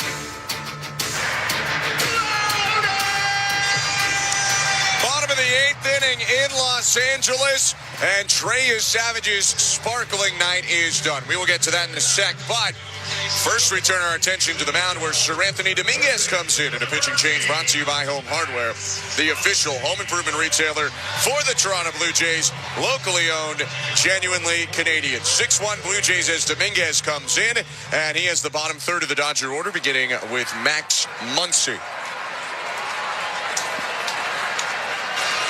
Bearded right-hander Dominguez deals home. First pitch, called strike. 97 over the heart of the plate, 0-1. That's what you have to do in this situation. You're up by 5 runs. You're not worried about Max Muncy hitting a home run. You just want to throw strikes. Kick in the 0-1. Check swing. Called strike again. Dropped his splitter into the bottom. Muncy didn't look too pleased at the call, 0-2. Turned back to the home plate ump, tilted his head way to the side.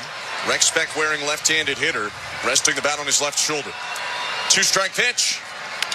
On the ground right side, backhanded on the run Guerrero, underhand flip to the covering Dominguez in time, and an accurate long distance underhand flip from Vladdy. Nice play by Dominguez too. 1 out. It is very, very difficult as a first baseman. I probably wouldn't recommend that right there. Like you said, get that ball to first base and underhanded. I mean, you just got to throw a dart, a short-handed dart right to the chest of Seranthony Dominguez. Again, not recommended, but they got the out. That's literally the only thing that matters right here. First out for Dominguez after what was an incredible, historic start for Trey Savage. More on that in a sec. Kike Hernandez is up 1 out in the pitch. Hit foul, 0-1.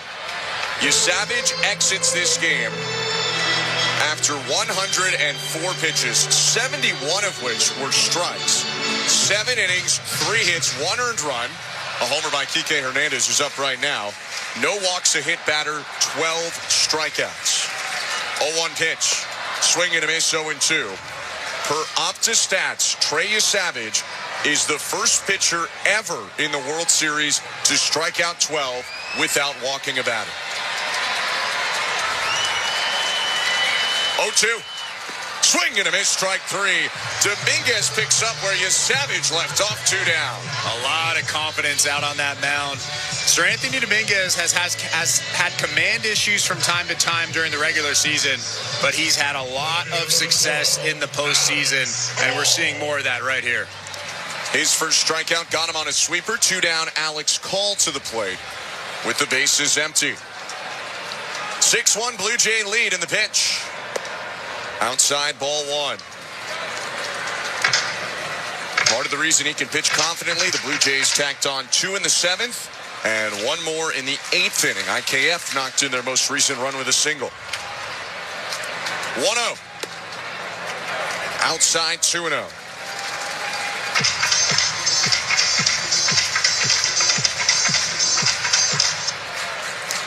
Looking ahead to the top of the 9th, Vladimir Guerrero Jr., Bo Bichette, and Alejandro Kirk for the Blue Jays.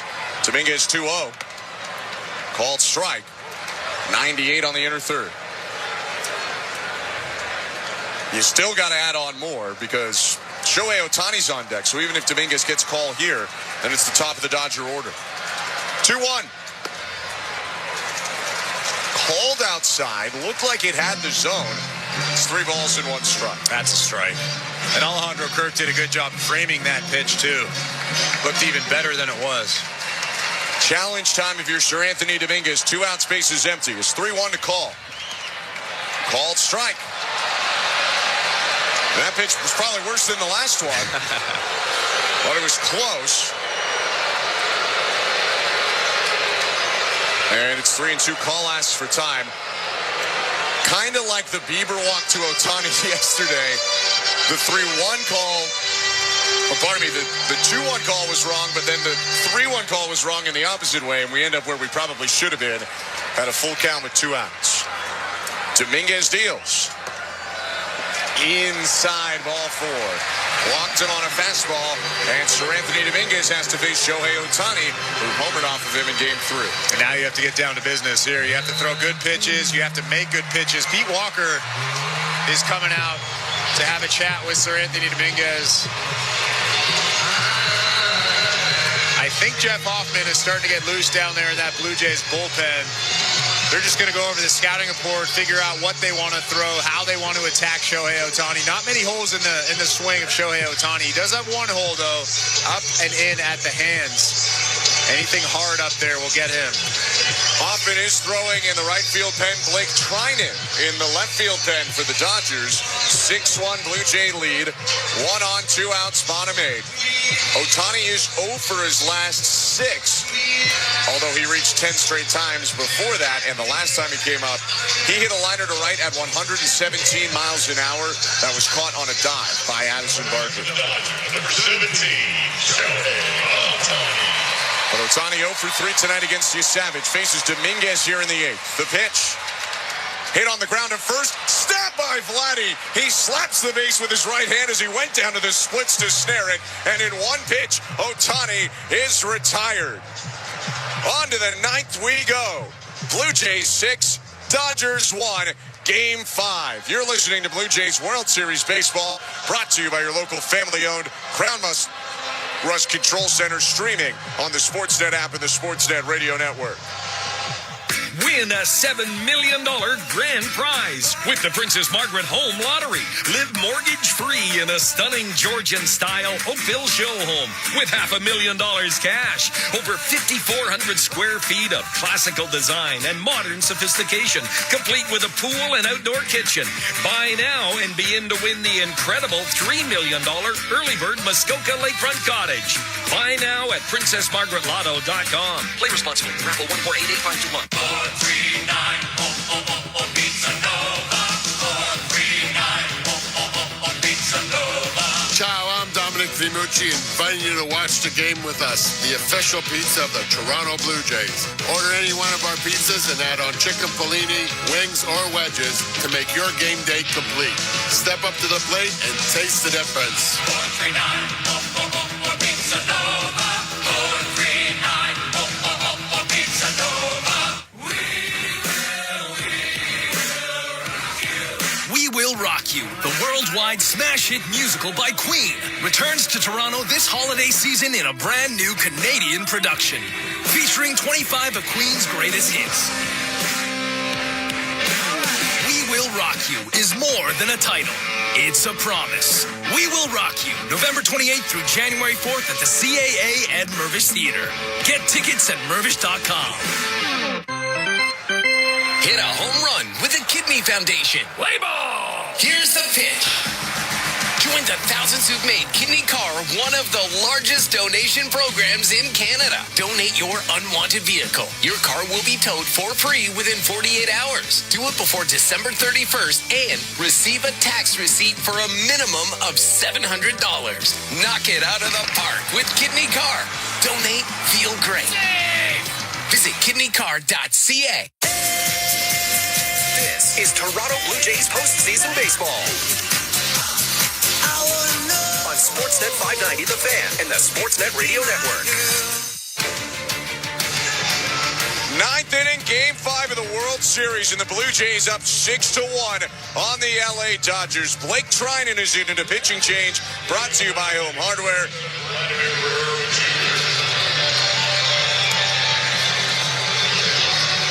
Trinan on for the second day in a row. And he'll face Vladimir Guerrero Jr. to begin this top of the 9th. Right-hander's pitch. Outside, ball 1.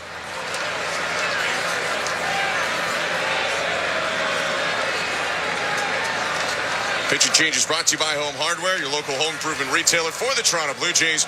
Locally owned, genuinely Canadian. 1-0 pitch is grounded foul. 1-1. Guerrero today on 3 times out of 4. Home run, 2 walks, and a ground ball double play. Home Hardware, your official home improvement retailer for the Toronto Blue Jays. Locally owned, genuinely Canadian. Here's Trinan with a 1-1. Bounced foul, third base side, 1-2. 2 really good sinkers on the inside part of the plate. 96 and then 97 with that last one. 3rd day in a row for Trinan Gave up 2 hits and an inherited run in a third of an inning last night. 1-2 pitch. Poked up the middle, stabbed by Trinan on the hill off to the forehand side. He underhand flips to first. Nice play by the Dodger reliever. 1 out. We welcome you back into the Don Valley North Lexus broadcast booth. I'm Ben Schulman alongside Chris LaRue. Show Ali is our host and producer. Tom Young, Mike Noto, our technical director.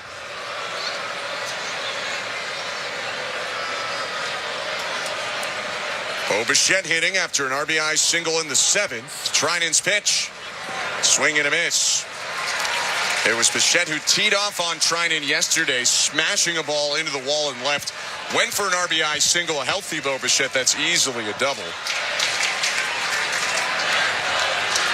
Trying to start a rally as Let's Go Blue Jays chants ring out. 0-1. Down and away, 1 ball, 1 strike. Chris, if you were in the celebrity seats at the front, you've called your car service because they're empty here at Dodger Stadium. The crowd is thinned out a lot in general. 1-1. Swing and a miss, 1-2.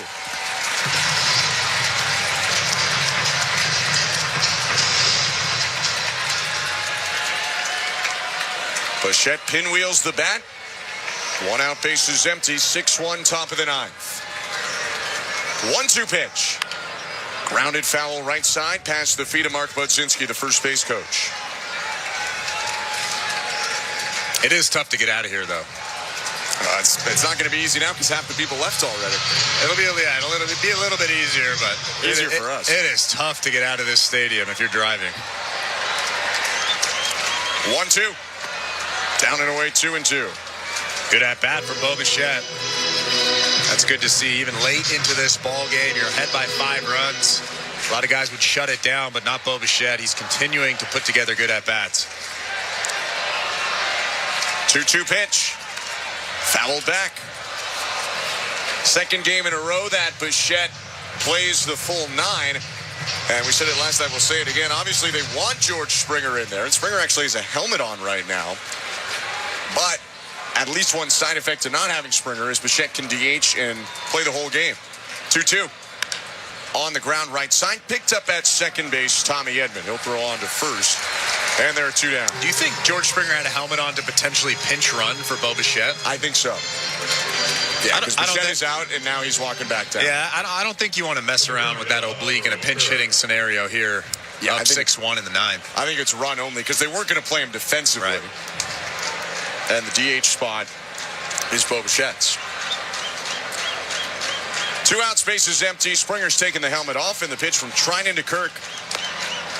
Outside, ball 1.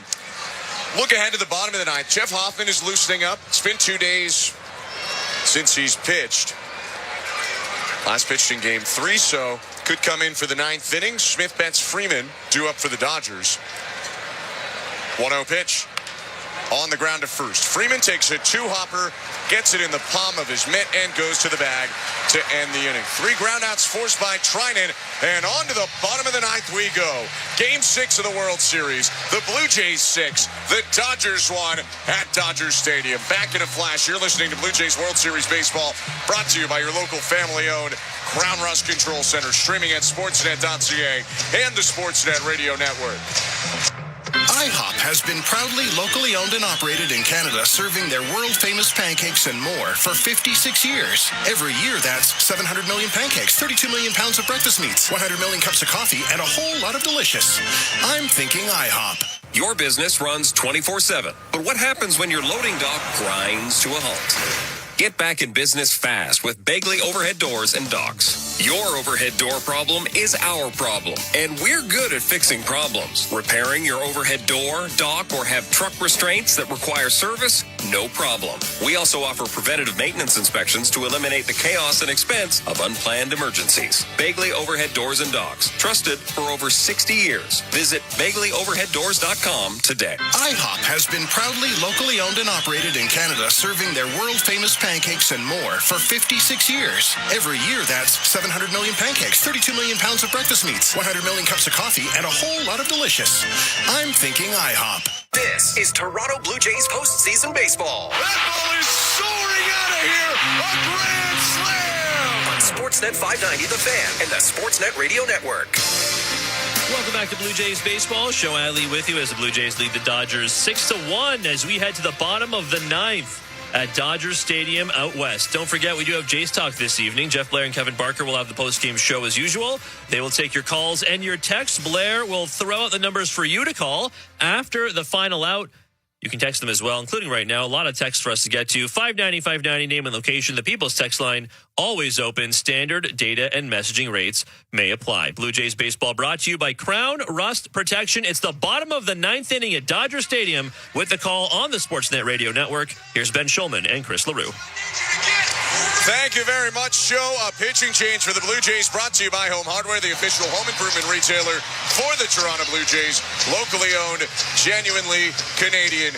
Closer Jeff Hoffman is into the game, trying to finish this one off and protect the 6-1 lead for the Blue Jays. Toronto is 3 outs away from taking a lead in this series, but it's not going to be easy for Hoffman. Smith, Betts, Freeman scheduled to hit for LA.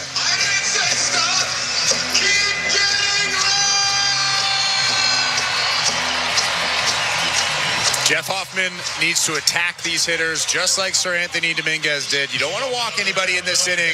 I know that this is the gauntlet here in this Dodgers lineup, although Shohei Ohtani was put away by Sir Anthony Dominguez on a really nice split finger. You still want to attack these guys. You're up by 5 runs. It's the bottom of the 9th inning.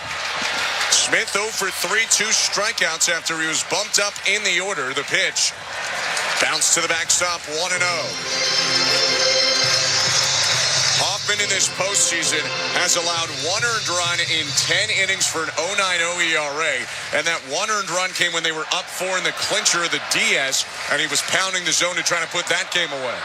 1-0. Called strike. He has been on just a different level in September and especially in October.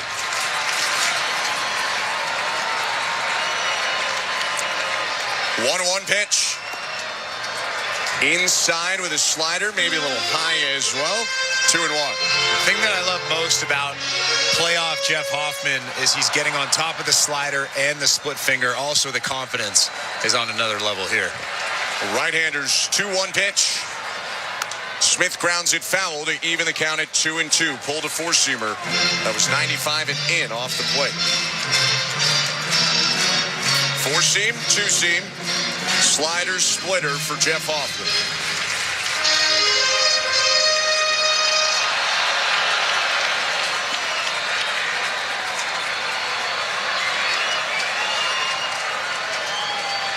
Two-two. Outside ball 3, missed with a slider, and it's a full count.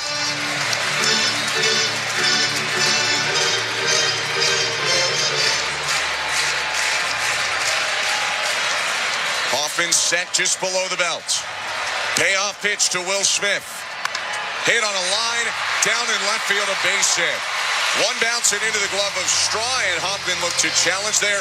Pitch location was actually pretty good in on the hands in the zone. Smith got inside it and ripped a liner for his first of the game. In a 3-2 count, I'm pretty sure that Will Smith is telling himself, this guy is going to challenge me with something hard. He does not want to walk me. They're down by 5 runs. So he was ready for that fastball. The only way he's getting to that pitch that was perfectly located right at the hands, like you said, is if he's thinking fastball, thinking something hard. Probably did that right there. So Smith leading off first. Mookie Betts at the plate. Nobody out. Hoffman kicks and fires. First pitch in there, strike 1. And it probably comes down to when you look back at the Smith at that getting into a better count now. And Hoffman starts well against Betts, getting ahead. Betts 0 for 3, 2 Ks and a ground out. 0-1. Outside at 96, just missed with a heater, 1 ball, 1 strike.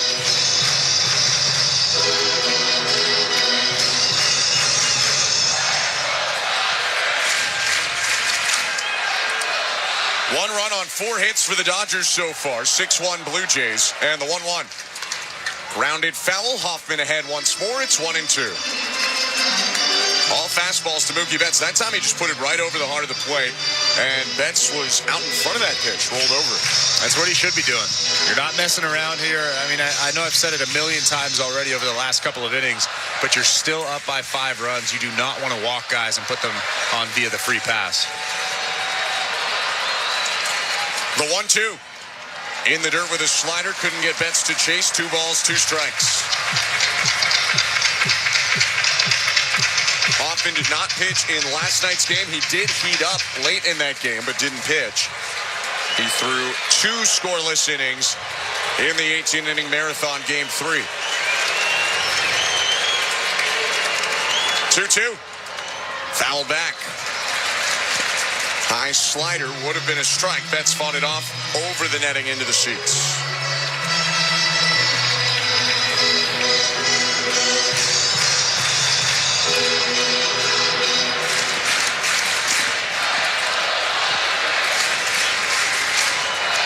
Sixth pitch, Hoffman to Mookie Betts.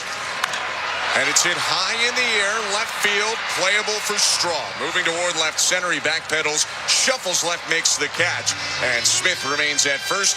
Hoffman delivered a slider to the top again. Betts under it. 1 out. Wasn't the best slider that Jeff Hoffman's ever thrown. It was a spinner right at the top of the strike zone. But it doesn't matter in this situation. You got it out, and now you move on to Freddie Freeman. You close that book. And like I said, in the regular season, you're probably thinking, I should have got on top of that. I should have thrown a better pitch. Here, you don't care. You got it out. It's perfect. As long as you get the guy out. Now a ground ball could end this game. 1 out, runner on first. Freddie Freeman up, who's 0 for 2, 2 Ks and a hit by pitch. Hoffman offers. Freeman takes in ball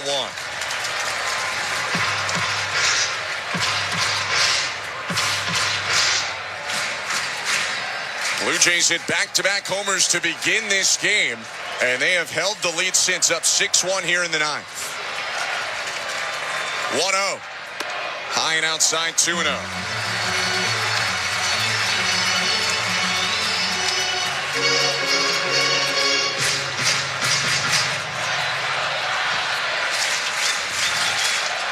Small lead for Smith. Vladdy holds him on. Infield shifts toward first.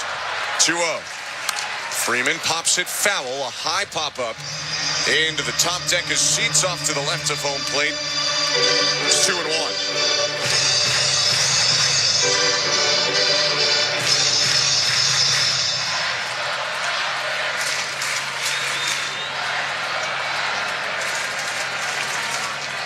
Kick in the 2-1 pitch. Swing and a miss. That's his best off-speed pitch, maybe his best pitch of the inning. A tight slider to get the whiff, 2-2. Really gutsy in a 2-1 count. Lots of tight spin on that slider there. Hoffman set. Runner on. 2-2 pitch. Swing and a miss. Strike 3. Doubled up on the slider. Threw it even lower. And the Blue Jays are an out away. 2 down in the bottom of the 9th. Like I said, that slider has really appeared in the playoffs. Struggled with it a little bit in the regular season, but he's really found that release point. That was a beautiful slider to get Freddie Freeman right there. Teoscar Hernandez, the former Blue Jays, the last hope for the Dodgers. The pitch. Called strike 0-1. Starts it with 95. Upper level of the zone. Teoscar did have 2 hits off Trey Savage tonight. 2 infield hits. But he is 2 for 3. Smith on first, 2 down. The 0-1. Called strike again, 0-2.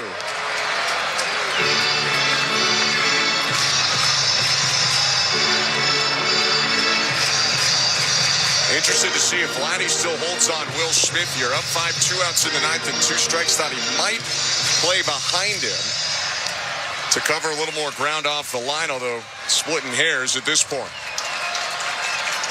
Hoffman set. 6-1 Blue Jays. 0-2. Check swing pitch was low. 1 ball, 2 strikes. I'm wondering if he's staying close to first base so it keeps that force out at second base. It's got to be the reason, because other than that, you don't want to let something slip through. 6-1 Blue Jays, Game 5 of the World Series. Hoffman with a 1-2. Check swing pitch in the dirt again. Appeal over to first. And no swing. 2-2.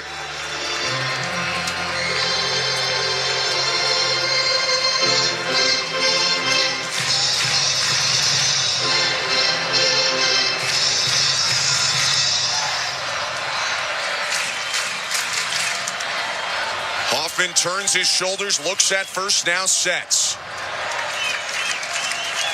He kicks. 2-2. Swing and a miss, strike three. Hoffman punches out Hernandez. The Blue Jays, in dominant fashion, win 6-1 in Game 5, and they'll come home with a 3-2 lead in the World Series. The Blue Jays have absolutely stunned this crowd of 52,000 plus. What a performance from Trey Savage. What a performance from the offensive side. I mean, this was a very, very complete ball game, just picking apart Blake Snell all game long, although he was better in this start than he was in his last start. But you can't say enough about Trey Savage in this moment with that just the energy of this crowd and so much pressure on the 22-year-old. He went out there and had the game of his life. What a moment for him. And we'll talk a little more about him coming up, so stick around with us. The Blue Jays win back-to-back games in LA by a combined score of 12-3 to take a series lead of 3-2 and give themselves 2 shots to win the World Series at home. But for now, we got to take a quick step aside. 6-1 the final score. We are going to wrap it up, come back, go through the totals and some of the biggest moments, and then send you over to Blue Jays Talk. Again, 6-1 Blue Jays at Dodger Stadium. You're listening to Blue Jays World Series Baseball, brought to you by your local family-owned Crown Rust Control Center, streaming on the Sportsnet app and the Sportsnet Radio Network. Our team knows it takes teamwork and staying power to go the distance and a hunger to bring it home. That's why Crown Rust Control stands proudly beside them, because we know what it takes to go the distance for Canadians. We've been helping your vehicles go the distance for over 40 years, keeping them strong, reliable, and ready for the road. Get your vehicle playoff ready. Bring it home to your local family-owned Crown Rust Control Center. Crown Rust Control, proud sponsor of your Toronto Blue Jays. Bring it home, Canada. Hey you, while we've got your ear, let's talk about what's catching everyone's eye. Could it be your faucet that drips all night long? Or your toilet that never seems to flush right the first time? Don't worry, help is always within reach at Home Hardware. Get everything you need and turn those side eyes into second looks at the Bring Beauty Tone Home Reno sale. Save 20% on select Moen faucets and save 10% on American Standard toilets. Earn and redeem Scene Plus points at the Bring Beauty Tone Home Reno sale on now until October 22nd. Only at Home Hardware and Building Centers. Locally owned, genuinely Canadian. Hey, this is David Schneider This is Toronto Blue Jays postseason baseball on the Sportsnet Radio Network.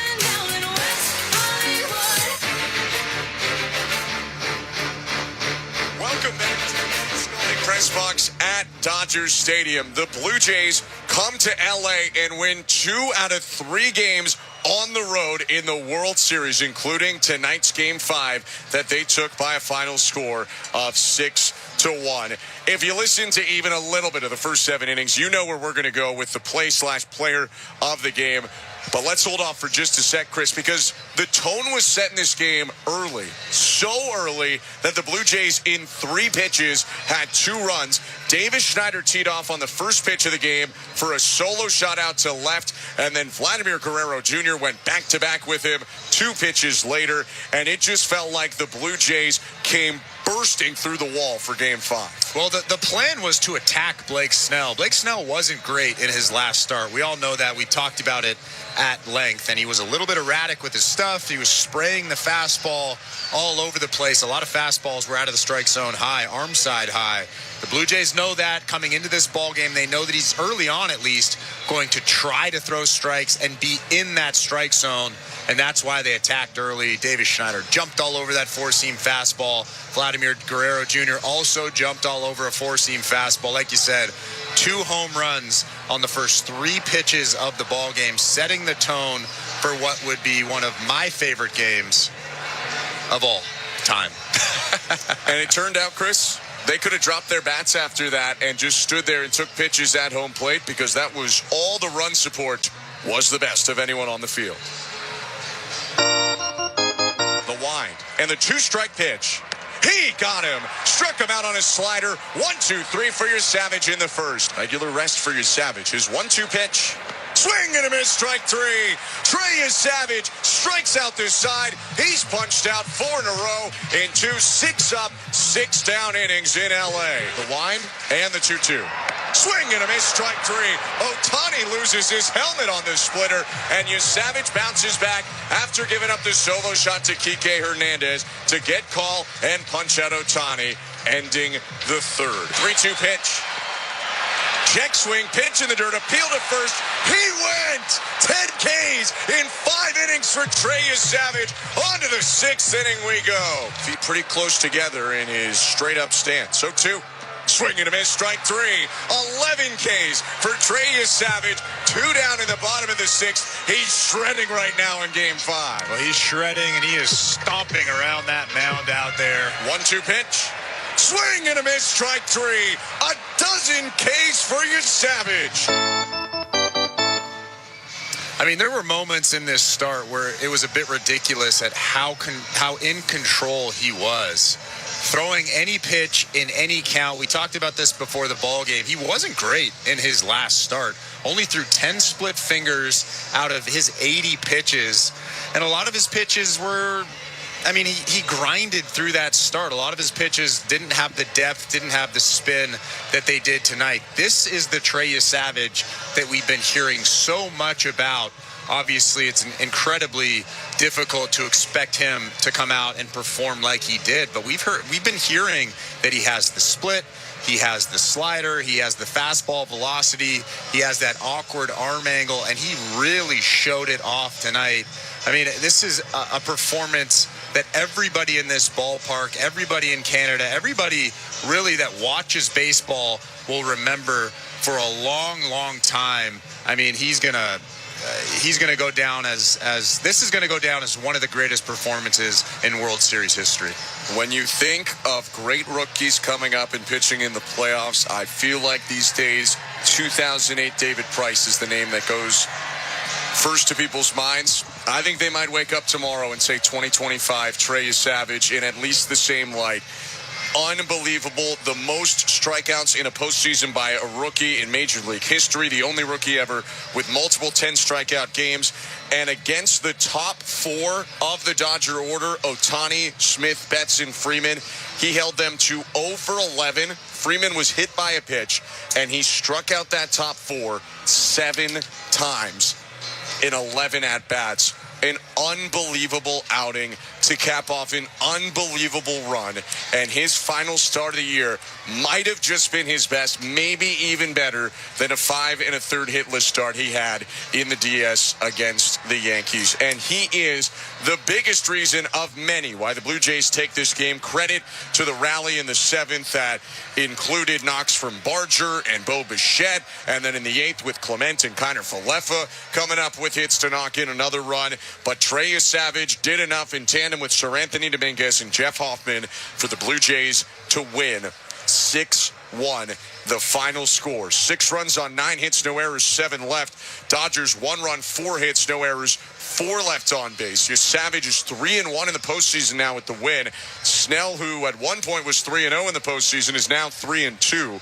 No save in this game. 3 hours and 2 minutes, 52,175 in attendance. And with that win, the Blue Jays lead the World Series 3-2. They will host Game 6 on Halloween in Toronto, 8 p.m. Eastern. Kevin Gausman gets the ball with a chance to win the World Series against Yoshinobu Yamamoto. What an unbelievable ride, and what a pleasure, Chris, to have these 3 days in L.A. They're going back to Toronto with 2 shots to win the World Series. Yeah, I was driving to the stadium today, and I was telling myself, soak this in. This doesn't happen very often. The last time this happened was 32 years ago, like we've all talked about. We all know that number is in our minds now. But what a moment this was. I knew this would be a special night. I talked about it before the ball game. Blake Snell is going to be better.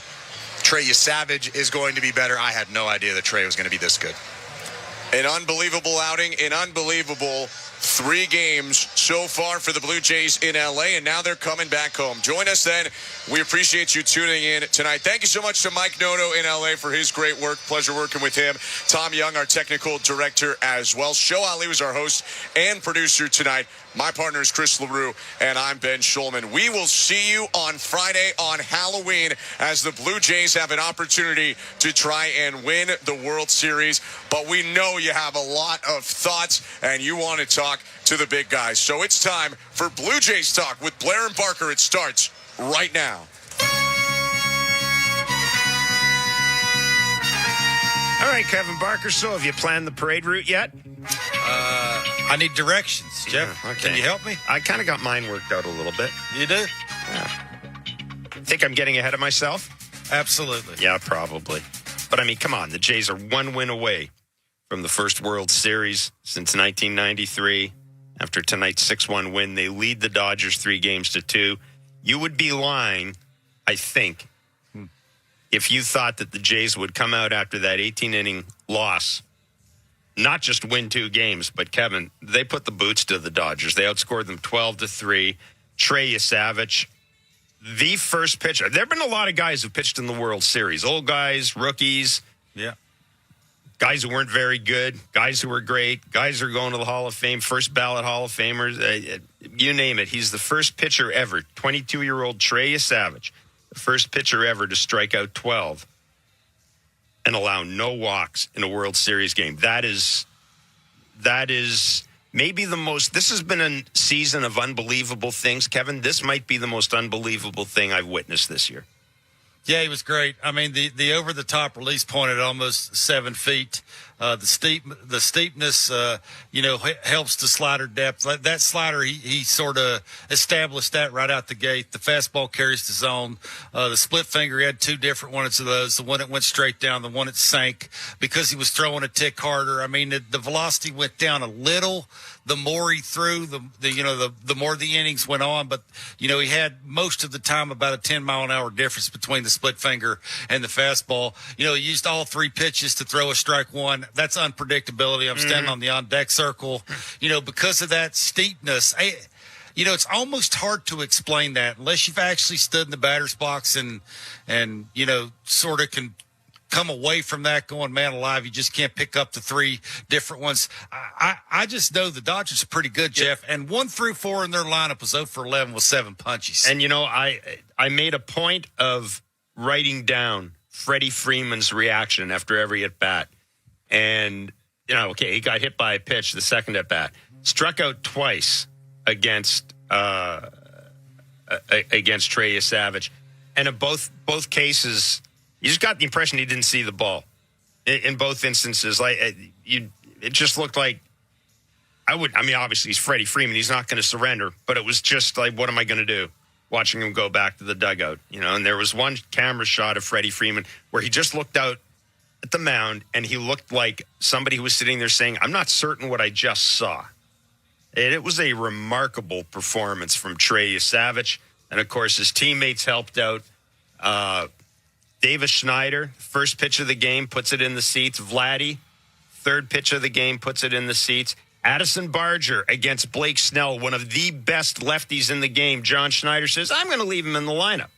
He's on base 3 times. He's a single. Makes a terrific diving play in right field.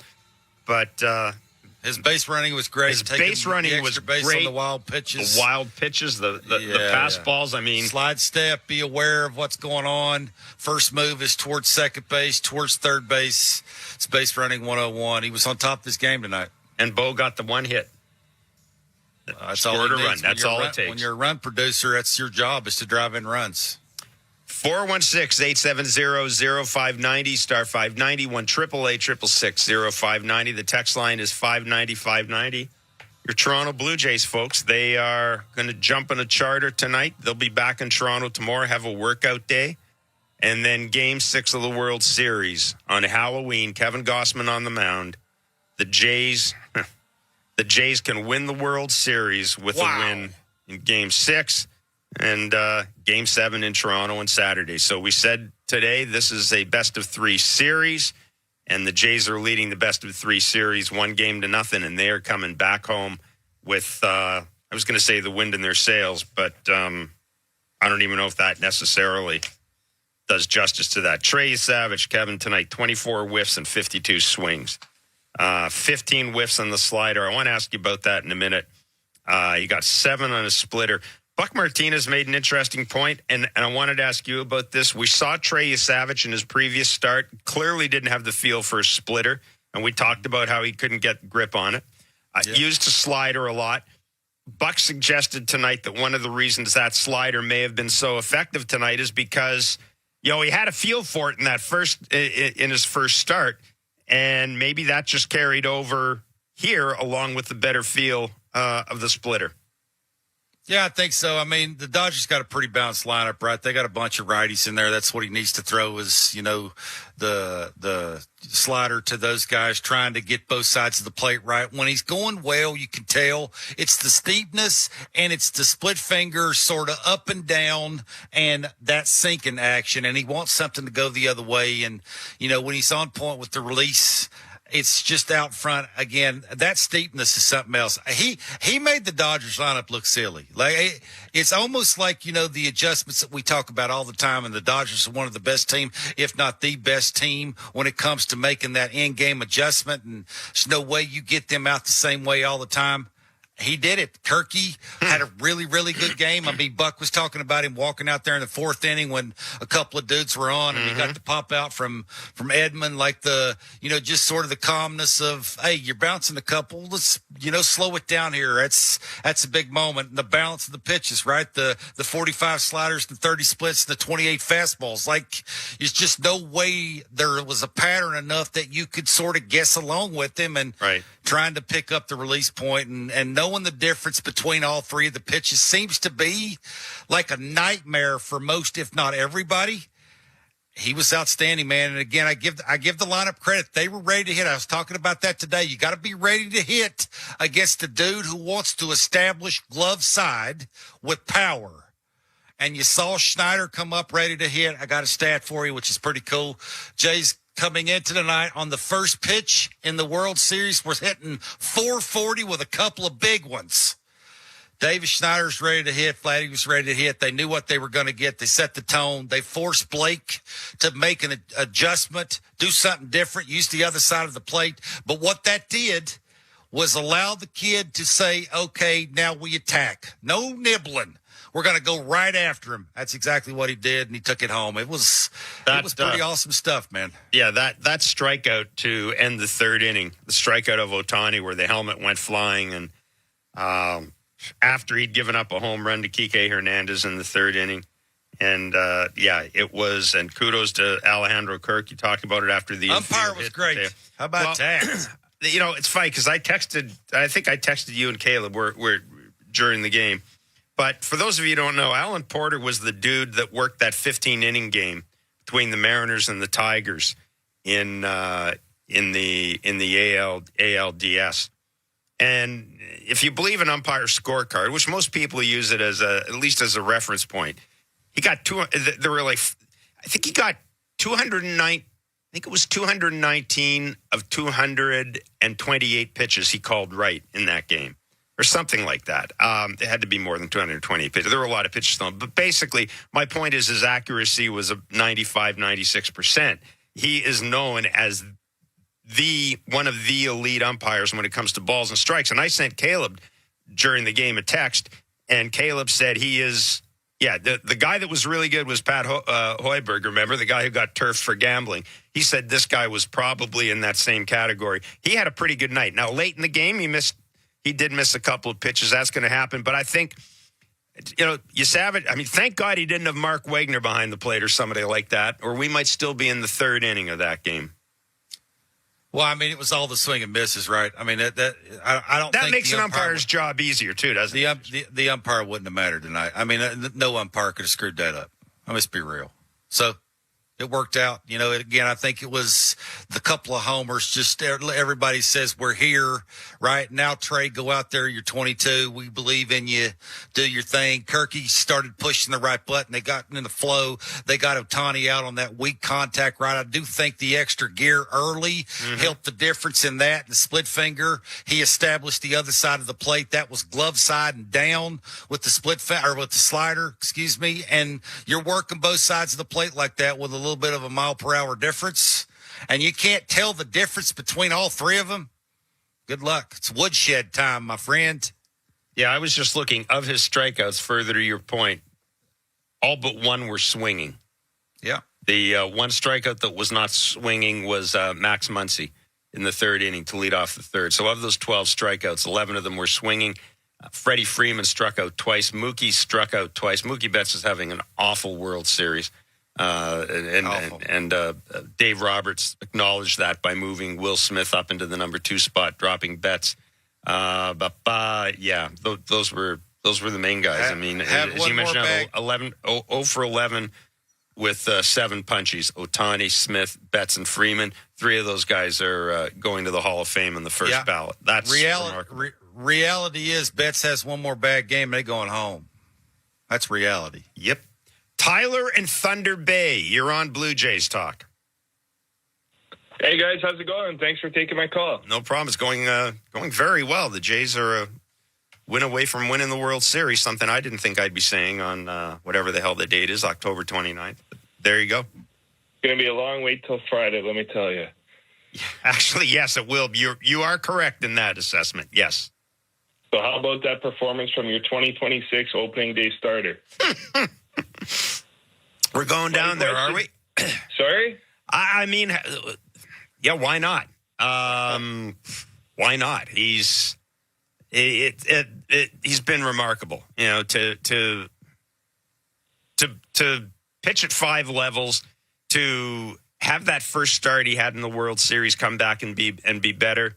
You can go through the whole thing at Dodger Stadium against that lineup. Just everything about it is it really, it was amazing. It's been unbelievable.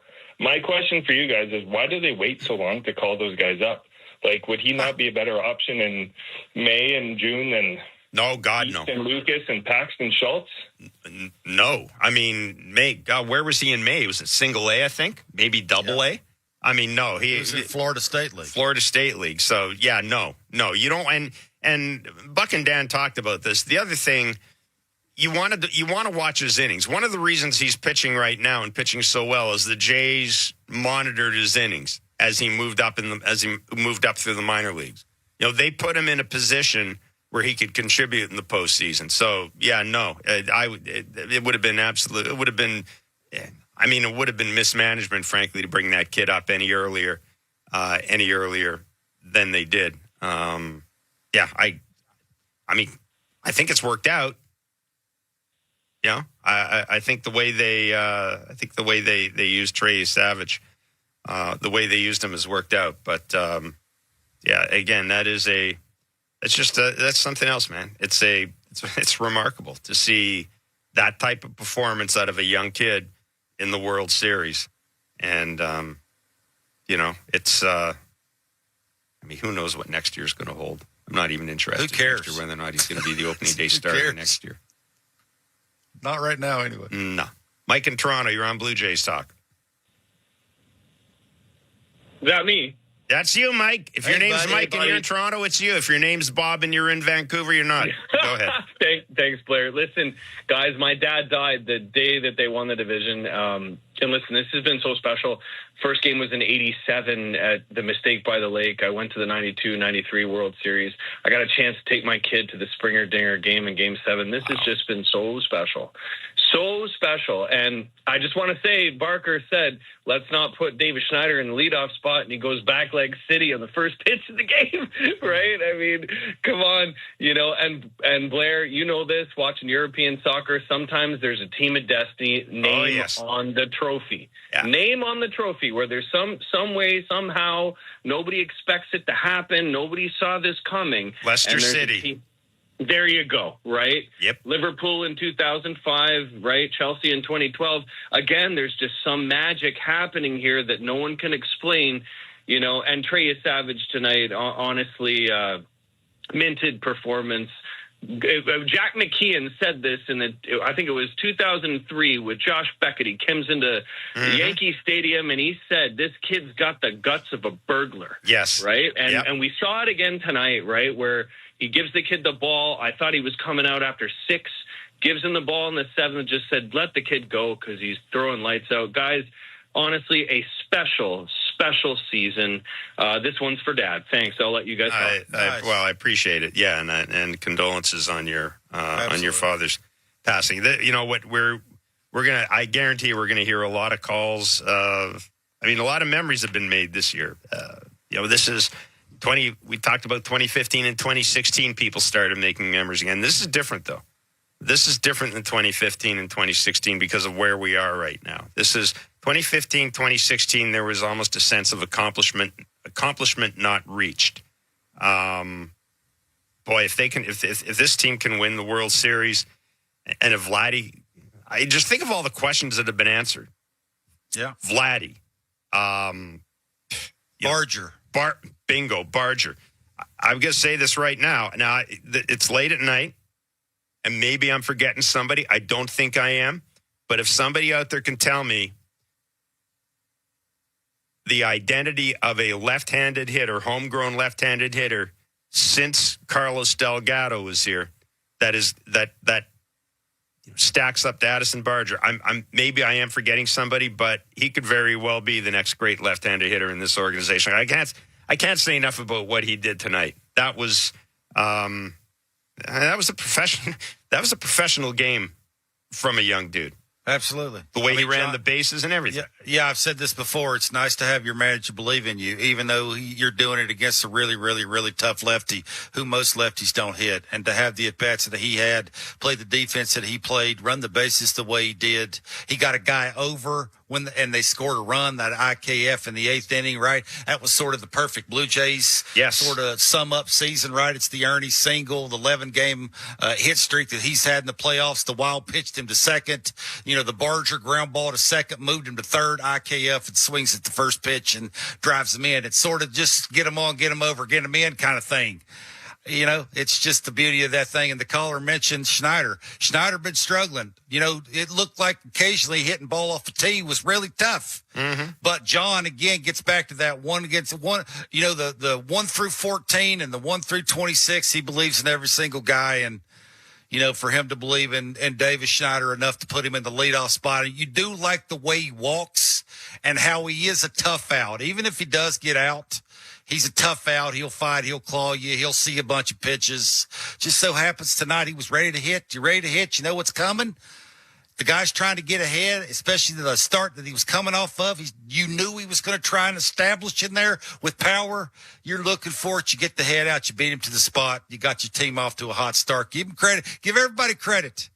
It's pretty awesome, the way to start the game, and then the big boy comes up, and that's the best swing he's taken in a long, long time. That is free and easy. That ball's about as close to him as he can get to be able to fight the barrel to that spot, have the posture that he had, and be able to hit that ball that hard, that far. That dude's special, man. Yeah, 9. He's special, and he got him for 14 more years. Man. Boom. 416-870-0590. Boom. That's all you got for me? I don't know. Star 590, 1-888-666-0590. Boom. It works. 590 is a text line. We're going to step away, come back. We've got a lot of callers. We will get to you. We'll hear from the skipper. Maybe hear from Trey Savage as well. It's Blue Jays Talk on the Sportsnet Radio Network. At Capital One, we're more than company. We're people just like you who believe in the power of yes.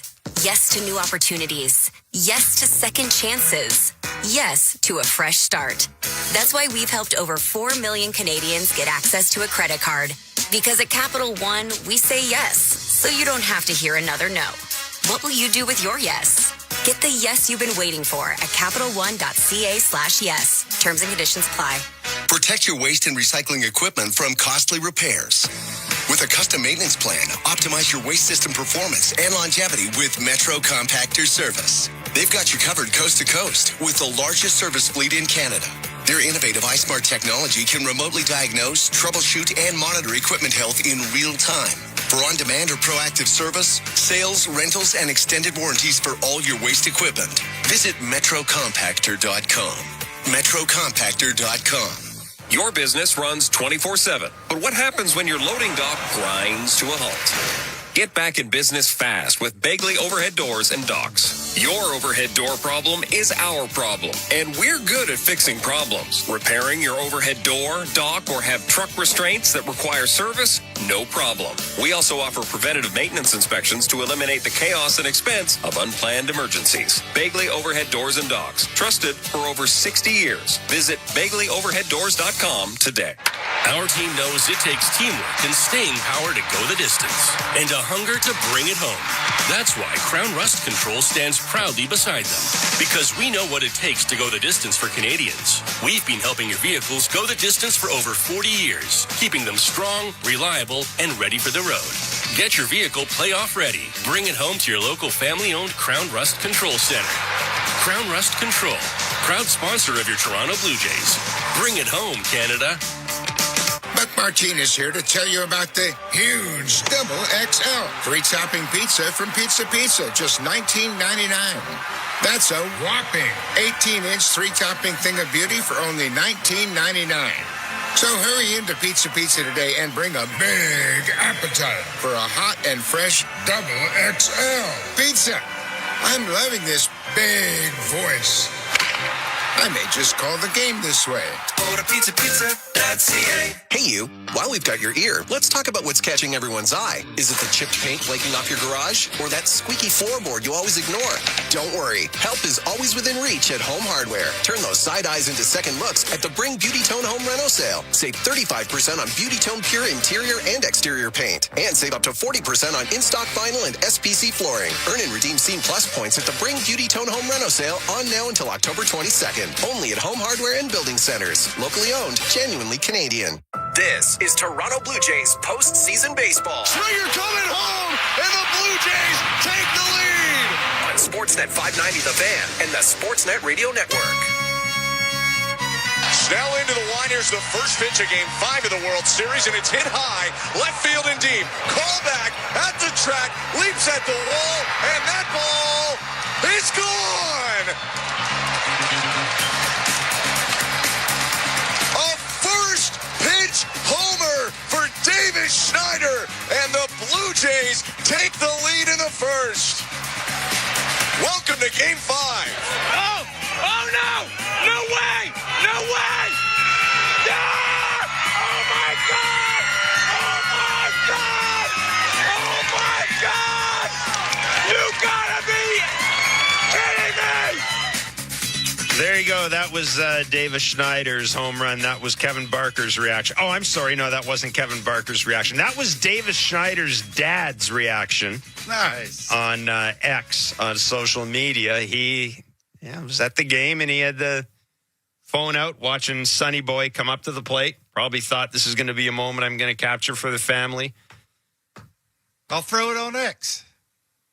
Quite a moment. Davis Schneider taking the first pitch of the game into the seats. That is crazy. That is crazy First stuff. pitch. Oh, it is crazy stuff. It's like it's meant to be. Oh, it is. It's absolutely, it's nutty. It is just crazy. another... Farting rainbows. Well, I don't know about that. I don't know about that. You don't? Nah. You know what? I mean, I think... That don't happen a lot, Jeff. Well, no, but I mean, I think Davis Schneider and Nathan Lucas, I mean, they do work the count, yada, yada. Yeah, I know it's a first pitch home run. That doesn't usually happen. It's a World Series against a guy who's pretty elite. Okay, they're farting rainbows. It's well, I'm not saying that's a bad thing. But I'm saying it's, they were prepared. They always are. But that's a pretty elite dude that stand on the mound. Kevin, they've outscored the Dodgers 12-3 in 2 games since losing an 18-inning game. Great. And they've done it won that 18-inning game. They should have won the 18-inning game. They've done it without George. They've done it without their MVP. And they've done it with, Bo playing on one leg, literally. Yeah. Man, he rakes, so holy moly. He really does, doesn't he? Jeez. watching him swing compromised just tells you how good a hitter he is. It's crazy stuff. It really is. You know what happens? Whenever dudes like that have something going on with their lower half, they get smarter. So they start thinking their way through an at-bat, which is trouble. So shout out to a couple of fans that reached out, Adam Lind and Sean Green, rather lefties. I kind of put Green in the same category as Delgado because they were both sort of there at the same time. But Lindy's pretty good too. Yeah, Lindy was pretty good. And Lindy had a good career. Lindy, that's pretty good. Oh, that's really good. That's pretty good. Lindy with better defense. I mean, Lindy was a little suspect defensively at times. No question. But in terms of a left-handed bat, so there you go. Adam Lind, Addison Barger. But man, oh man, this organization for so long has been looking for an impactful left-handed bat. I mean, they used to go out. Remember, they used to go out and sign guys like at Brandon Belt and dudes like. They don't have to do that anymore. No. They don't have to do that anymore. They've got Addison Barger, who is good for John too. By the way, sticking him out there. Absolutely. Absolutely. He could have went a different route, but he didn't. He had faith in the kid. It's pretty cool.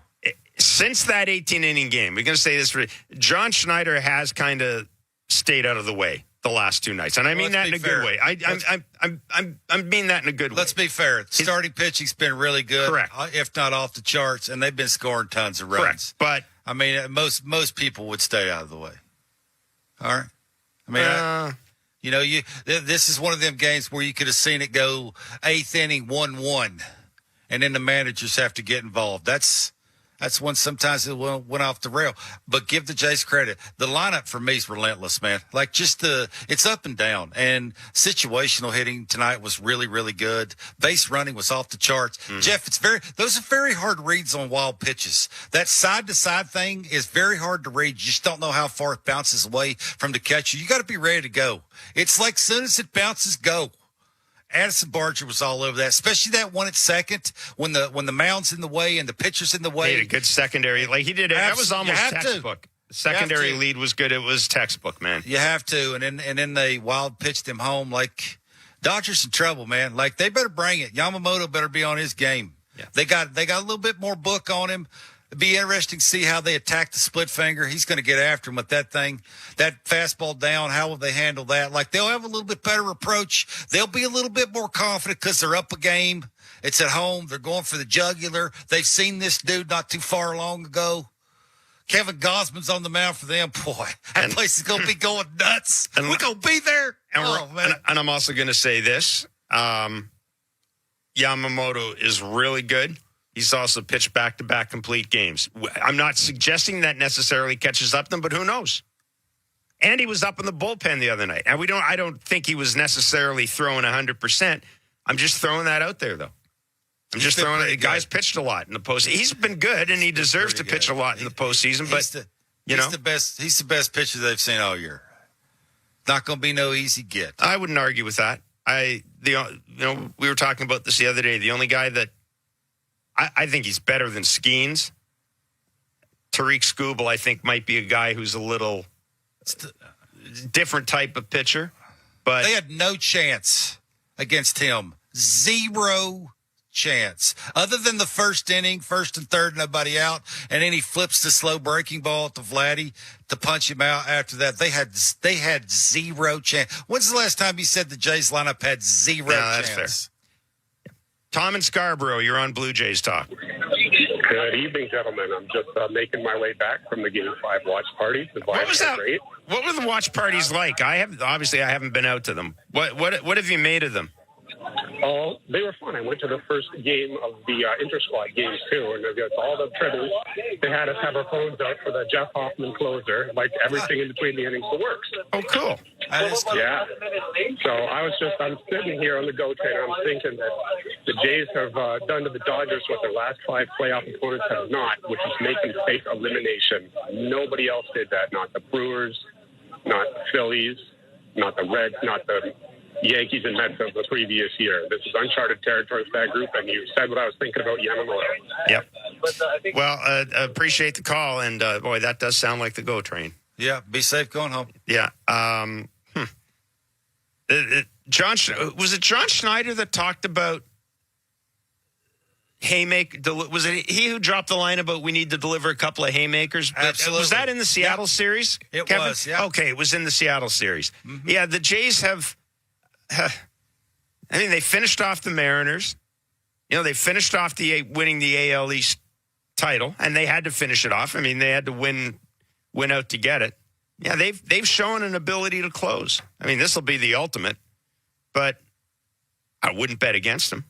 No, not a chance. They're the better team. I've said this for about a week. Well, now. their lineup is their lineup. The way their lineup's playing right now, they might be much better. They weren't getting decent starts for a while. Mm-hmm. They're getting them now. They get them now. John can line up the bullpen the way he wants to line it up. He got Bassett down there. Hoffman had a little shaky start tonight, but he figured it out and got it back in line and started doing what he was supposed to be doing.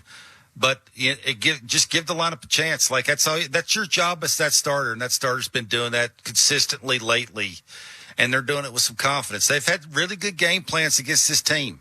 Speed them up, slow them down, make sure your misses are good. Kirky's, for the most part, there's been some at-bats, but for the most part, has been on point. I would never bet against him. Again, it's how's this lineup going to handle facing that dude for the second time?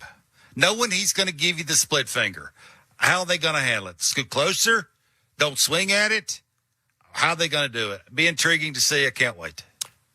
Yeah, no, I think the entire country is pretty much with you. And a reminder, Game 6 will be at 8 o'clock on Friday at the Rogers Center. Game 6 of the World Series. That's crazy. That's crazy stuff. It sounds crazy even to think about it. It does. That watch party thing's a cool idea. Again, that just gets back to everything the Blue Jays organization all year's done. They've hit homers, man. I don't know if you noticed, by the way, there were a lot of Jays employees at that game. The Jays took a ton of employees with them. You could see them. A couple of the camera shots. You could see some familiar faces there, folks in the front office. Yeah, listen, they've got to be having a great time. Yeah, and they deserve it because they've really, they've just exceeded. They've given us a ton of memories. They've exceeded expectations. It's fun, man. It's a well-oiled machine. Is what it's been. It absolutely has been from top to bottom. Todd in Portland, Maine. You're on Blue Jays Talk.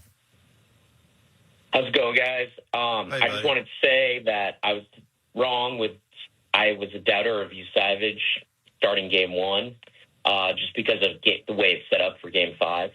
But what I really wanted to talk about was tonight, John using high leverage relievers in this game with a 6-1 lead, just knowing that we're facing Yamamoto in Game 6. I'd like to see Hoffman get a few more days rest. He seems to be a little bit more effective with that.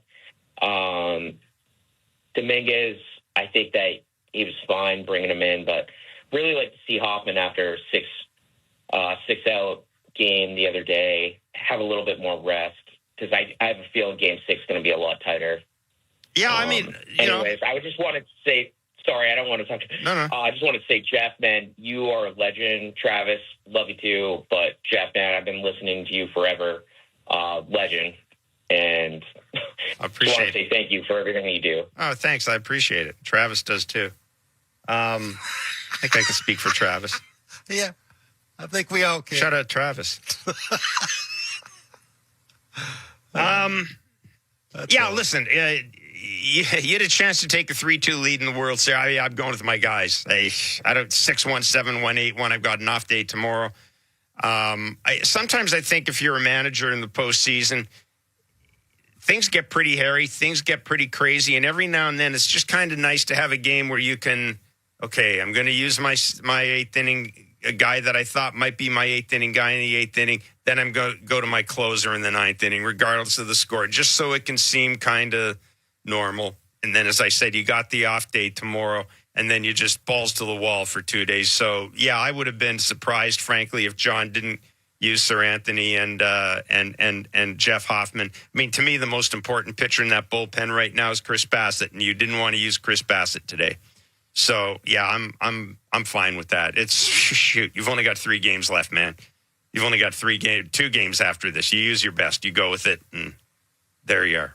Whatever they've been doing with Jeff lately's been working. Yep. Why stop now? Yep. Tim in Halifax, you're on Blue Jays Talk. Oh, God. No. Oh, I have to follow up the Travis guy. I have a quick observation. This is, by the way, people have got to be thinking of my former producer, Travis McKenzie. Or that's like maybe the musician. It could be the music. Maybe it could be anyway, the musician. There you go. Regardless, Yes. Quick observation, and then I have a comment about sort of Game 6 and Game 7. Yes. So the observation is more to what a couple of the callers and you, Jeff, had talked about.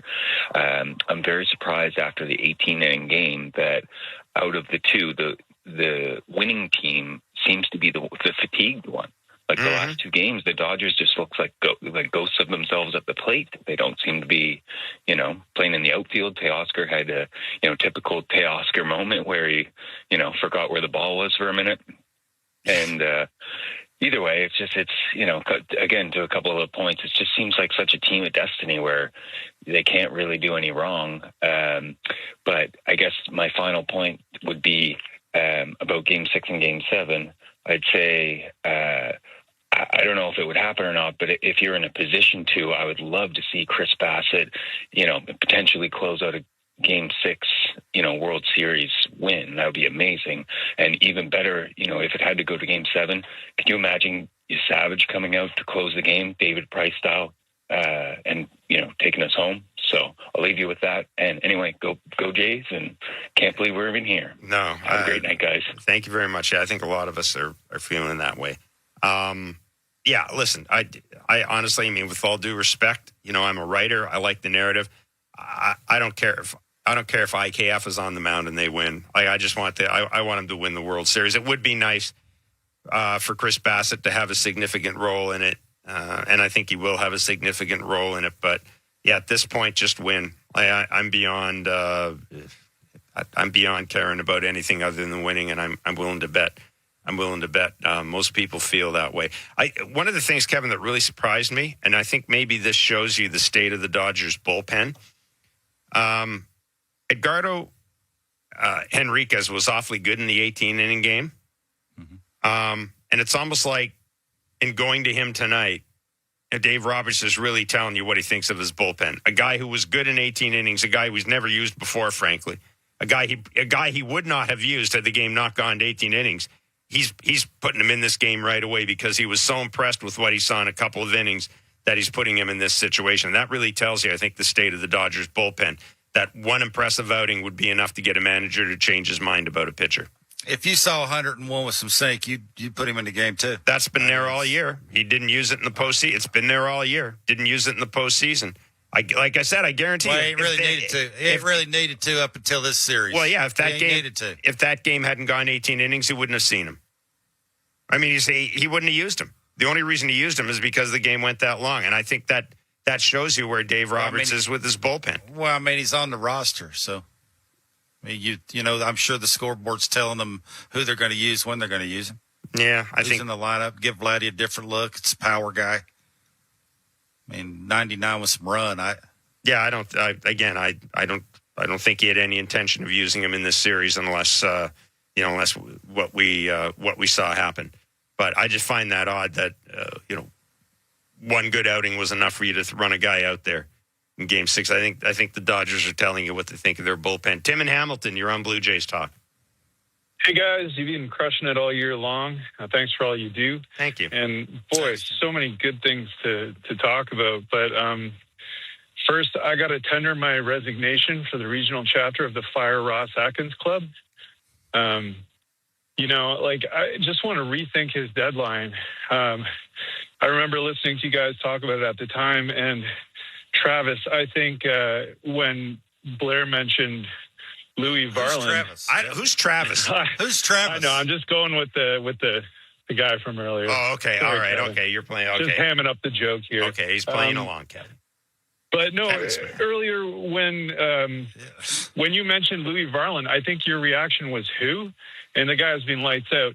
But then on top of that, like the biggest acquisition has arguably been a non-move in Trey.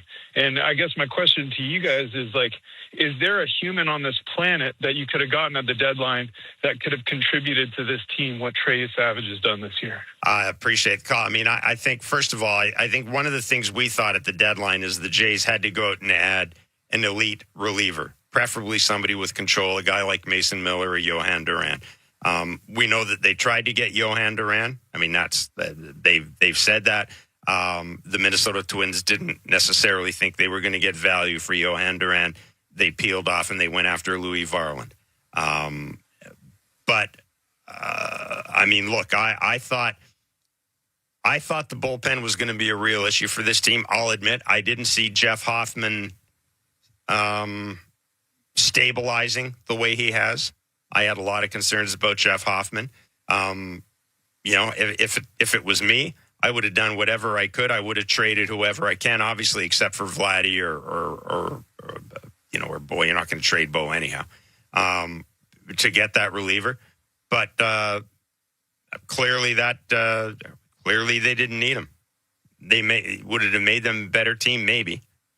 I think one of the interesting things we're going to find out when the season is over is, Kevin, some of the backstory to Trey Savage, because I'm willing to bet that at some point, knowing how much John Schneider wanted more arms, multiple arms for his team, and rightly so, I'm willing to bet at some point there was a conversation and John Schneider or somebody raised their hand and said, look, here's the thing. We need at least another arm. If we're not going to call this Savage kid up, like we're doing with him in the minor leagues, if we're not going to call him up, like if we're not going to trade him to get something, then we need to bring him up. In other words, we can't finish a year with Trey Savage sitting down at AAA and, his year ending as a guy in the minor leagues. And I really do think the two went hand in hand. I think that Trey Savage became more important to this team at the trade deadline. Yeah, I think that's fair. I mean, I think everything that you just said there is probably true, at least the people that I've talked to around that. They were discussions, right? You do what you have to do to get the elite arm coming out of the pen. If you're not going to trade a guy, you better figure out how to call him up. How can you use him? When are you going to use him? Mm-hmm. Can he start? If he does start, what are you going to do with the guys that are already here? It gave an opportunity to give some older dudes some rest. Like, they planned it out almost perfectly. Like he pushed their hand. Like he forced them to call him up. Yep, that's right. His year was so good in the minor leagues because there's never been more separation between AAA and the big leagues as there is now. It's just not. Like it's so far distance between those two leagues that it's just very hard. Was that for real? All the punch outs and the weird arm slot, is that for real? And they had to make sure 100% that would work here. And then when he came up and had the game that he had, and now he's looked the way he's looked, again, it gets back to that. Every button that they've wanted to push there or needed to push, they've pushed it and then some, and it's played out and it's worked for them. Good for them. Good for him. I give the player credit more than I do the organization. Well, I think you have to give the organization some credit. I mean, they planned this thing out pretty well. They moved the dude up 5 levels, and he earned it. He earned it, but they moved him up 5 levels, and they kept him fresh enough that he's pitching to the World Series. And Kevin, as you well know, this is an organization that in the past has had a hard time keeping guys like that healthy. Think of Ricky Tiedemann. They've had an issue with that in the past.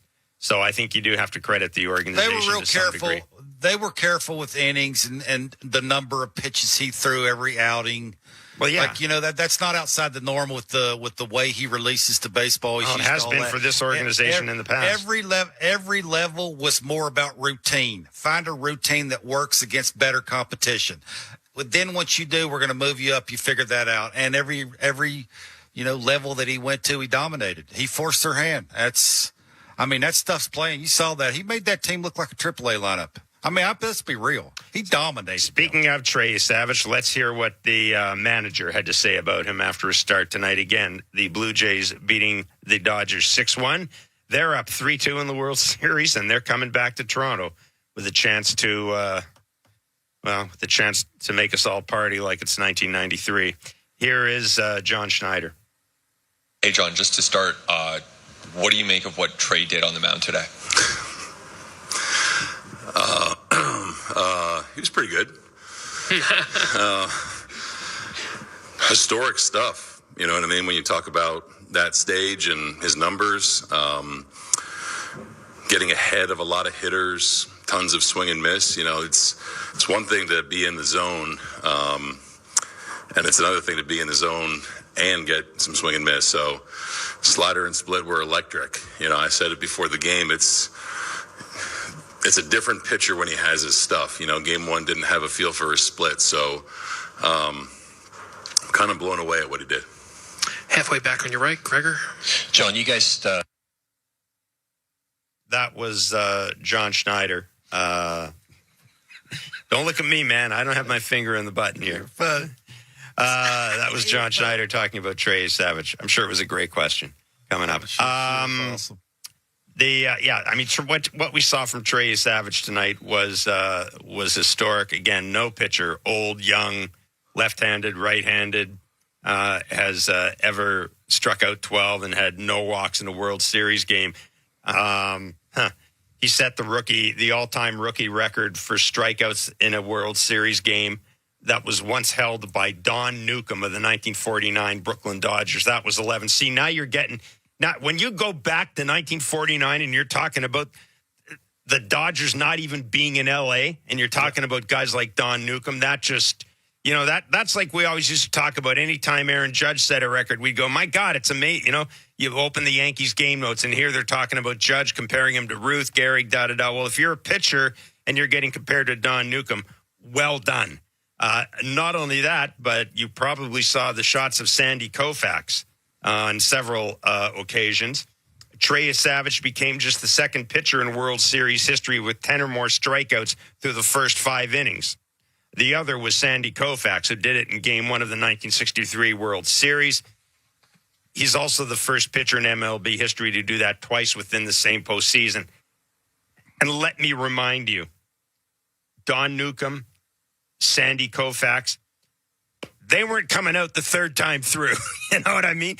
They were out there pitching complete games. So what Trey Savage did is even more impressive when you think about how starting pitchers are used these days, right?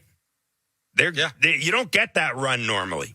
You have to be almost superhuman in this day and age to get that run from your manager or be Yamamoto. Yeah, there ain't no khaki alive would have told John to take Trey out of the game third time through. I mean, he was dominating. Like they had no chance at either the slider or the split finger. I mean, he threw the fastball. He pitched backwards a little, right? I mean, Kirky, again, did a really good job. 2 of the 12 were 3-pitch Case. How about that? Yeah, 2 of the 12 were 3-pitch Case. That's pretty cool. Like, that's, 6 sliders and 6 split fingers. If I'm in, what do I look for? You got 2 strikes. He can give you all 3 of them because he's in the zone. It's impossible to tell the difference. I'd love to stand in against it just to give you the better answer because it's not like the split fingers moving feet or the sliders moving feet. The sliders almost got more 12-6 break to it than it does like 2-7 break to it. Right. Like it's just not a typical, slider movement to it. It has to be all the sort of the Iron Mike look that he has and all that steepness to just when he releases the baseball and at the knees, when you swinging at it, how long you swinging at it. And then he did have the little extra gear, which got him, sort of cheating to get to it. And now you can't see it. And now he throws the split fingers. That's about 10-mile-an-hour difference. Good luck. Let's hear from the man of the hour or the man of the 2.5 hours or 3 hours, however you want to describe it. Let's hear from Trey Savage.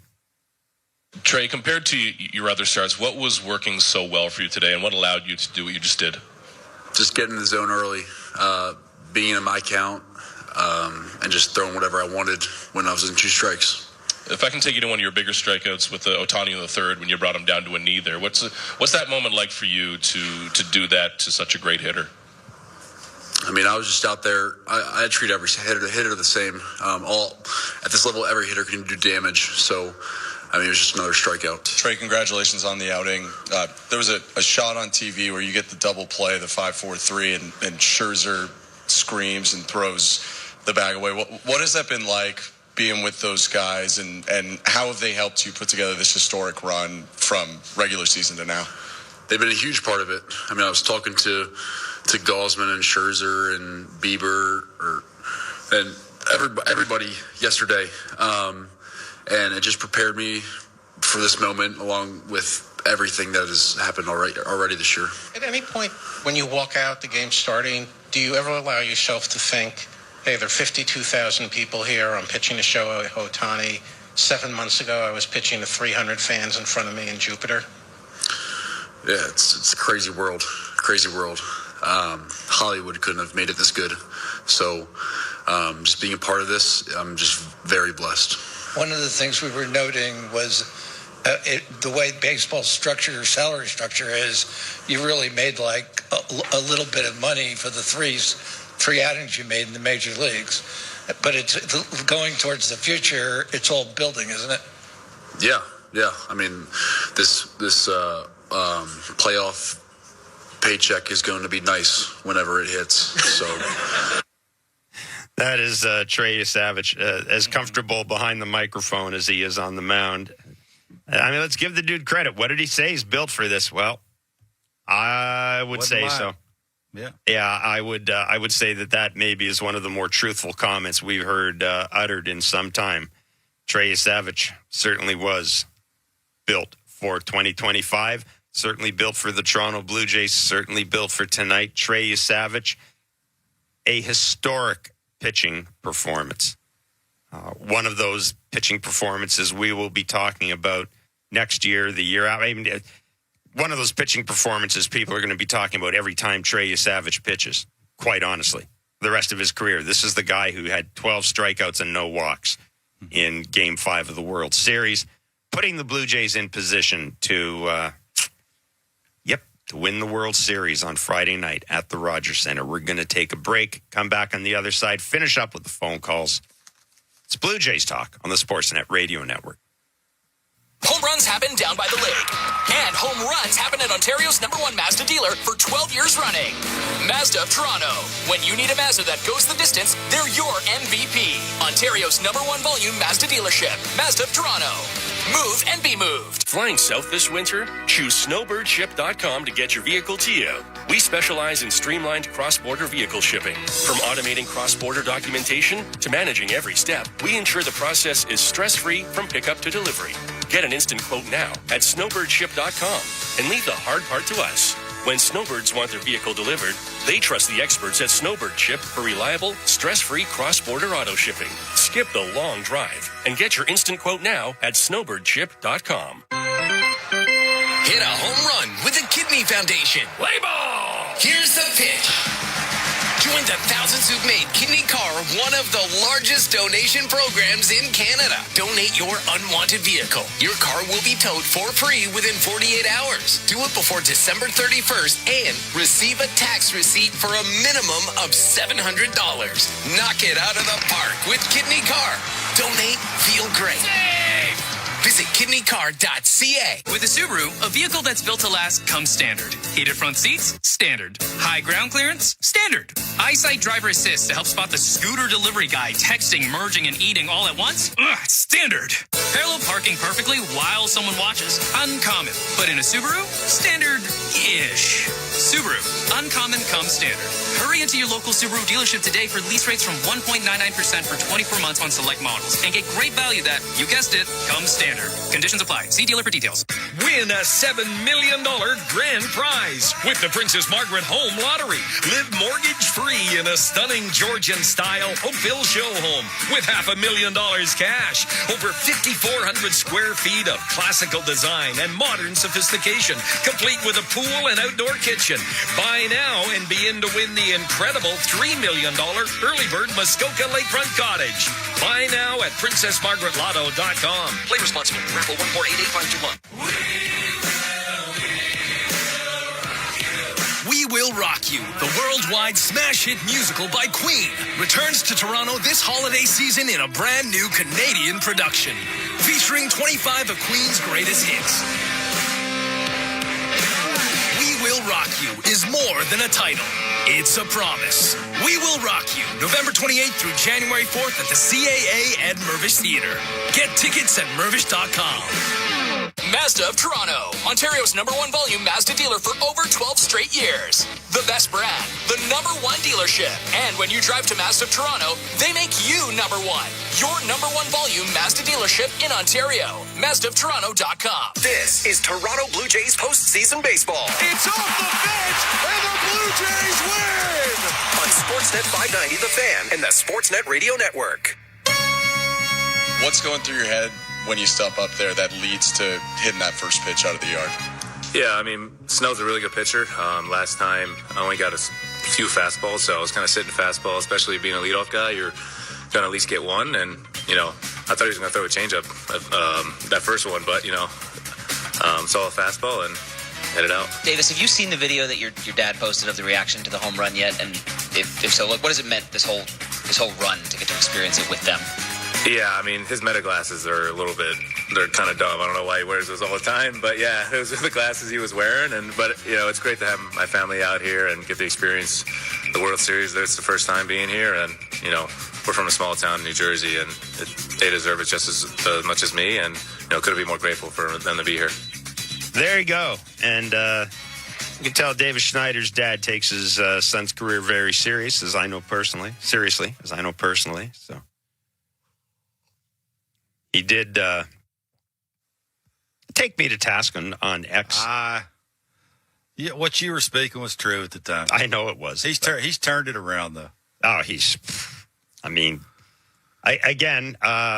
Davis Schneider, Nathan Lucas, guys the organization didn't lose faith in, guys who forced the organization's hand. I remember Ross Atkins before the trade deadline. Remember one of the things he said is, well, we're looking for another right-handed bat. We'd like a right-handed bat off the bench. Ty France.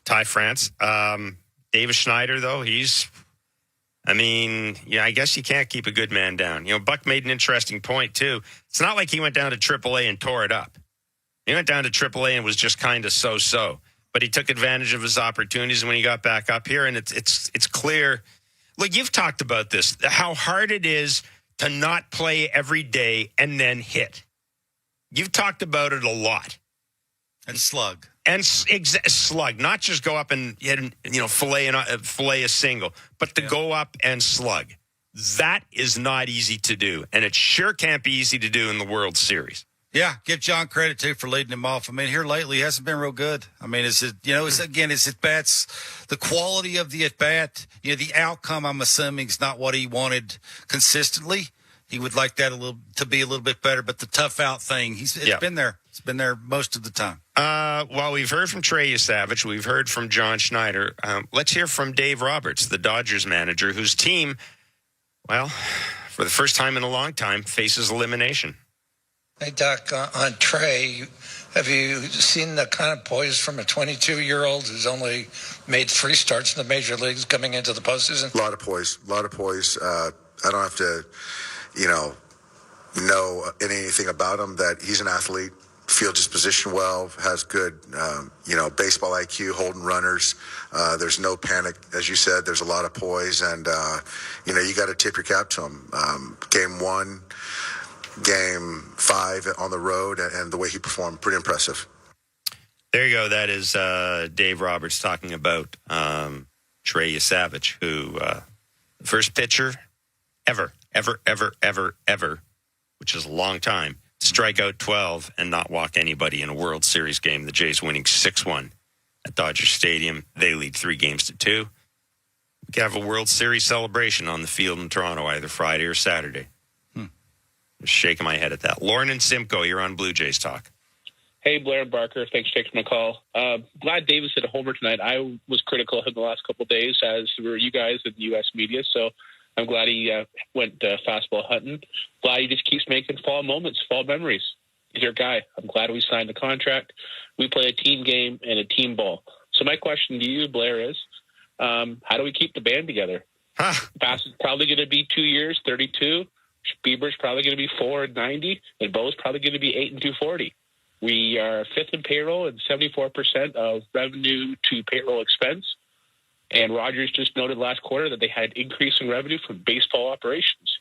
I think we're getting a bump in payroll to keep the band together. What do you think? I mean, thanks for the call. I mean, I have no idea. I do know this. I can't imagine that. I can't imagine that the organization would think it needs to embark on a rebuild after this. So I would imagine payroll would probably certainly wouldn't decrease. One of the reasons that it was so important to get the Rogers Center refurbished was to generate extra revenue. I mean, I've got to tell you the truth. By this time of the year, normally I would have had all the free agent stuff thought about and planned out, and I have not even looked ahead to it. I just know that this organization will spend what it takes to win. You have an owner who came out publicly when he signed Vlad. He said, I want to win a World Series. Well, he's a win away from winning a World Series. I mean, I don't know what else to say. I think a couple of guys, I would be surprised if Chris Bassett and Shane Bieber are back here. Well, let me rephrase that. I would be surprised if they didn't have other offers as free agents. Maybe Bassett comes back here. I have no clue what will happen with Bo. I have suspicions that he won't be back, but I don't know. They win a World Series. Maybe Bo likes it enough here, wants to run it back with Vladdy. But other than that, I haven't thought about it. I really do think, though, as good as this team has been, I think you're going to need more pitching, and you're probably going to need another bat. I mean, you just do. Yeah, you need more bullpen arms, too, I would think. I would think you need some more higher leverage, harder throwers. I don't think you want the Brendan Littles in your bullpen next year. That's fair. Will in Toronto, you're on Blue Jays Talk, and I'm not just picking him Brendan Little. I'm saying I think you need more elite arms. He was a big deal getting him here. Yeah. Will in Toronto, you're on Blue Jays Talk. Hey, gentlemen. I just wanted to talk about all the conversation about the Blue Jays being such an underdog in this series, despite the fact that, they have the best record in the American League. They have home field advantage in this World Series. And sure, the Dodgers are the defending World Series champions, winners of 12 of the last 13 division series. But if you've been watching this Blue Jays team for the majority of the season, the way they've been playing in terms of batters 1 through 9 and just approach at the plate in general, I think that you'd know that they match up pretty well against this Dodgers team. And I'm kind of tired of the narrative that the Blue Jays are such underdogs in the situation. Sure, it's very exciting for all of us. You know what, though? I'm going to jump in here because, the underdog narrative, I think that's more something – I think fans are making too much of that. There were a lot of national writers who said they thought that the Jays had a chance of winning. A lot of people picked the Dodgers.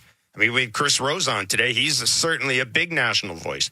He picked the Dodgers to win, but he also said, hey, not surprised that the Jays are where they are. I think the bigger question – it wasn't so much at least for me, it wasn't the Jays lineup versus the Dodgers pitching. I was concerned about the Jays pitching versus the Dodgers lineup. That's what I was concerned about more than anything else. And I did not think Trey Savage was going to strike out 12 and have no walks in a game. I didn't think Shane, especially after what I saw, I didn't expect Shane Bieber to be as good as he's been, and I didn't expect Max Scherzer to have the outing he did. So that's where I was concerned about things. I wasn't worried about the Jays lineup. I think the lineup is going to do what it's going to do. I think we know that. And certainly the fact that Vladdy was on a heater coming into the World Series, I think probably, probably had to factor in. But, this is a team with a $250 million payroll. It's not as much as the Dodgers, but it's like the 4th or 5th in baseball. That's a hell of a, if you want to go with David and Goliath, $250 million to me isn't David. Milwaukee's a David. Pittsburgh's a David. So, yeah, I the whole Jays heavy underdogs thing, I know Vegas looked at it that way. I think a lot of people who paid attention to this team through the year gave them a chance. Guys like Passan, guys like Jason Stark. I think they gave the Jays a chance. Yeah, I think a lot of people thought it would be some heavy lift and a lot of things had to go right. It's went right. You just mentioned them. The starting pitching's been really good. It's kept them in the game long enough to allow the lineup. Vladdy's been off the charts. Awesome. Bottom of the lineup hasn't stopped. Nope. They continue to play great defense. You got to beat them. They're not going to beat themselves. Their base running for the most part's been on point. Other than that one little game, you could a couple of times scratch your head. Yeah, I mean, they got 3 Hall of Famers in a row. They got one of the better rotations in the sport. Their closer's pretty good. I think that's the reason why Teoscar and Will Smith ain't shabby. It's, on paper, that's why they're arguing that. Yeah. Push comes to shove, the way the Jays grind it out, and Vladdy, living on a different planet right now. That's the X factor. John in Toronto, you're on Blue Jays Talk. What's up, John? John in Toronto. You hear me? Yeah, I got you. Hey, what a game, gentlemen. If I could just follow up on the earlier mistake, the joke about the Travis Barker. At least he didn't call you Bob Barker from The Price is Right. That's right? true. It could have been worse. But no, a phenomenal game, and just like the storylines in this overall season, this postseason, and today's game, you got Davis Schneider, right? Who was, I think, a 27th or 28th round draft pick, came into the majors. Despite that, had a meteoric rise, a meteoric fall. Looked like he was on the verge of being, released probably at some points, and then did what he did today. Just, incredible. Obviously, a Savage, incredible. The back-to-back Jacks, first time in the World Series history, another first in World Series history that the back-to-back Jacks to start a World Series game. I think only the second time in playoff history in any round.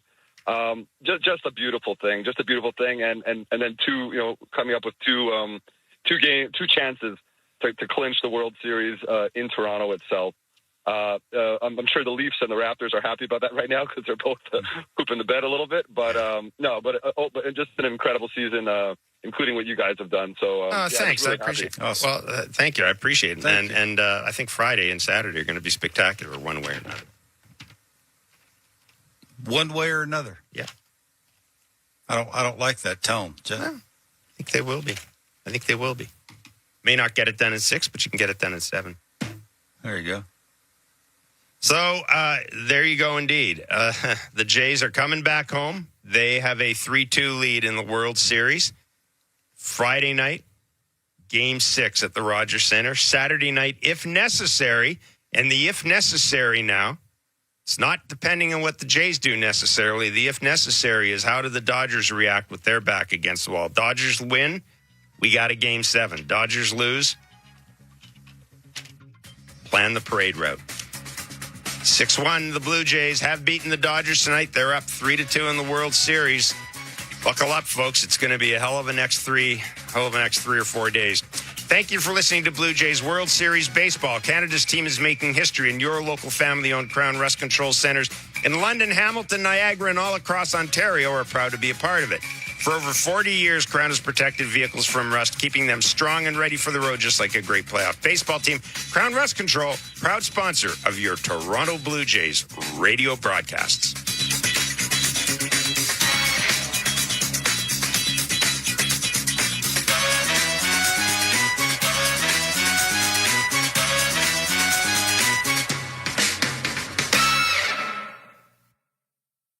Sportsnet 590, The Fan.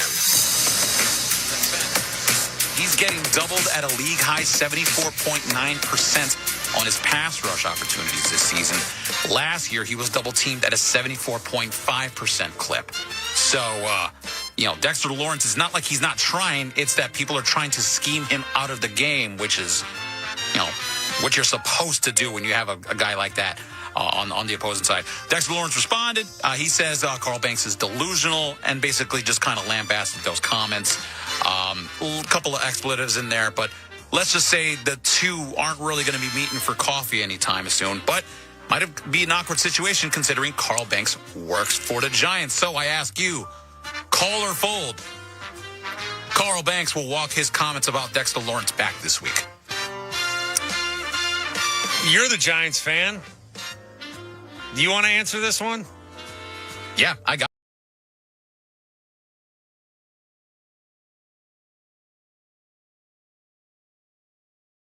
Snell into the line. Here's the first pitch of Game 5 of the World Series, and it's hit high, left field and deep. Call back at the track, leaps at the wall, and that ball is gone. A first first pitch homer for Davis Schneider, and the Blue Jays take the lead in the first. Welcome to Game 5. We've seen pitchers throw off-speed pitches to George Springer a lot over the course of the season. He's a guy that ambushes. Blake Snell doesn't know much about Davis Schneider. He doesn't know if he's an ambusher or not. He tried to get ahead with a fastball. I think Davis Schneider's been talking to George Springer a little bit. And the 0-1. Vladdy rocks the ball. Left field and deep. Back to the wall. It is good again.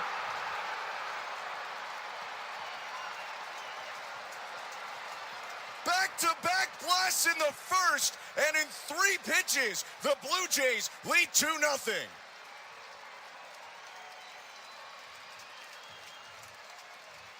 What in the world are we watching right now?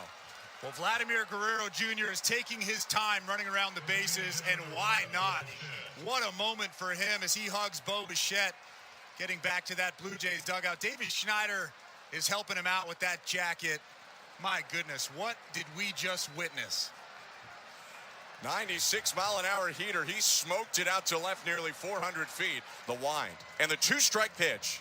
He got him. Struck him out on a slider. 1-2-3 for your Savage in the first. 2-0 Blue Jays. No outs in this inning. 2-2. Swing and a miss. Kept going to that splitter until finally Freeman was out in front of it. And that's his second strikeout of the start. 1 out in the bottom of the second. It is very difficult as a major league pitcher to make Shohei Ohtani look bad, to make Mookie Betts look bad, and to make Freddie Freeman look bad. Trey Savage has done all 3 of those things in this ballgame so far. They've fed Teoscar a ton of breaking balls in this series. Savage has gone 2 fastballs and a splitter so far. Kirk makes the call, the wind from Savage, and the 1-2.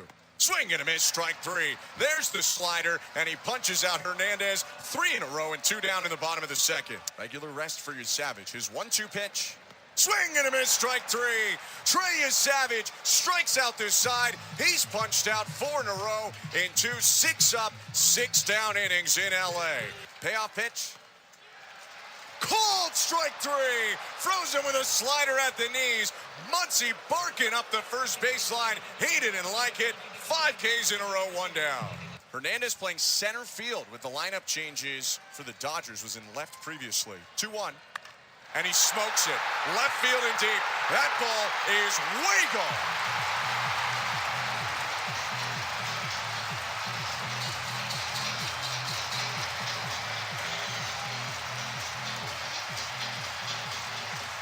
An absolute rope off the bat of Kike Hernandez. His first to the postseason and 16th in the playoffs in his career. That four-seamer caught a lot of the plate up and in, and Hernandez was all over it. The wind and the 2-2. Swing and a miss, strike 3. Ohtani loses his helmet on this splitter, and Savage bounces back after giving up the solo shot to Kike Hernandez to get call and punch out Ohtani, ending the third. The 1-1. Hit on a line out to center, charging in Hernandez. Varsho tagging. Hernandez makes the catch. Here comes Varsho. The throw goes up the line, and Varsho drags his left hand across home plate in a slide. Sac fly, Ernie Clement. 3-1 Blue Jays with 1 out in the top of the fourth. Hunting his 7th strikeout so far. Savage kicks and fires. And he got him. Struck him out on a slider. 1 out. I mean, it's getting ridiculous at this point. He's made 1 mistake to Kike Hernandez, but other than that, he's been on for the majority of this game. He struck out Shohei Ohtani twice. He struck out Will Smith right there. But the thing that I like the most is he's just getting on top of the slider, getting on top of the split finger, and the fastball velocity's been pretty steady. Unbelievable for Savage. 22-year-olds 1-2. Make it 35 in the postseason. Strikes out Betts on his splitter. 2 down. They might have seen him in game 1, but they did not see this guy. This is almost like they're facing a completely different guy with a completely different repertoire. I mean, it's just been so incredible. Not only the pitches, not only the location, the strikeouts, all that stuff, just the composure out there. This is a difficult place to pitch. Struck out Edman on a splitter in the second. 1-1 pitch. Popped up. Middle of the infield, IKF calls for it. Jimenez waves him off, and the shortstop leans left to make the catch and end the inning. A little two-out trouble with a hit batter and an infield hit, but Savage nodding into Alejandro Kirk as he stalks off the hill through 4 innings. 1-2. Swing and a miss, strike 3. Got him on a splitter in the dirt. 9 Ks in 4 2/3 for Trey Savage. 2 down. Look at Trey Savage just marching around that mound, stomping those feet. Tons of confidence out there, tons of swag. 3-2 pitch. Check swing, pitch in the dirt, appeal to first. He went! 10 Ks in 5 innings for Trey Savage. On to the 6th inning we go. 1-2 pitch. And it's ripped on a line to right, charging Barger, dives! Did he get it? He did! Addison Barger! Racing to right center to rob a hit from Ohtani. Ohtani hit it a mere 117 miles an hour, and Barger had the wherewithal to make the play. 1 out. Feet pretty close together in his straight-up stance. 0-2. Swing and a miss, strike 3. 11 Ks for Trey Savage. 2 down in the bottom of the 6th. He's shredding right now in Game 5. Well, he's shredding, and he is stomping around that mound out there. His payoff pitch to the backstop. Coming home, Barger. He'll score on the walk. Vladdy up to first. Jimenez into second. He yanked it way outside at 100, and it's 4-1 Blue Jays on the 3rd Dodger wild pitch of the inning. He kicks and deals. And the pitch is lined. Slicing down and right. Base hit. Coming around third, Jimenez. Vladdy going first to third. Jimenez into score. Vladdy slides into third. RBI single, Bo Bichette. It's the Blue Jays 5. The Dodgers 1 in the top of the 7th. 1-2 pitch. Swing and a miss, strike 3. A dozen Ks for Savage. 1 out in the bottom of the 7th. I mean, it just keeps getting better and better. Just so much movement on that split finger. It looked like a fastball right down the middle and then missed the barrel. Alejandro Kirk holding on to that baseball. I think it was a foul tip, but what a performance so far from Trey Savage. Blue Jays 5, Dodgers 1. 1 out, bottom of the 7th, Game 5 of the World Series. 3-2. On the ground to third. Clement grabs it. Throw to second one. IKF to first. Double play! 5-4-3. Savage through 7. And it's 5-1 Blue Jays in Game 5 of the World Series. Now the infield in, IKF up. Left on right pitch. On the ground left side and through, base hit. IKF delivers. Clement into score. RBI single. The Blue Jays lead 6-1 in the 8th. 0-2. Swing and a miss, strike 3. Dominguez picks up where Savage left off, 2 down. Ohtani 0 for 3 tonight against Savage. Faces Dominguez here in the 8th. The pitch. Hit on the ground at first. Stabbed by Vladdy. He slaps the base with his right hand as he went down to the splits to snare it. And in 1 pitch, Ohtani is retired. Hoffman set. Runner on. 2-2 pitch. Swing and a miss. Strike 3. Doubled up on the slider. Threw it even lower. And the Blue Jays are an out away. 2 down in the bottom of the 9th. Hoffman turns his shoulders. Looks at first. Now sets. He kicks. 2-2. Swing and a miss, strike 3. Hoffman punches out Hernandez. The Blue Jays, in dominant fashion, win 6-1 in Game 5, and they'll come home with a 3-2 lead in the World Series.